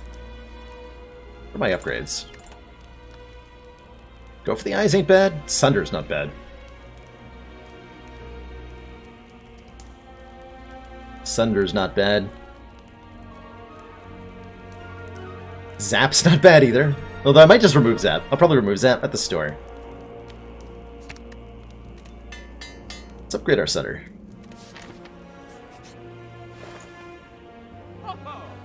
Could buy another Madness. We could buy a Mango. That's 14 hit points. That's actually really significant amount of health. The Mango. Panache should be a hilarious amount of damage output. How are we actually killing the heart? Presumably we're trying to set up some kind of infinite.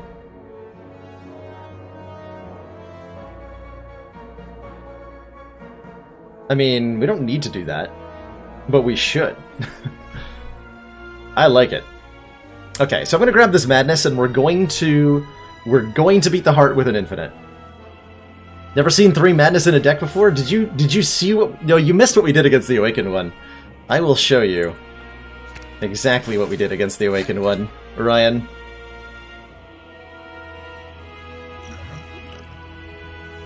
You will be shown. Or a Calcum? Sure. Get a Relic.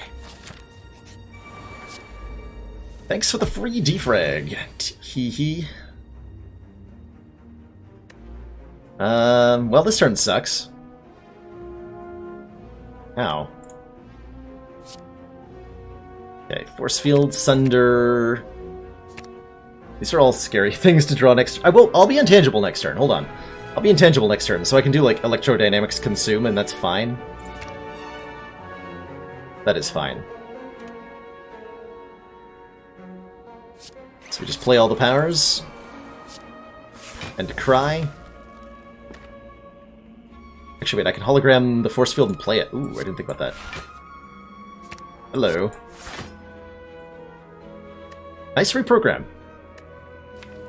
Good card.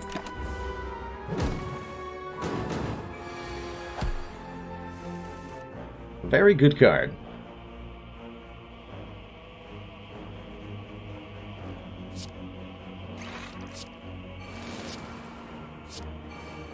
Okay, we get Orichalcum Block so we can keep the leap around.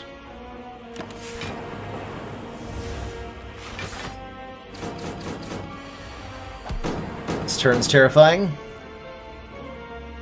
This turn is very terrifying. I can turn around, thanks to Streamline. Thank goodness. I'm probably just playing the Madnesses at face value here. Yeah, trying to hit the Electro and the Streamline. Is Sweeping Beam going to get me?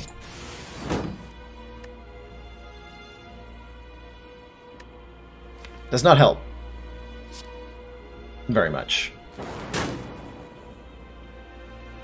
So we play Leap Leap, Capacitor Madness Madness? Yeah.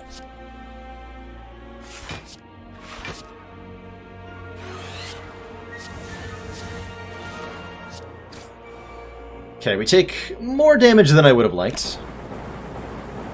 But this fight is going to be over pretty shortly here.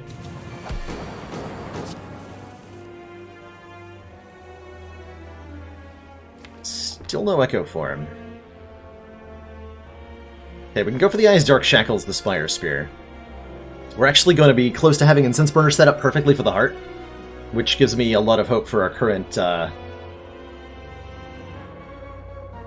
levels of hit points.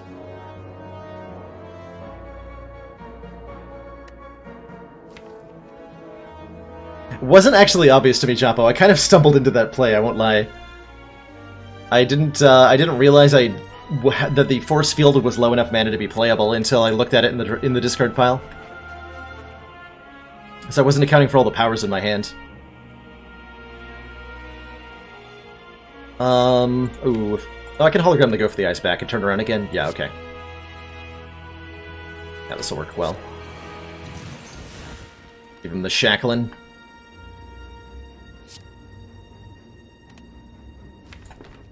Am I playing that Defragment? Yes. Get that back. Should have gotten the Streamline, probably. Whatever.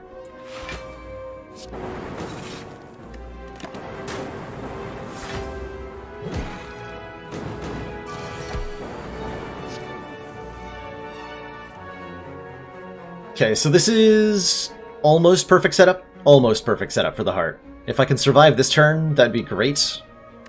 I don't see a really good way to do that, so I'd rather just kill them both. Can I do that? Better question.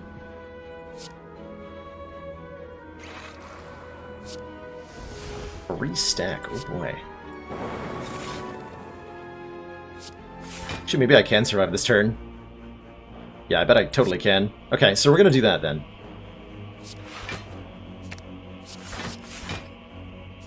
So that we're intangible on the second turn of the heart fight.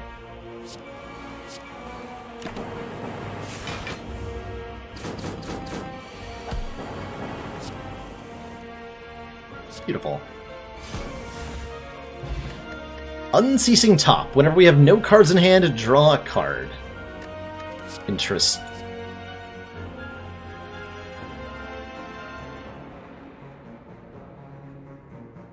Ah. I'm gonna grab that. We have a Recycle Plus now. I have an idea.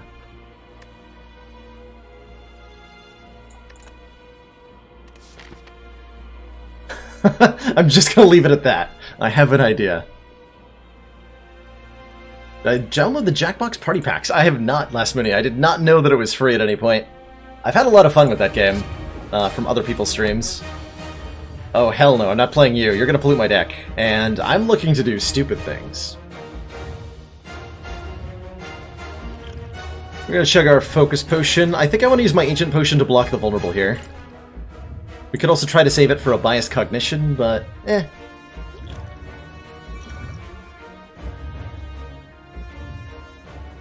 Oh, Recycle can do so much more than that, Fumin. I can't wait to show it off. I probably want to hold on to this boot sequence, huh? Just take Beat of Death damage to draw cards. We could stop the Beat of Death, 1 damage every time we play a card by playing the boot sequence, but I'm really going to want this next turn, potentially. Hog. Okay, that's a really good start. Getting Echo Form down on turn 1. Nice. So by having an artifact, we stop Vulnerable from the heart, which is a really big deal. We also stop the big hit with our Intangibility, which is an even bigger deal. I'm probably going to play Defragment twice, taking a little bit of Beat of Death damage, and that's fine. That is fine.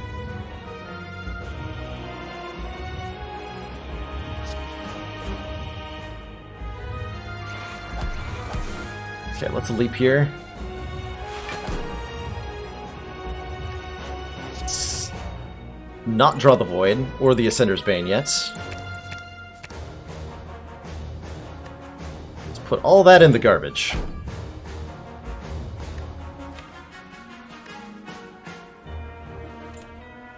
Do I hologram the reprogram and do that again?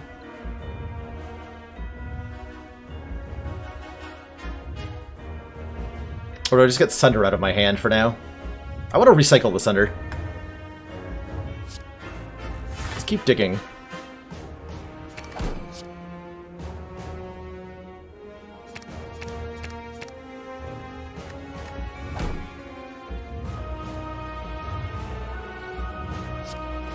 Get that out of the hand too. Alright.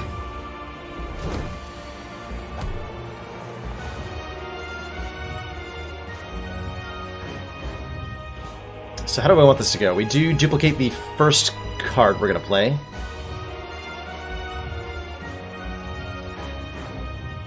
Which might want to be cool-headed, just to get 2 more Frost Orbs in play. But it doesn't need to be. It could be Boot Sequence, for example.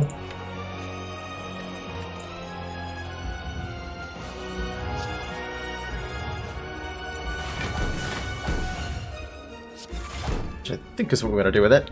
I would love to double the loop next turn. We're going to hold on to this Dark Shackles, and it's going to be sad when it fails to do what it needs to do. I would really like that Recycle to show up. Not going to lie. So this is a full block. Do I play Creative AI? I'm not certain that I do. Not for what I have in mind.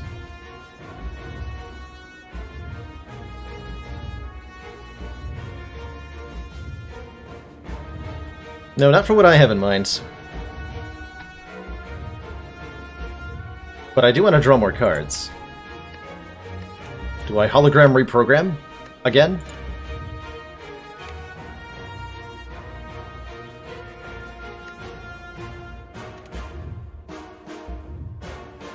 I'm not just trying to win this fight, I'm trying to do it in a specific way that might backfire if I'm not careful.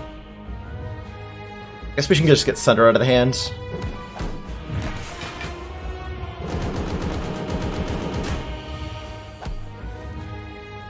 Okay, I'm gonna play Loop twice so that we're safe-ish.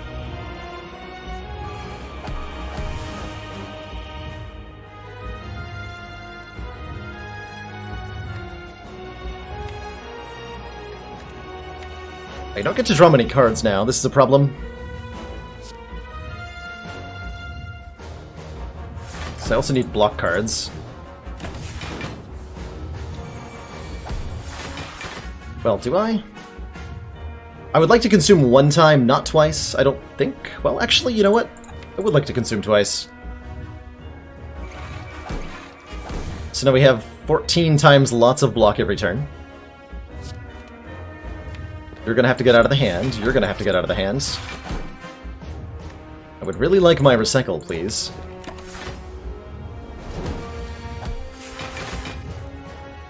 Ugh. Get this out of here.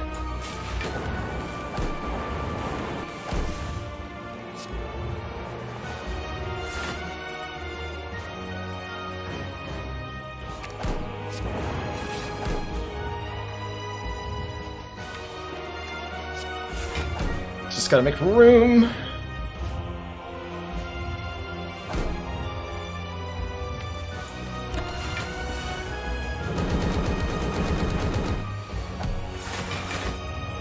There's recycle. Okay, so if we recycle twice, we can hit Creative AI in Hello World. We can play Electrodynamics, and then we can guaranteed assemble the combo. Perfect. Okay, so we have won this fight. As odd as that might sound, we just win. So those get exhausted. We just play Electro. Madness is guaranteed to make Hologram free. Hologram gets back Hologram. Madness is guaranteed to make Hologram free. Hologram gets back the third card that I want to be free. But before we do that, let's go up to the block cap here. Because what I plan on doing is far sillier than you could possibly imagine.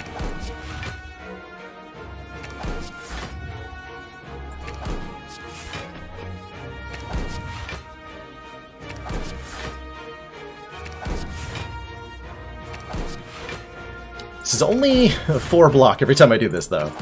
So this might take a while. My poor finger. My poor finger.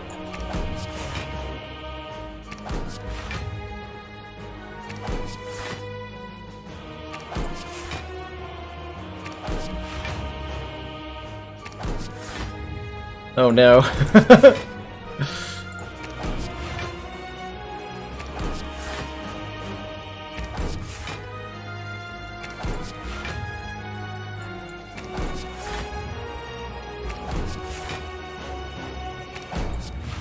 Press 4 and click yes. Yeah, I can press 4 and click, then I still have to scroll down to this. It's a pretty similar amount of effort on my end.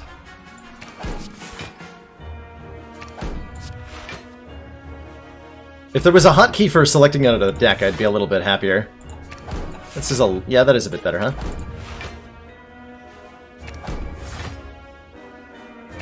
Oh. Well, that's the block we're getting, apparently. That's fine by me.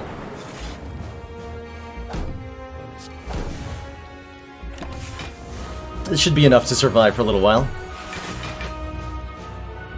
Okay, here's Recycle again to purge 2 more cards from the deck. What am I gonna kill him with? Is the better question.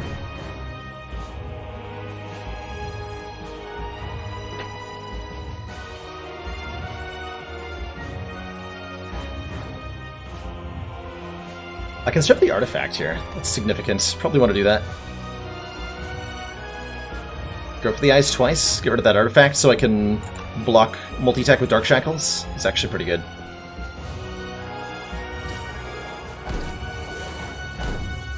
Let's gain more block, make a room in hand. We'll play Recycle next turn, or some such. Okay, this we get to play. Gonna recycle twice, recycle twice.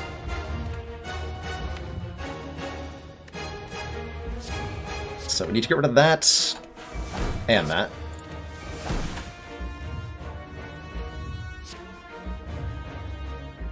Can actually hold on to this for a scarier multi-attack still? Yeah, we can.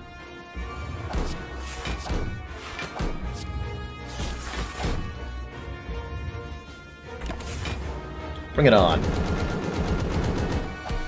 Does the heart even have eyes? We will find out. Alright, time for shenanigans.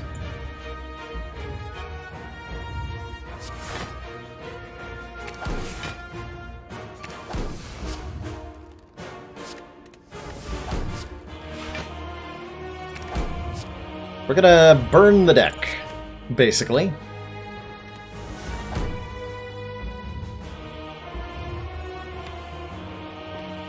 Burn it to the ground.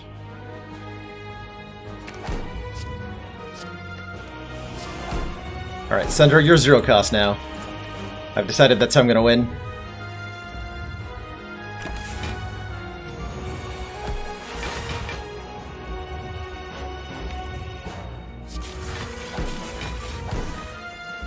Last card hologram? Are you kidding me? Well, I can throw out with Sweeping Beam. Get back our recycle. Recycle more cards.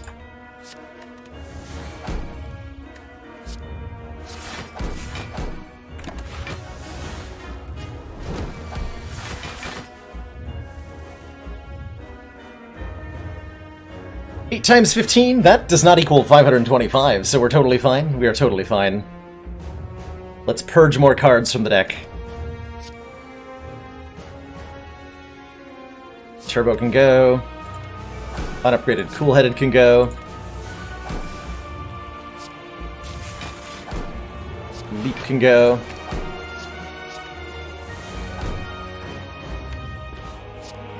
We want to draw our hologram, and that's about it.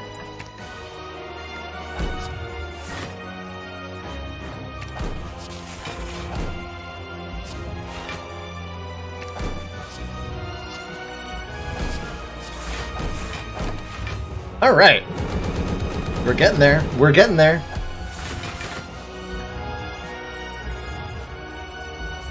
Recycle to purge, Sweeping Beam, and reprogram.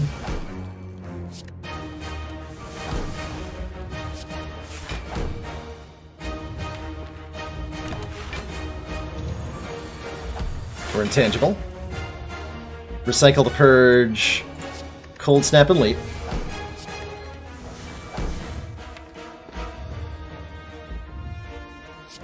Full-headed to draw cards. Let's keep recycling.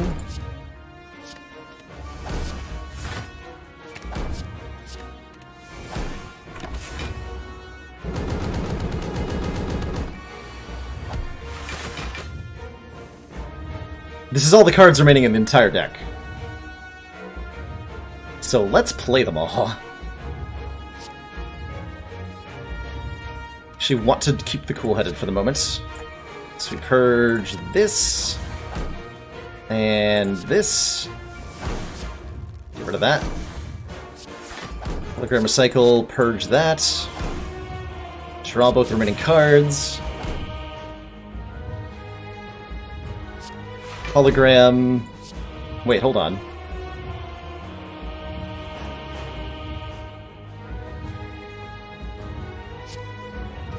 Hey, Enderex, I am still stuck on A15, but I think we figured this one out.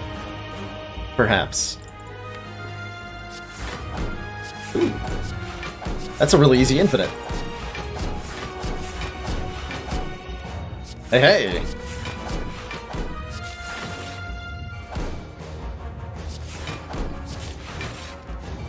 Okay, that's not working in the way I want it to. Okay, get rid of the last cool-headed. We want to hologram. Recycle. We'll play Sender, we'll play Recycle.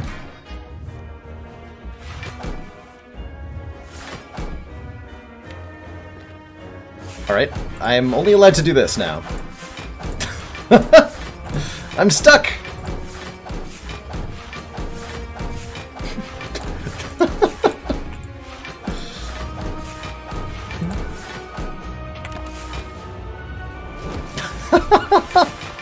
Okay, we can fix it. We can fix it. Recycle can't remove itself, though, right? I have to be really careful not to remove the Sender. To be really careful not to remove the Sender.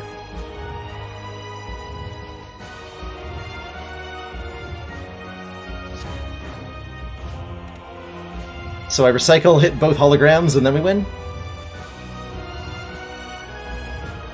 Just verifying. That's not gonna kill me somehow. Okay. All I have is Sender Recycle.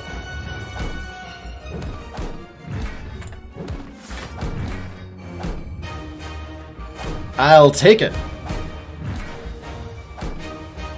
I was hoping to get it down to only Sunder, but I guess that's not really possible, huh?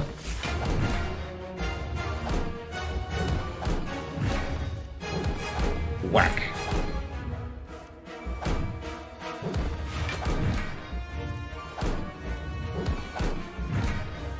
Alright, that's our damage limit this turn.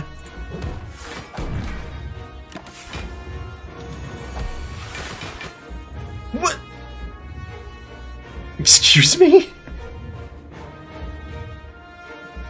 115? Holy crap. We took our sweet time here, huh? So that means the next attack is over 900 damage? I actually want to show that off.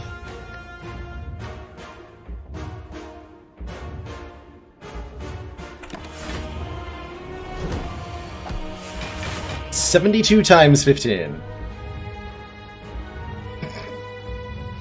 That's a lot of damage.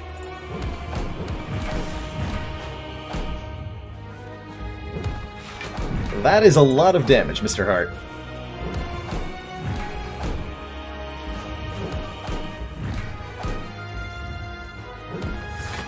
That is over 1,000, so no matter how much block I have, this will kill me.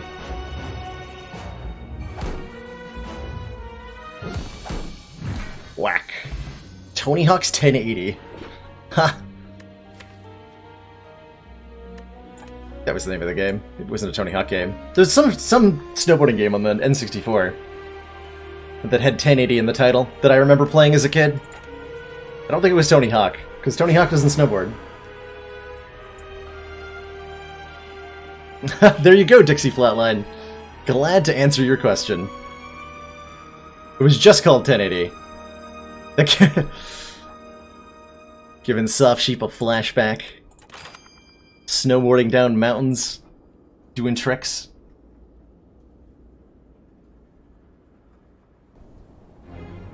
Tony Hawk's Need for Speed Underground. Reloaded.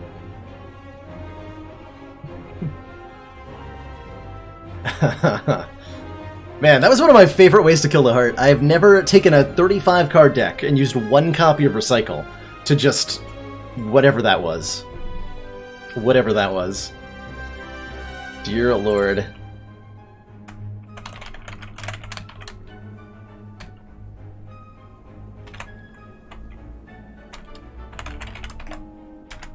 Nope, that's not the right one. I don't have an emote called baalorW.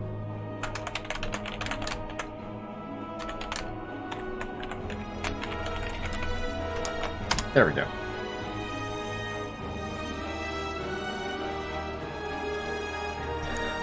Glad you like it, Sabin. It's one of my favorite things to do in this game, is just like mess around within the design space of the game. We've experimented in a couple of runs where if we modify our starting conditions, we can do some really hot nonsense. But it's particularly enjoyable for me to set up nonsense in a normal game starting situation. Like, this was a quote-unquote regular run until I ruined it. And we're on a 3-0 streak, including that nonsense. So that's amazing. That is particularly amazing. Let's jump into an Ironclad run, swap our Relic for a Boss Relic, and see what we get. Maybe another Pandora's Box start? I hope so. I would love so, in fact.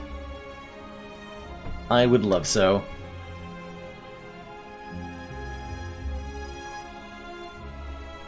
That's true, Joppo. It is not possible to anticipate that turn to be times 15. It is possible to, like, have a ghost in a jar, not on defect, obviously, but have some kind of intangibility prepared.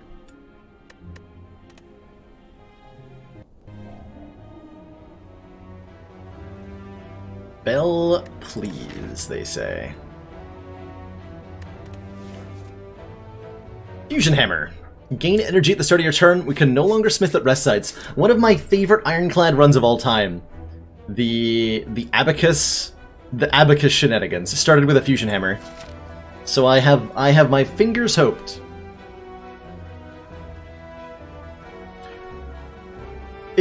Swapping your starting relic for a boss relic is high variance 7. I would say on average it is good.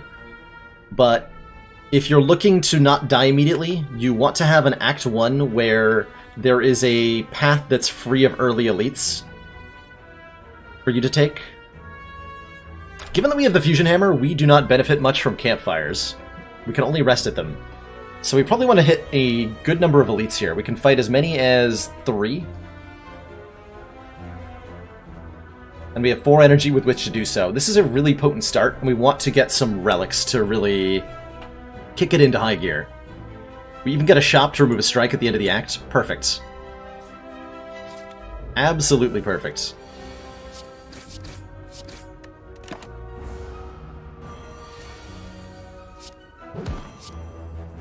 Womp womp. It's a shame that... Well, this actually helps make up for the lack of our Burning Blood, right? We have recovery from fires, because we're always forced to rest. We can't upgrade the uppercut. Hold on. Cannot upgrade the uppercut. That makes this a lot less attractive as a card. A lot less attractive as a card. Ew. Lizard Tail is probably among the worst. Pandora's can be bad, but as we also just showed, it can be really, really good. Tiny House is better than you'd expect. 50 gold to start is good. Ectoplasm is pretty brutal. Runic Dome is pretty brutal. Coffee Dripper has been interesting in my experience.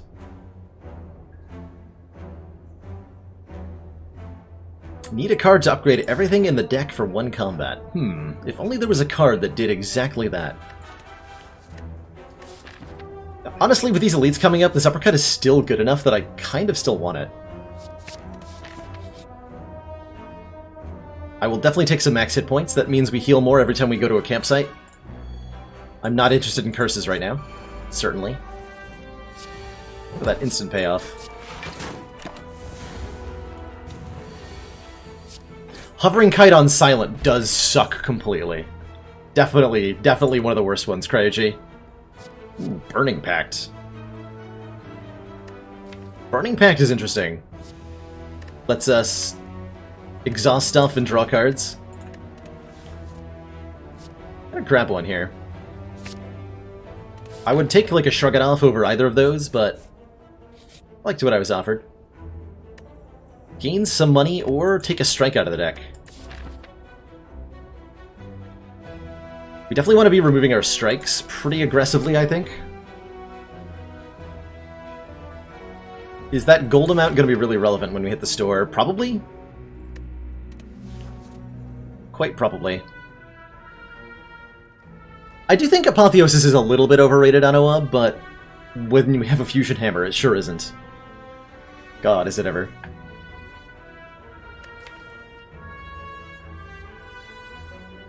Yeah, the thing that's particularly brutal about trading your starting relic for Kite on Silent is that you lose the 2-card draw on turn 1. So on turn 1 you only have 3 cards, and that's true for every other subsequent turn. It's savage. Savage.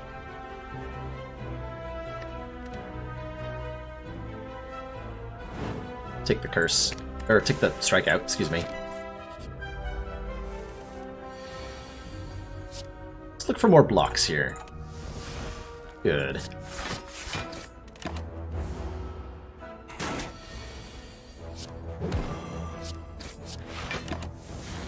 We're looking reasonably well set up for the elite. Which is good, because we're about to fight the elite.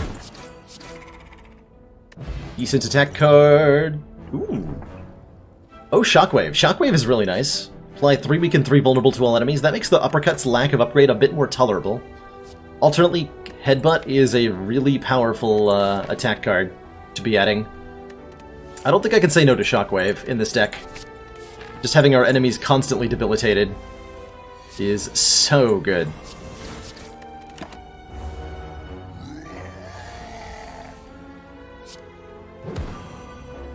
So good. Okay, just blocking a little bit here. He's weak after all.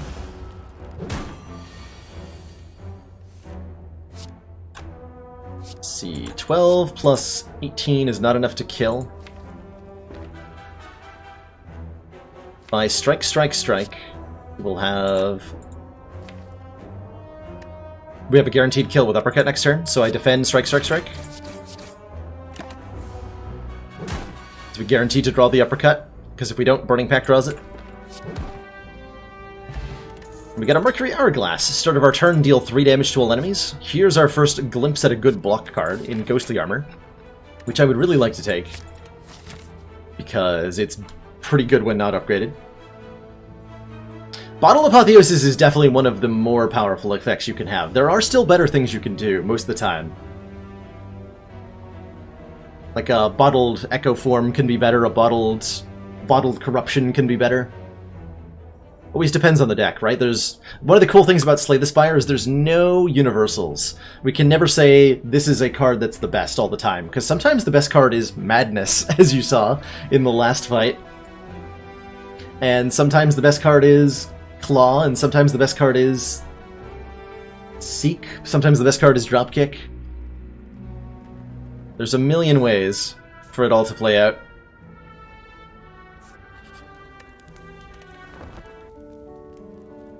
Nice thing about this early Fusion Hammer is that we're not going to feel so bad when we're forced to rest.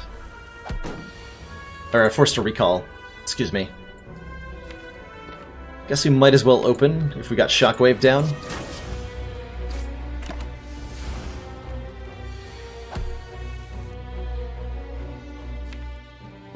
Let's get rid of a strike here.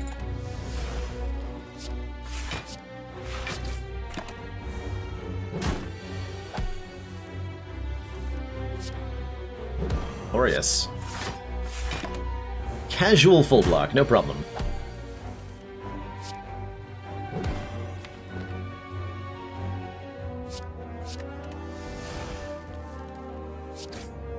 So we're guaranteed Ghostly Arbor defend next turn. Beautiful. Weakens.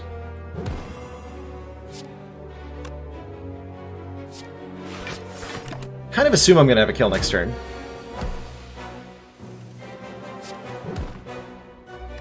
I have to say that that Burning Pact is way better than I expected it to be already. Way, way better. Art of War gives us energy if we do not... That's Searing Blow. If we don't play any attacks, we get extra energy next turn. None of these cards are very attractive. Searing Blow particularly bad with Fusion Hammer, right? Particularly bad. Sometimes the best card is Strike. That was definitely true on the Construct when we played around with that character.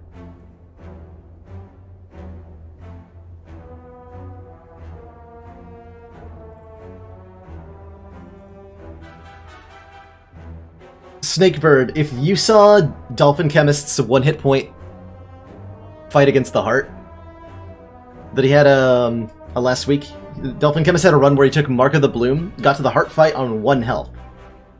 His opening hand was 5 cards that didn't generate block and 1 copy of Seek. And the only reason he won that fight was because he had a fossilized Helix for 1 buffer stack to absorb that first hit of Beat of Death so that he could seek for the cards to get started.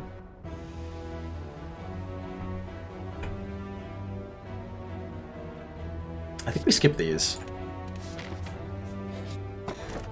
Ooh, Bronze Scales, start combat with 3 Thorns. We're fighting Hexaghosts, so that's immediately useful to us. We're gonna cruise into the store with nearly 300 gold, which is super exciting.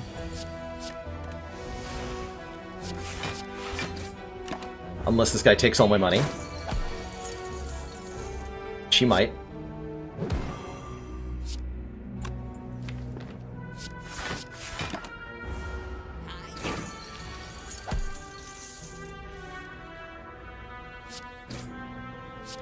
Please no.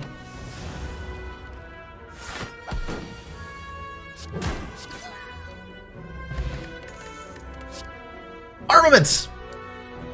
Get in my deck! I know there was a corruption there, but armaments.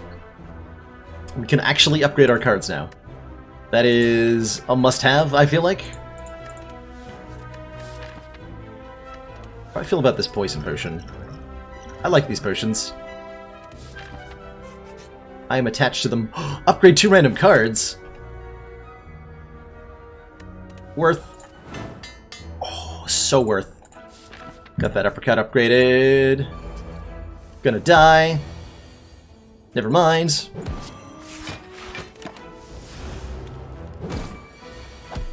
Two of the best common damage relics, by the way. Mercury Hourglass and Bronze Scales. He is super appreciated. Splat 34. Armament Strike, I think, gets closest here. No, never mind.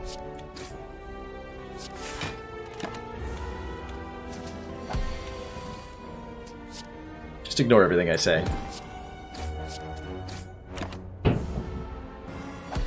Hourglass is uncommon. When I said... I didn't mean the actual rarity of the relic. When I said that. It is an uncommon relic. Bronze Scales is common. Frequently encountered damage relics is, I guess, kind of what I meant by that. But, or two of the best damage relics, period. How do I feel about these offerings? Cleave is not the AoE I had in mind. Anger... we don't have that much card draw.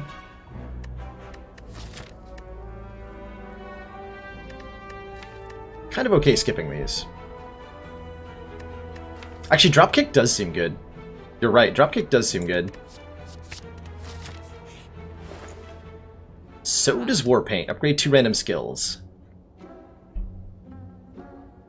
I don't think we're taking the Prismatic Shard to make other colors of cards appear.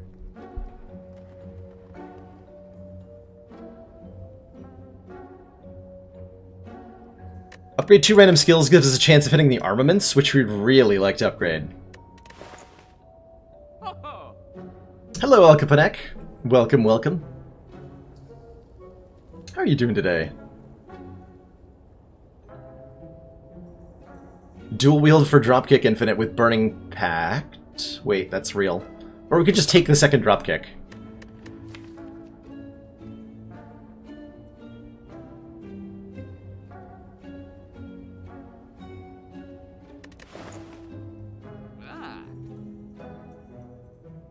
Now, hold on a minute. Is that the dumbest idea? Does Dropkick Infinite work with what we're trying to do? Oh boy, unupgraded Wraith forms. Just what I needed. Hey, Henzy the man. I do love finding infinites, it's true. God, is it ever true. Let's see what our Warpaint hits. This can change our decisions dramatically.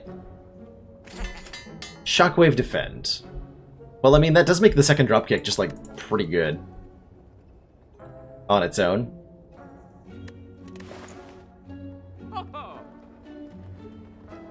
Screw it. This might not be correct, but it's what I'm doing.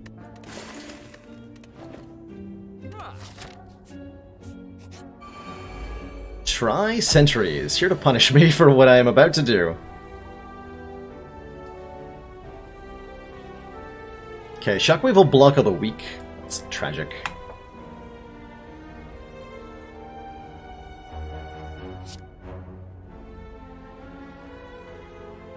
In order to take the least damage, we want to uppercut the middle one here. Or do I want to Shockwave and then uppercut one of the ones at the end? Just take my 10. Do I think I can beat Hexaghost with 25 hit points? Probably. Very probably. I don't need Purity, no. Because I don't need the deck to only be 2 Dropkicks. I need the deck to get a Dropkick Infinite. All you need to do is have Dropkick be the only card in your draw pile. So you have space in hand to hold on to the rest. Which means you can Dropkick Infinite pretty reliably with like a 10-card deck.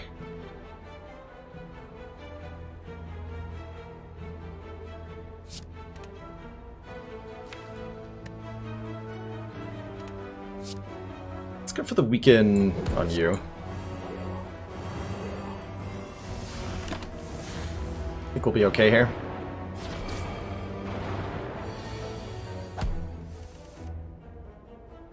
That's 20 block. I should have played the Burning Pact first. I'll just play a strike. Don't think we want to thin out the deck in this fight anyway. These guys are rude. Super rude. Dropkick will draw dropkick. And then I don't want to play the other dropkick until I played the other stuff.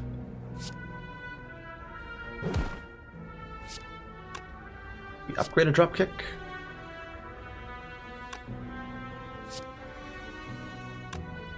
Upgrade a strike.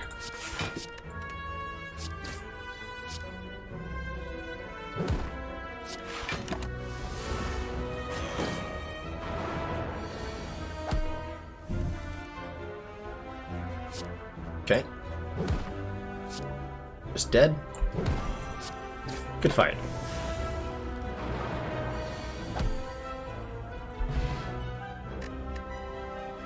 The reason I didn't Shockwave first was because it would be less turns of vulnerable on the sentry, but I think you're right, Squeak, that I should have Shockwave first on that turn.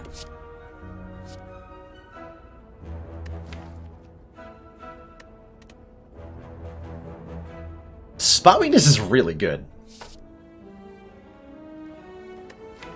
Slows down getting towards an infinite, but like we don't want to necessarily try to infinite every fight. That's kind of ridiculous. It's kind of ridiculous. Double tap is solid here as well. Being able to double tap our uppercut or our drop kicks is both very potent. But I think I want the spot weakness. Hey, safety orange. Oh, we're resting too. Yeah, we totally win this fight.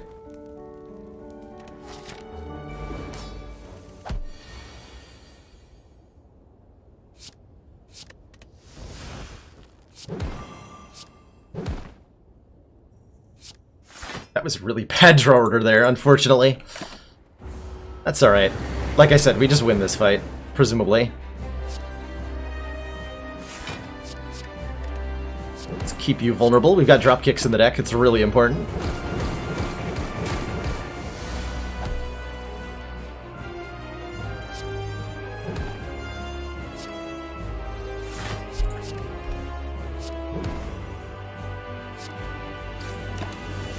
Upgraded the defend, but played the strike. Could have done that turn better.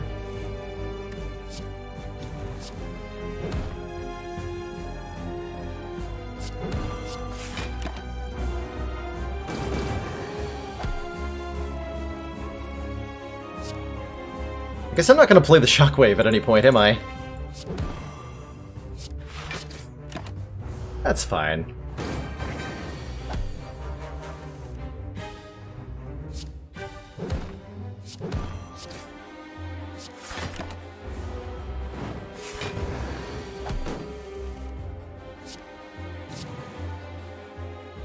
More like Flex a Ghost. So you're getting flexed on. Yeah.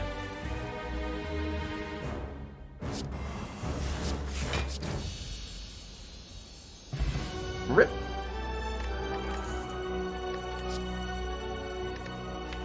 Ooh. Oh, I like some of these. Dark Embrace, whenever card's exhausted, draw a card. And that is pretty potent. That gives us a lot more card drawing potential, lets the deck cycle pretty aggressively. Fiendfire, otherwise, lets me exhaust an entire hand to do a bunch of damage. How much exhaust do I have? I've got Burning Pact, Shockwave, Ghostly Armor. That's it so far.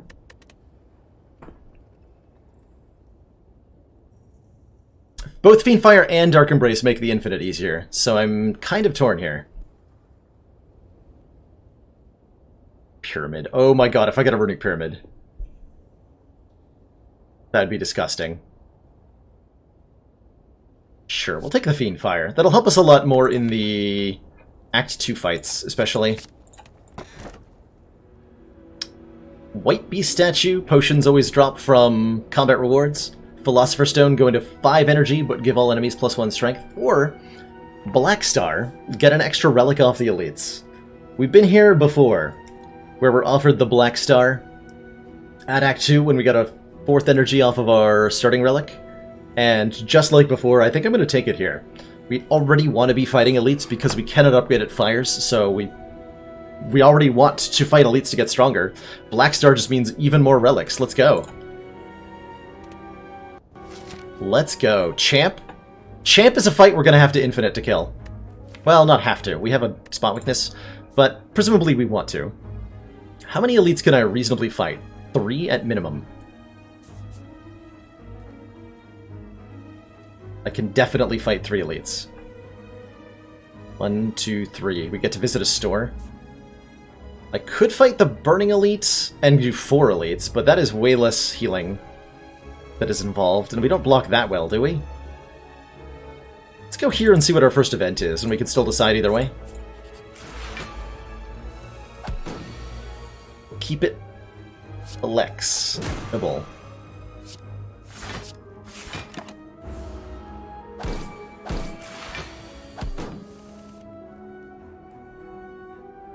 I want to do Shockwave. Let's Armaments the spot weakness, play the Ghostly Armor.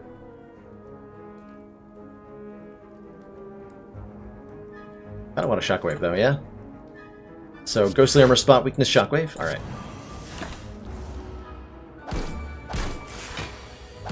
Just keep him weak so he doesn't hurt me. I'm afraid!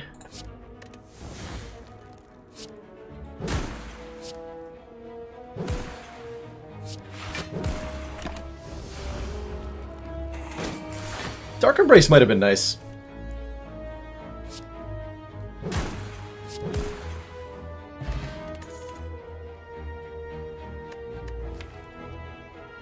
Don't feel like we need a Sword Boomerang or a Flex or a Rupture. We don't have any self-damage. We do have Strength, which makes Sword Boomerang nice, but the drop kicks are kind of filling the job.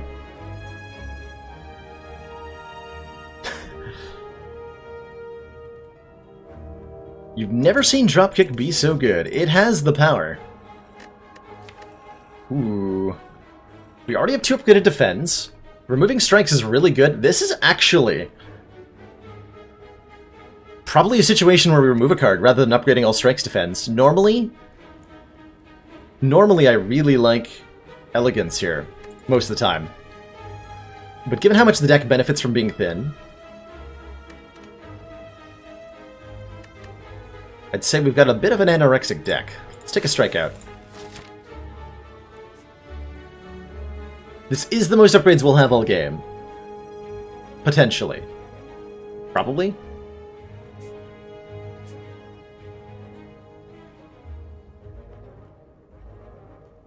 How comfortable am I against the Burning Elite? The answer was Elegance, of course. Commander, we've just received the support of another council member. X! Just subscribe with Twitch Prime. Welcome, X, to the council. Thanks so much for that support. And thanks for having us hit 190 subs. Oh my goodness. Climbing on up there. Really, really appreciate that.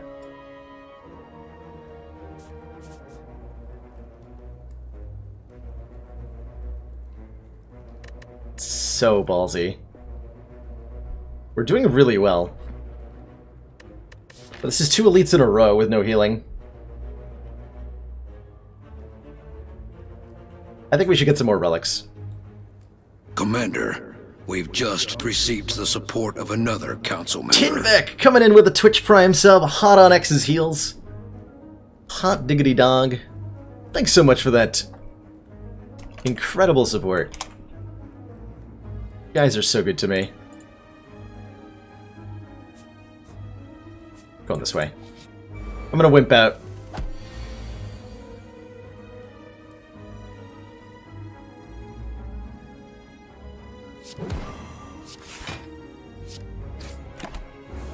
I'm wimping out. No!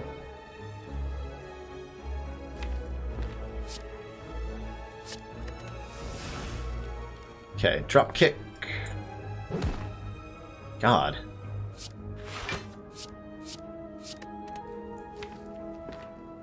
Ugh. At least we cycle the deck before Hex comes around. Or, yeah.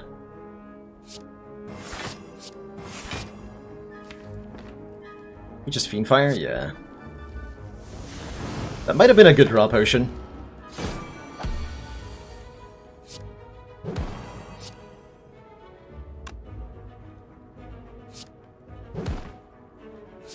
This is fine, this is fine.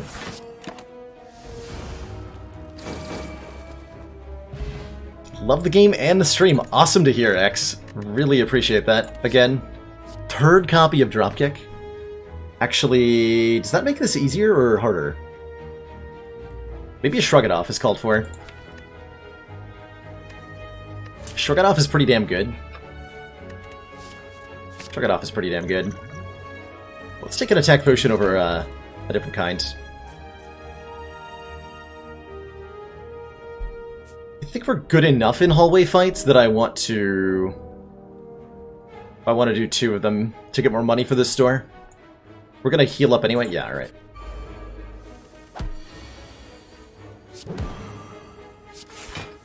Right, Chrono? I'm not sure how much of a thing it is.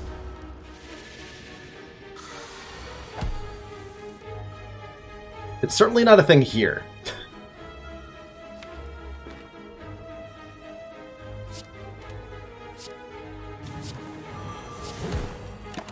Vulnerable.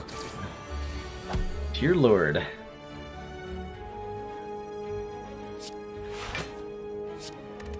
Okay, just block and pretend like everything's fine.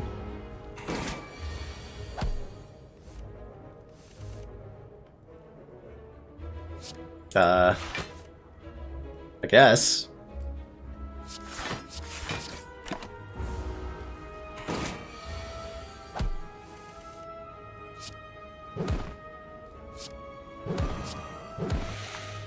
You know what this deck needs is a champion belt. Definitely not a power through. Possibly a second ghostly armor. Yeah, self-exhausting cards are nice, especially when they block a lot. Spot weakness has not been on point. Very much.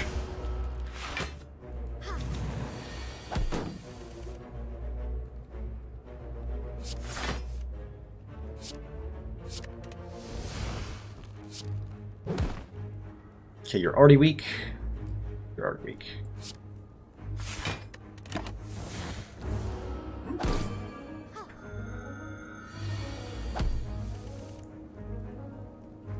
Ooh.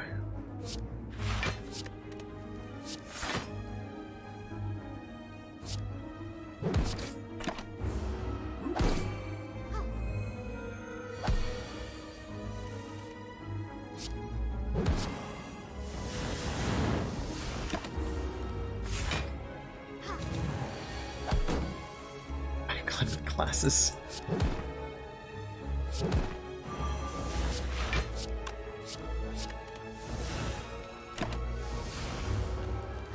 So the deck is 9 wait, hold on. The deck is 9 cards now. When did that happen? The hell? I'm gonna go infinite here just because I can.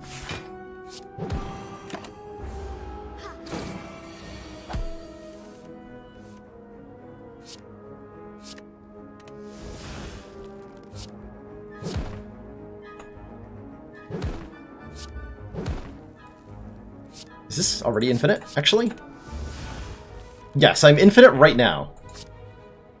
That's incredible. That didn't take very long, did it? That did not That gets me there way faster. Battle Trance. Draw 3 cards, you wait. Well, hold on. Do I actually want that? Yes, I do. Despite its oddity, it does get us where we're going faster. And it's really good with Fiendfire. Yeah, we do want that. We'll top on up and start fighting elites.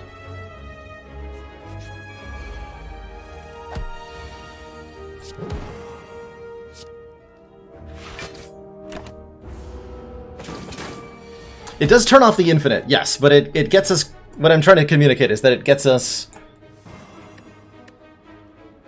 hands like this, where we can start setting up the infinite quicker. And then we can Burning Pact it when we're done. If that makes sense. Do I shock... I think I Shockwave. We can afford to take some damage here, right? We're gonna rest soon. Only if we need to, actually. But I think I want a Spot Weakness, Shockwave, Dropkick, Ghostly Armor this turn. We don't get a card off the Dropkick, but it still gives the energy back. This ensures that the book remains weakened throughout the rest of this fight. Which is pretty hecking important.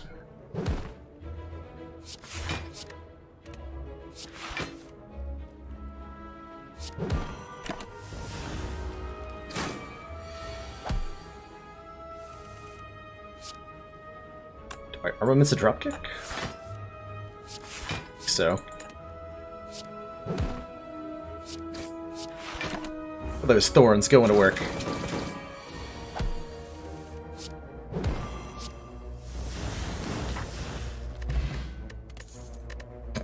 Bag of marbles, apply 1 vulnerable to all enemies.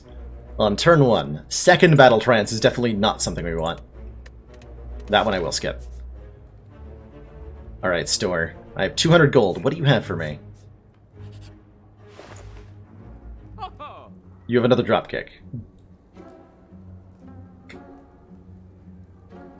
Probably? Marbles does work with Champ Belt. Yes, Seraphs. Yes, it most certainly does.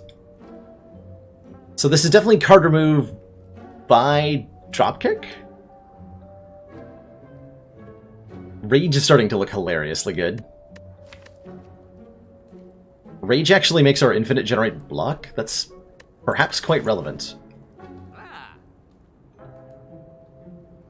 Is Thunderclap worth? I don't think so. We already have Shockwave to do AoE weaken and vulnerable. Panic button could be worthwhile.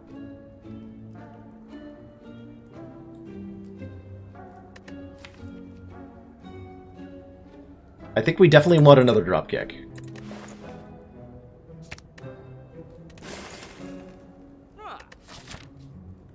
That feels correct. We would also like a second copy of Burning Pact, ideally. How's it going, Abu? Do I buy this? It's not going to be upgraded, which makes it feel pretty mediocre most of the time. It's a good block, though. Let's get the Rage.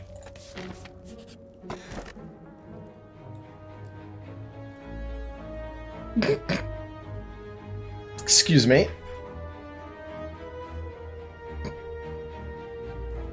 Okay. We can now remove cards at rest sites. I mean... yeah?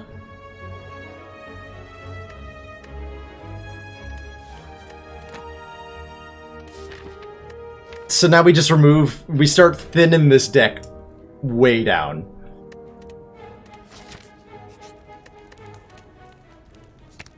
See you later, last copy of Strike. Easy Sapphire Key. Take a Relic for a Curse. We could toke the Curse, but I'd rather toke Defends. Just pass.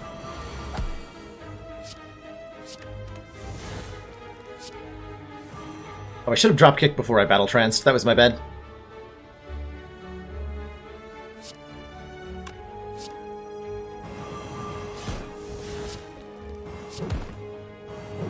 Rip. Ooh, he's attacking me. Cute.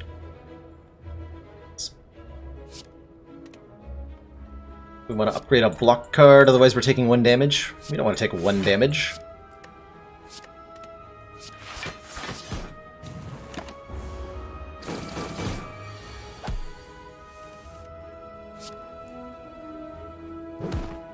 Hey, look at all these cards that aren't dropkick. Get rid of them.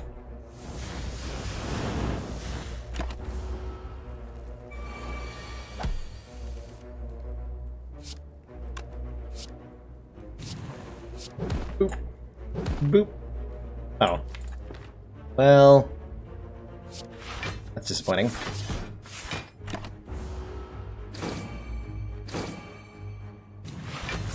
How high would I rank digging? Not as good as I'd rank toking at the moment.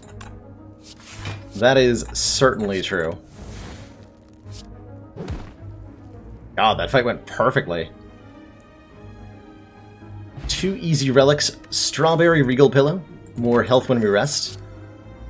Disarm is just, like, good. Disarm's pretty good. But no, I mustn't take things that thicken out the deck. I will pass. I think. I'll definitely take some more money. And I will definitely fight the Book of Stabbing.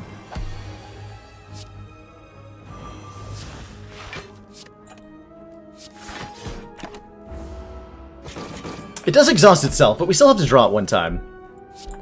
Is the main logic there.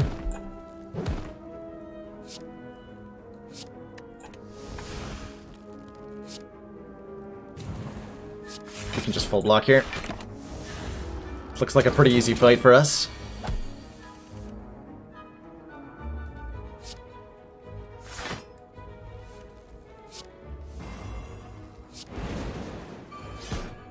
Okay, so drop kick's free.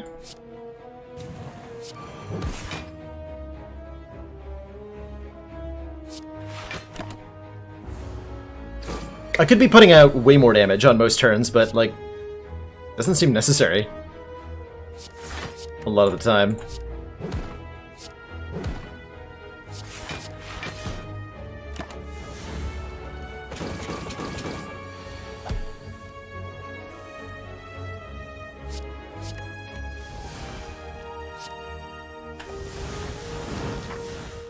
Book of Rip.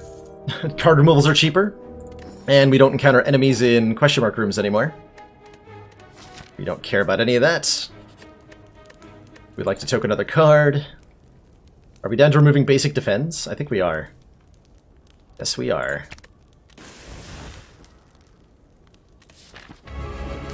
Bring it on, champ.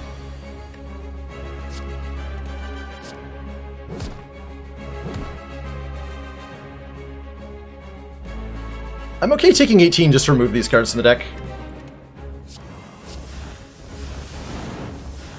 Or 13, rather. This gets us set up really nicely for the back half of the fight.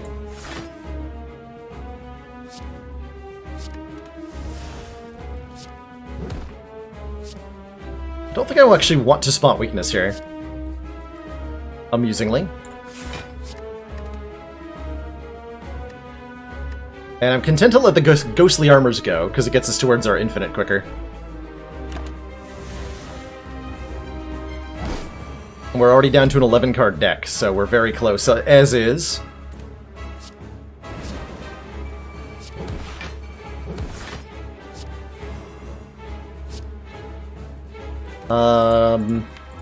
Yeah, let's get rid of spot weakness here.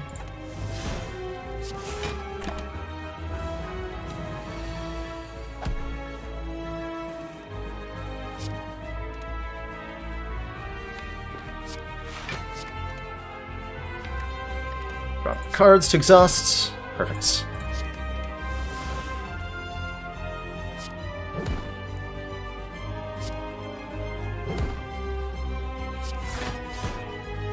Perfect.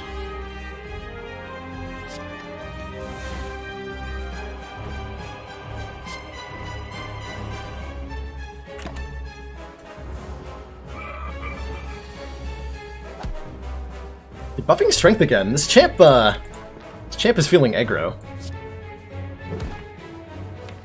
We're just burning pack the battle trance, and I think we're there now. Yeah, yeah, we are. 5 damage at a time. I'm sure I could have done that better.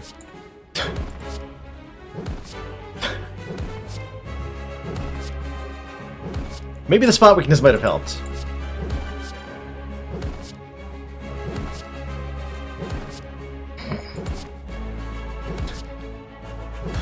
Oh dear.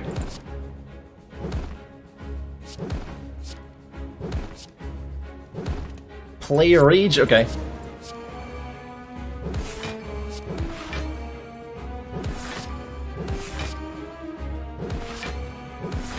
Now we have additional sound effects playing while we do this.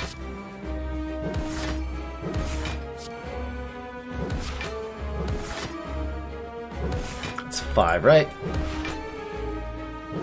I bet it's gonna be faster.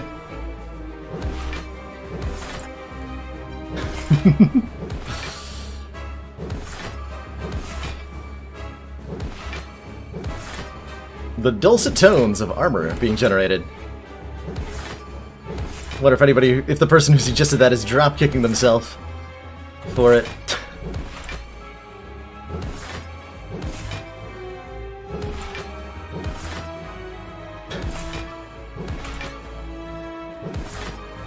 We played dropkick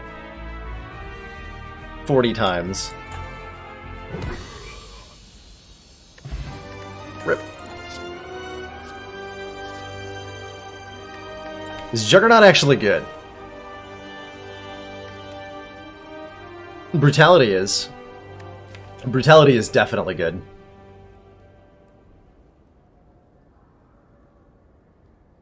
Brutality is definitely good. Start of your turn, lose a hit point, draw a card. It makes it faster. Yeah, like, do we care about it being faster? We want to get to it faster. And Brutality is definitely that. I think we'll take the Brutality.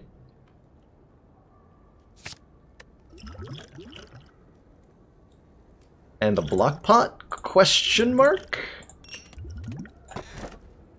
And...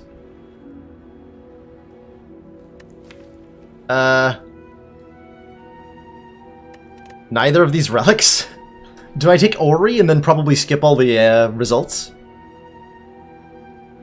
So Choker, obviously, no.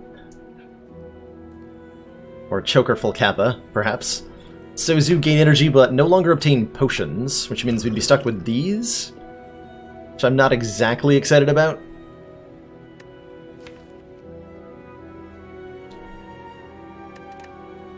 So, Ori? Seems fine.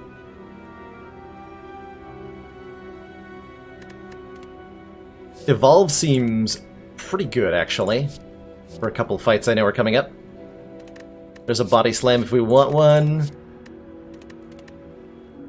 There's a True Grit that we can't upgrade. I'm down to take an Evolve here. Whenever we draw a status card, draw one card. This will help a lot against the Heart and the Elites. We have a tiny deck and they add a lot of statuses. This makes those turns a lot less painful.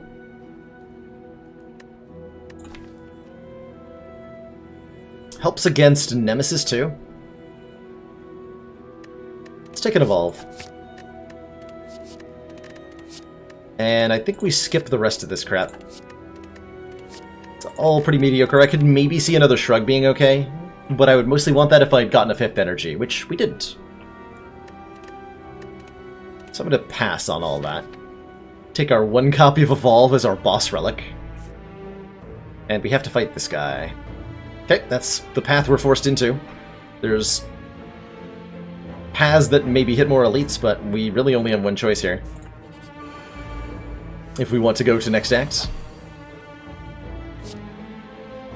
Oh, the Spikers. Somebody was talking about these, and be having problems against them.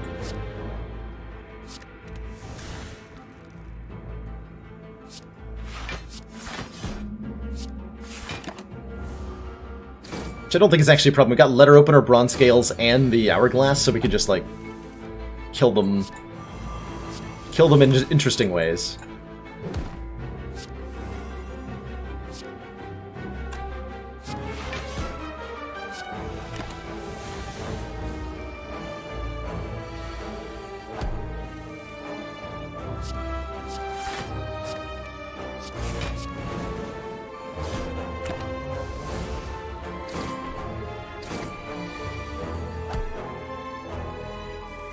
Look at all that passive damage. It's beautiful.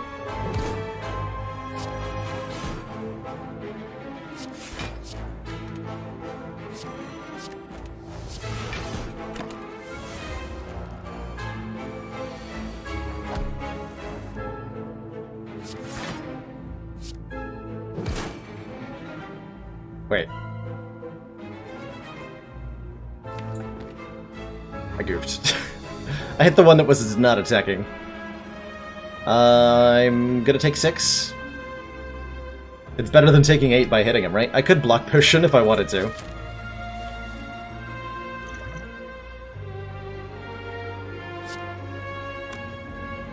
Letter opener?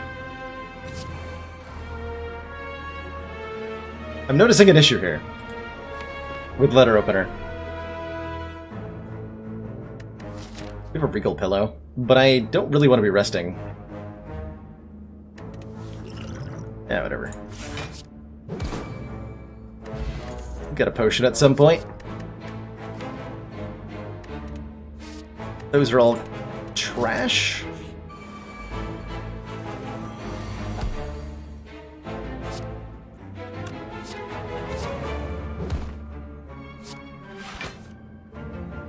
Okay, we can't play the shockwave this turn, unfortunately. We're looking at 27. I can't even block for all that.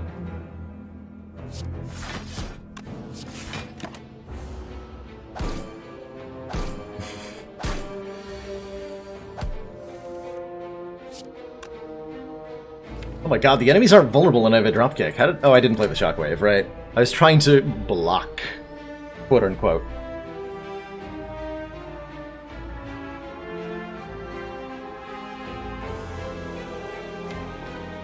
Gross.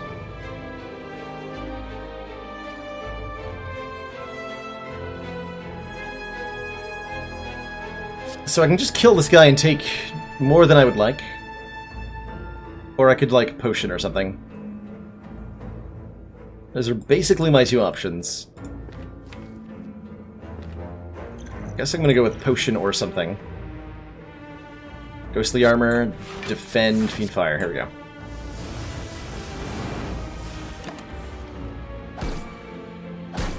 Stay healthy. Stay healthy, folks.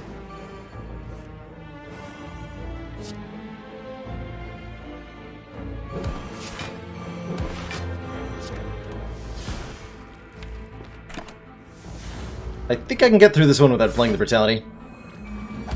So I certainly hope I can.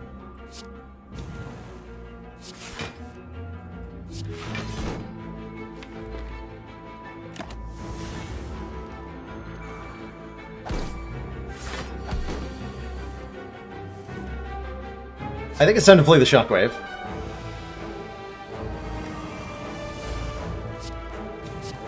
$21. Perfect.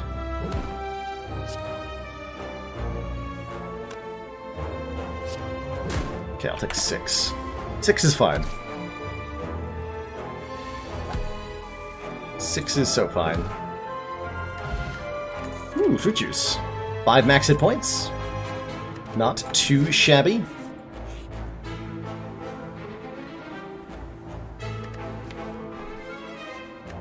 Madnesses, I don't think are something we want. Are they? I don't think so. No. They add 2 more cards to the deck, and that's just too much. I'm pretty certain. This guy is terrifying. Hello. I don't have a lot of block against you. Which means this is as good as it gets, right? Yeah, this is as good as it gets.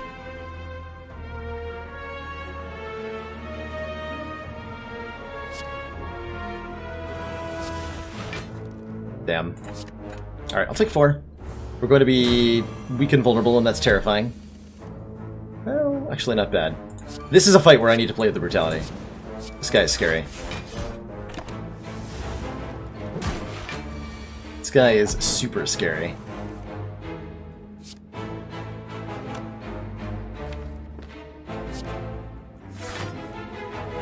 Dropkick. Supposed to do that the other way around. 10 times 3 I can block.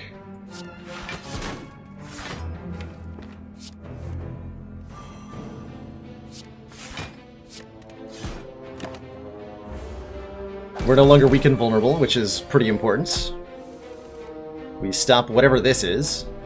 The curse, that is. 6 times 3, much more blockable. Eminently blockable, even. I could be dealing more damage on my turns, but I'm looking to stop the turn when the Writhing Mass is doing a non-threatening attack. Or when I'm no longer able to. block in the slightest.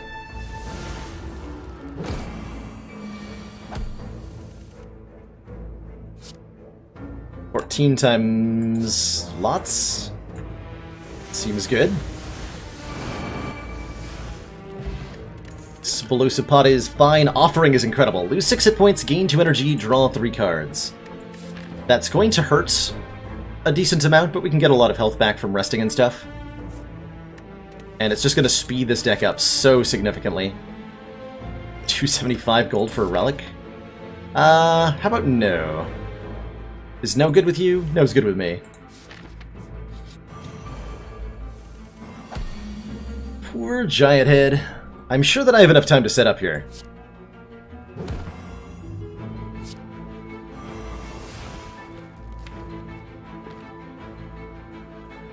I will use the Offering in this fight. This is our Super Elite, so I'm not going to mess around with him. Oh, there's no need for that.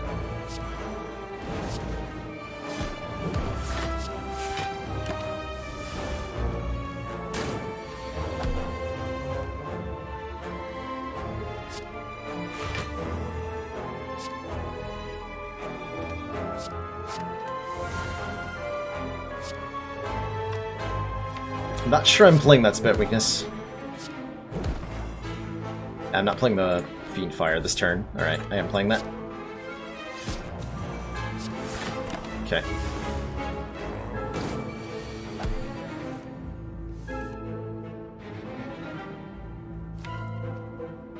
Is that enough? Well, let's dropkick one time. Okay, Burning Pact is fine. We can Burning Attack our Battle Trance, I think. Upgrade it first. Get rid of Battle Trance here.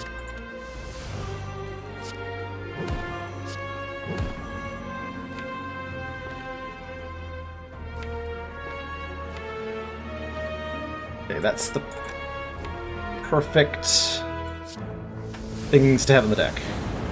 We purge all that crap, and we are pretty much set up here. This should be the turn we go infinite. Right here. Yep. Got him.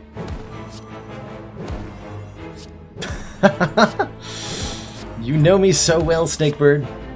We do indeed have an arrangement. Jess plays the game. I provide the commentary.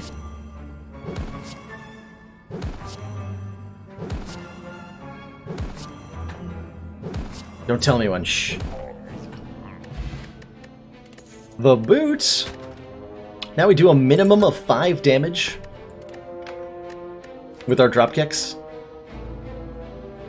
Don't think we want to Berserk. Bird-Faced Urn is 4 hit points per fight. That's actually some sustain, which is appreciated, as we don't normally have it. Do I purge the last basic defend? I think I do. We should be fine in this fight. We should be. Let's chug some juice. Oh, I got a recall. I got a recall. Rep. Tomancer. This is not a fight I want to screw around in. We're going to Offering immediately here.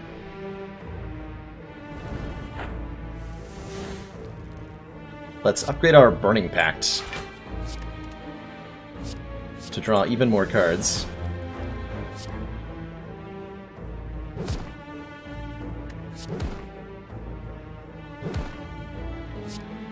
Let's play our powers.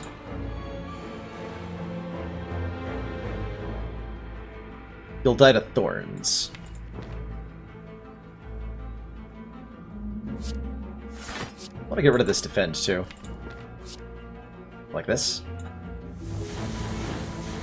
That'll work.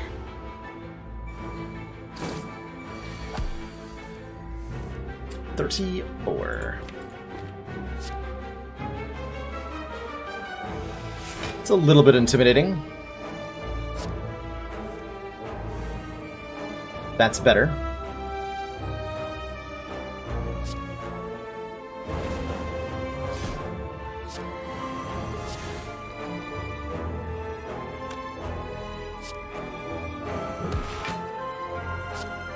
take a bit of damage here.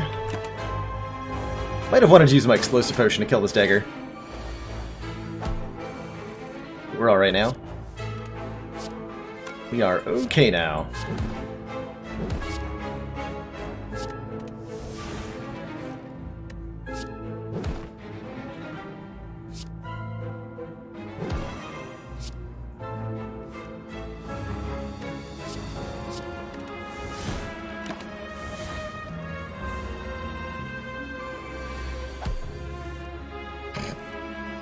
Nice.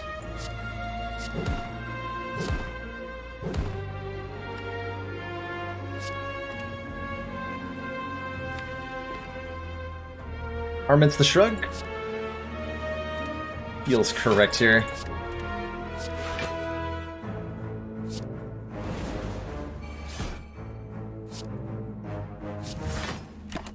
Okay, still taking 9. Again? Probably a turn I could have played differently.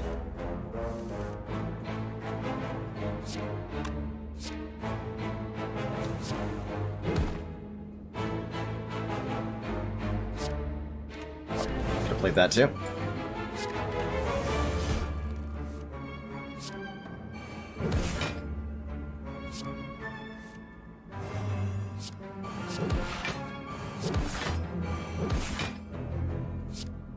Almost a kill.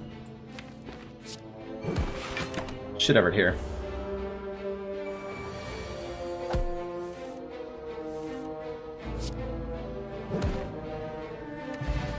Molten Egg Ginger. We cannot become weakened. Any attacks we add to the deck are upgraded. It's an Infernal Blade Plus, which I don't think we need.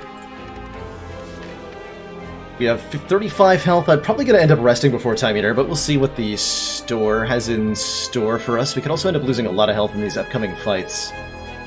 So good luck to us. Centennial Puzzle, I'm sad to see you go, but I gotta take the Sapphire Key here. And hello, Triple Jawer. Ooh, shit. Excuse my language, but oh god. That's not the turn one I wanted to see. That's not the turn one I wanted to see at all.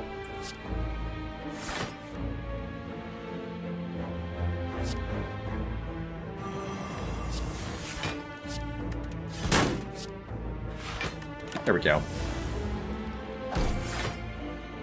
Oh yeah, what am I doing against Time Eater?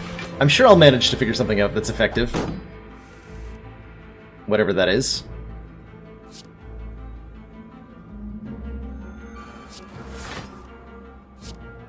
Kill you.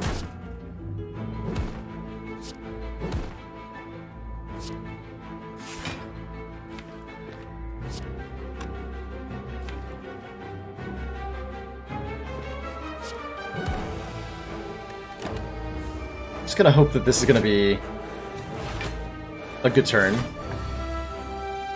Looks fine. These guys are a lot less threatening when they're weakened, huh? They're a lot less threatening when they're weakened. So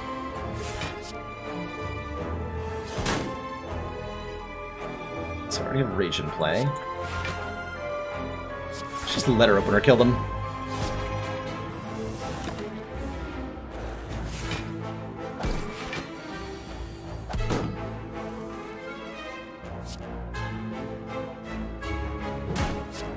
The boot!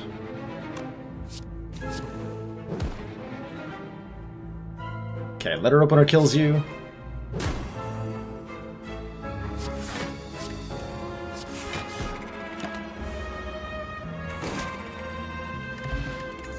Block pot helps. Whirlwind?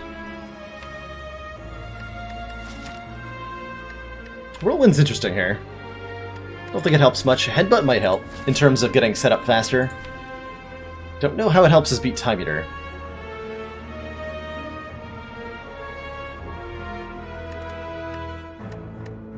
I think we might be exhausting drop kicks against Time Eater. Time Eater could be scary. We're gonna rest before Time Eater. That much is certain. Okay, blood potions appreciated. That is 8 points of healing.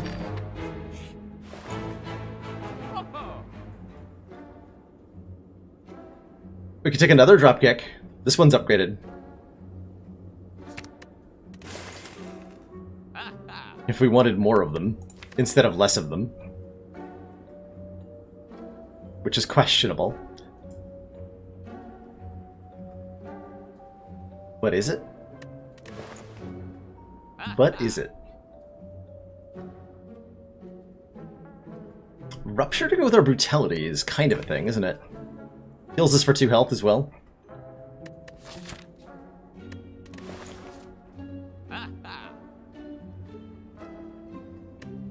Next shop is going to be in the next act. Don't think I want a second armaments. Do I want another shockwave? Possibly? Possibly.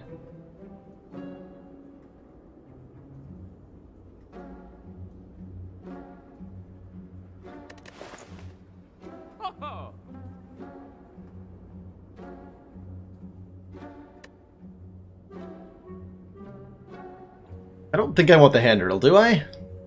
Whenever we break an enemy's block, apply to vulnerable. The Elite's block, Time Eater blocks. Not a big deal, though.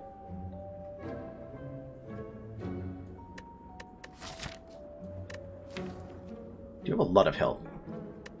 We're gonna have to use our lot of health against Time Eater. I think I bought the hand roll once, Tom. There will come a day when we get real good use out of it. I don't think today's that day. Now, if I was fighting Donu and Deka, I might seriously consider it.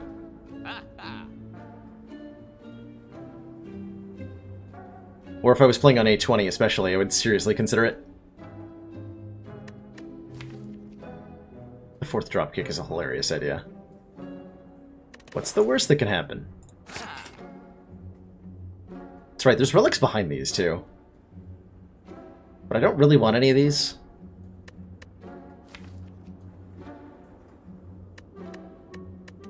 Let's save our money. I sure hope I'm making the right choice.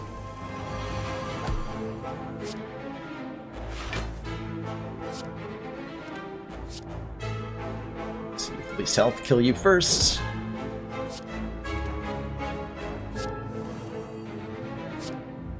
We're armamentsing... what here exactly? Let's see, 31 incoming damage. I can block all that, I think. Yes.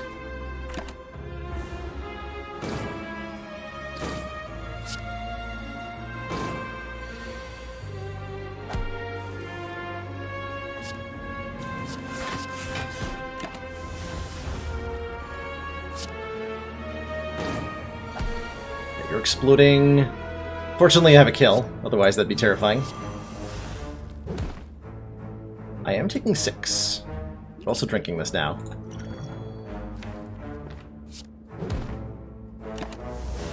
Alright, Spiker, do your worst.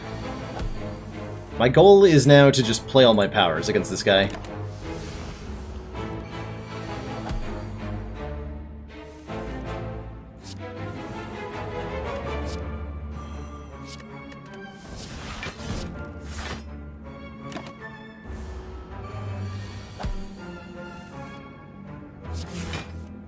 There's one. Now he's dead. Got our potion back. We get stuff we don't care about. Last fight before the boss.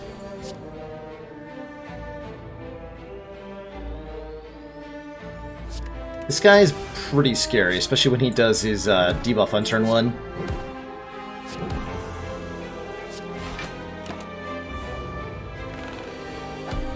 Now we're taking 10 damage per turn in addition to what he does. Which is fairly significant. See, like, we're not fully blocking here. Guess I'll play the offering.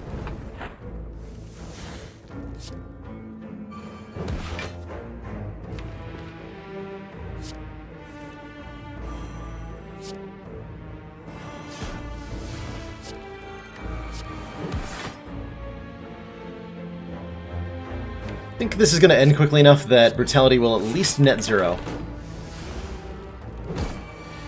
So let's do that.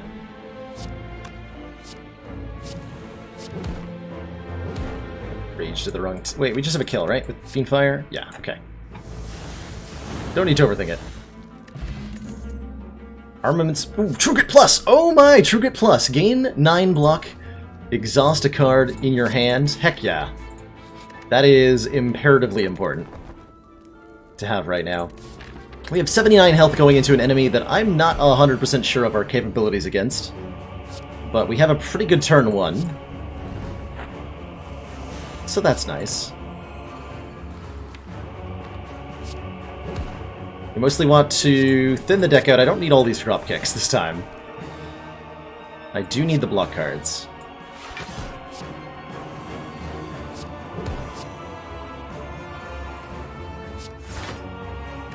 Okay, that's kind of a bad turn 1.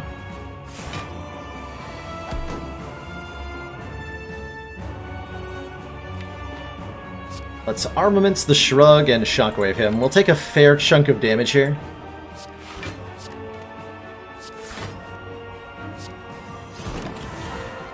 And that's okay. So we got health to spare. Ugh. This is already going a little poorly.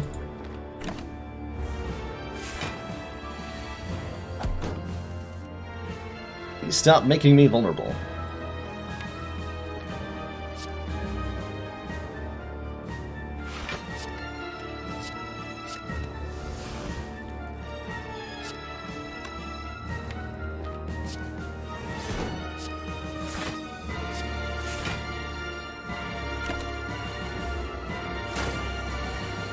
Do I win that? Oh my god, he's debuffing me again. What is going on, dude?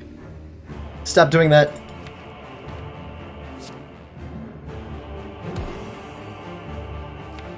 Oh, crud.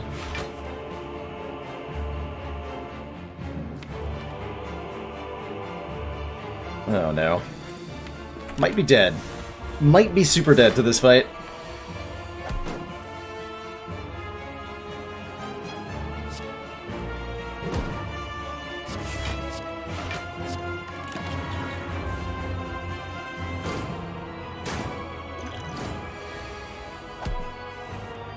This is the worst that he could possibly have ever done to us. He alternated debuffing and attacking every chance he had, causing me to whiff every spot weakness. Holy crap. I have never seen Time Eater go this aggro before. In terms of, like, just completely screwing you over with his pattern. Oh my goodness. And I can't get him below the half health threshold because I don't have any strength. And I didn't draw the Fiend Fire here. So I'm probably just dead next turn. Keep that in the deck.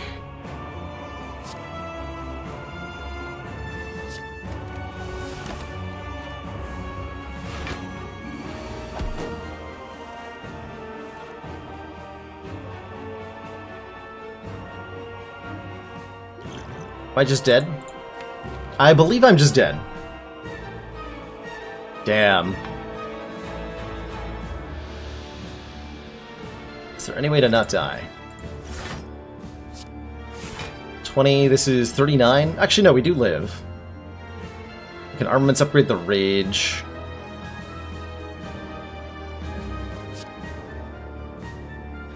Stay alive barely.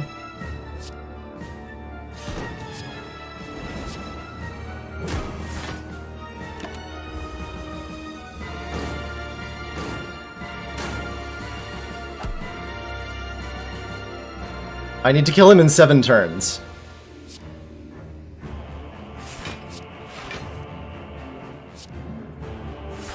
Get rid of that.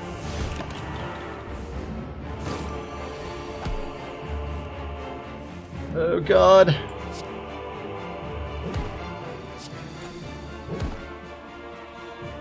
The rage timing. Always the bad rage timing. Well, that's the end there, huh? Damn, I thought we had a much better matchup in this fight. I feel like we did if I hadn't gotten the pattern we got. God.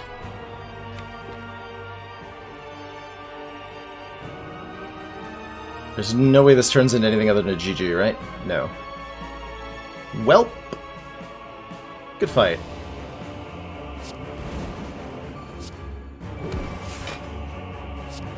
It's the most block we can generate, and it's not enough. Dang. Killed from full health by Time Eater. Oof. Oof. GG. GG, Time Eater. Well fun. And all that. I could split with Potion and Fiendfire, but split doesn't interrupt Time Eater, so he still kills me with this attack.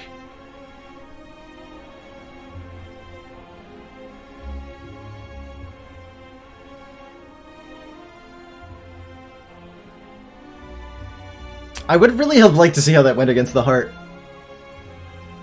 That's so disappointing. But it was a fun run while it lasted. I had a great time. I had a really great time. Alrighty, that actually does have to do it for me tonight, everybody. We've almost been live for 6 hours, and I've got a birthday dinner to run off to. So this concludes the end of my early stream. I'm glad we got a 3-0 trading boss relics. That's exciting. I'm sure I'll be doing more boss relic trades in the future. On Sunday, we're going to be checking out The Jungle, which is an alternate Act 2 mod, as well as maybe some other mods at the same time. Perhaps I'll be exploring The Jungle with the Disciple. It's not my birthday, no. It's one of my friends' birthdays, Thunderstites. My birthday is in May, which will be really close to the 1-year anniversary of me starting streaming again.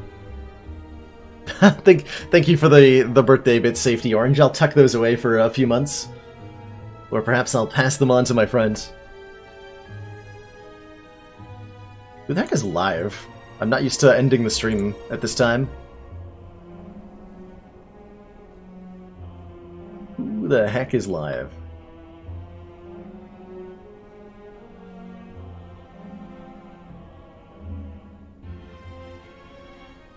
Oh, Pans is doing some FTL. Or some love over to Panstastic. I haven't gotten to host him in a while.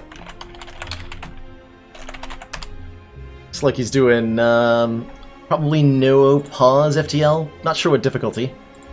But you haven't heard of Panstastic. He's an awesome kind of variety streamer. Streams Slay the Spire a whole bunch, as well as FTL and some puzzle games.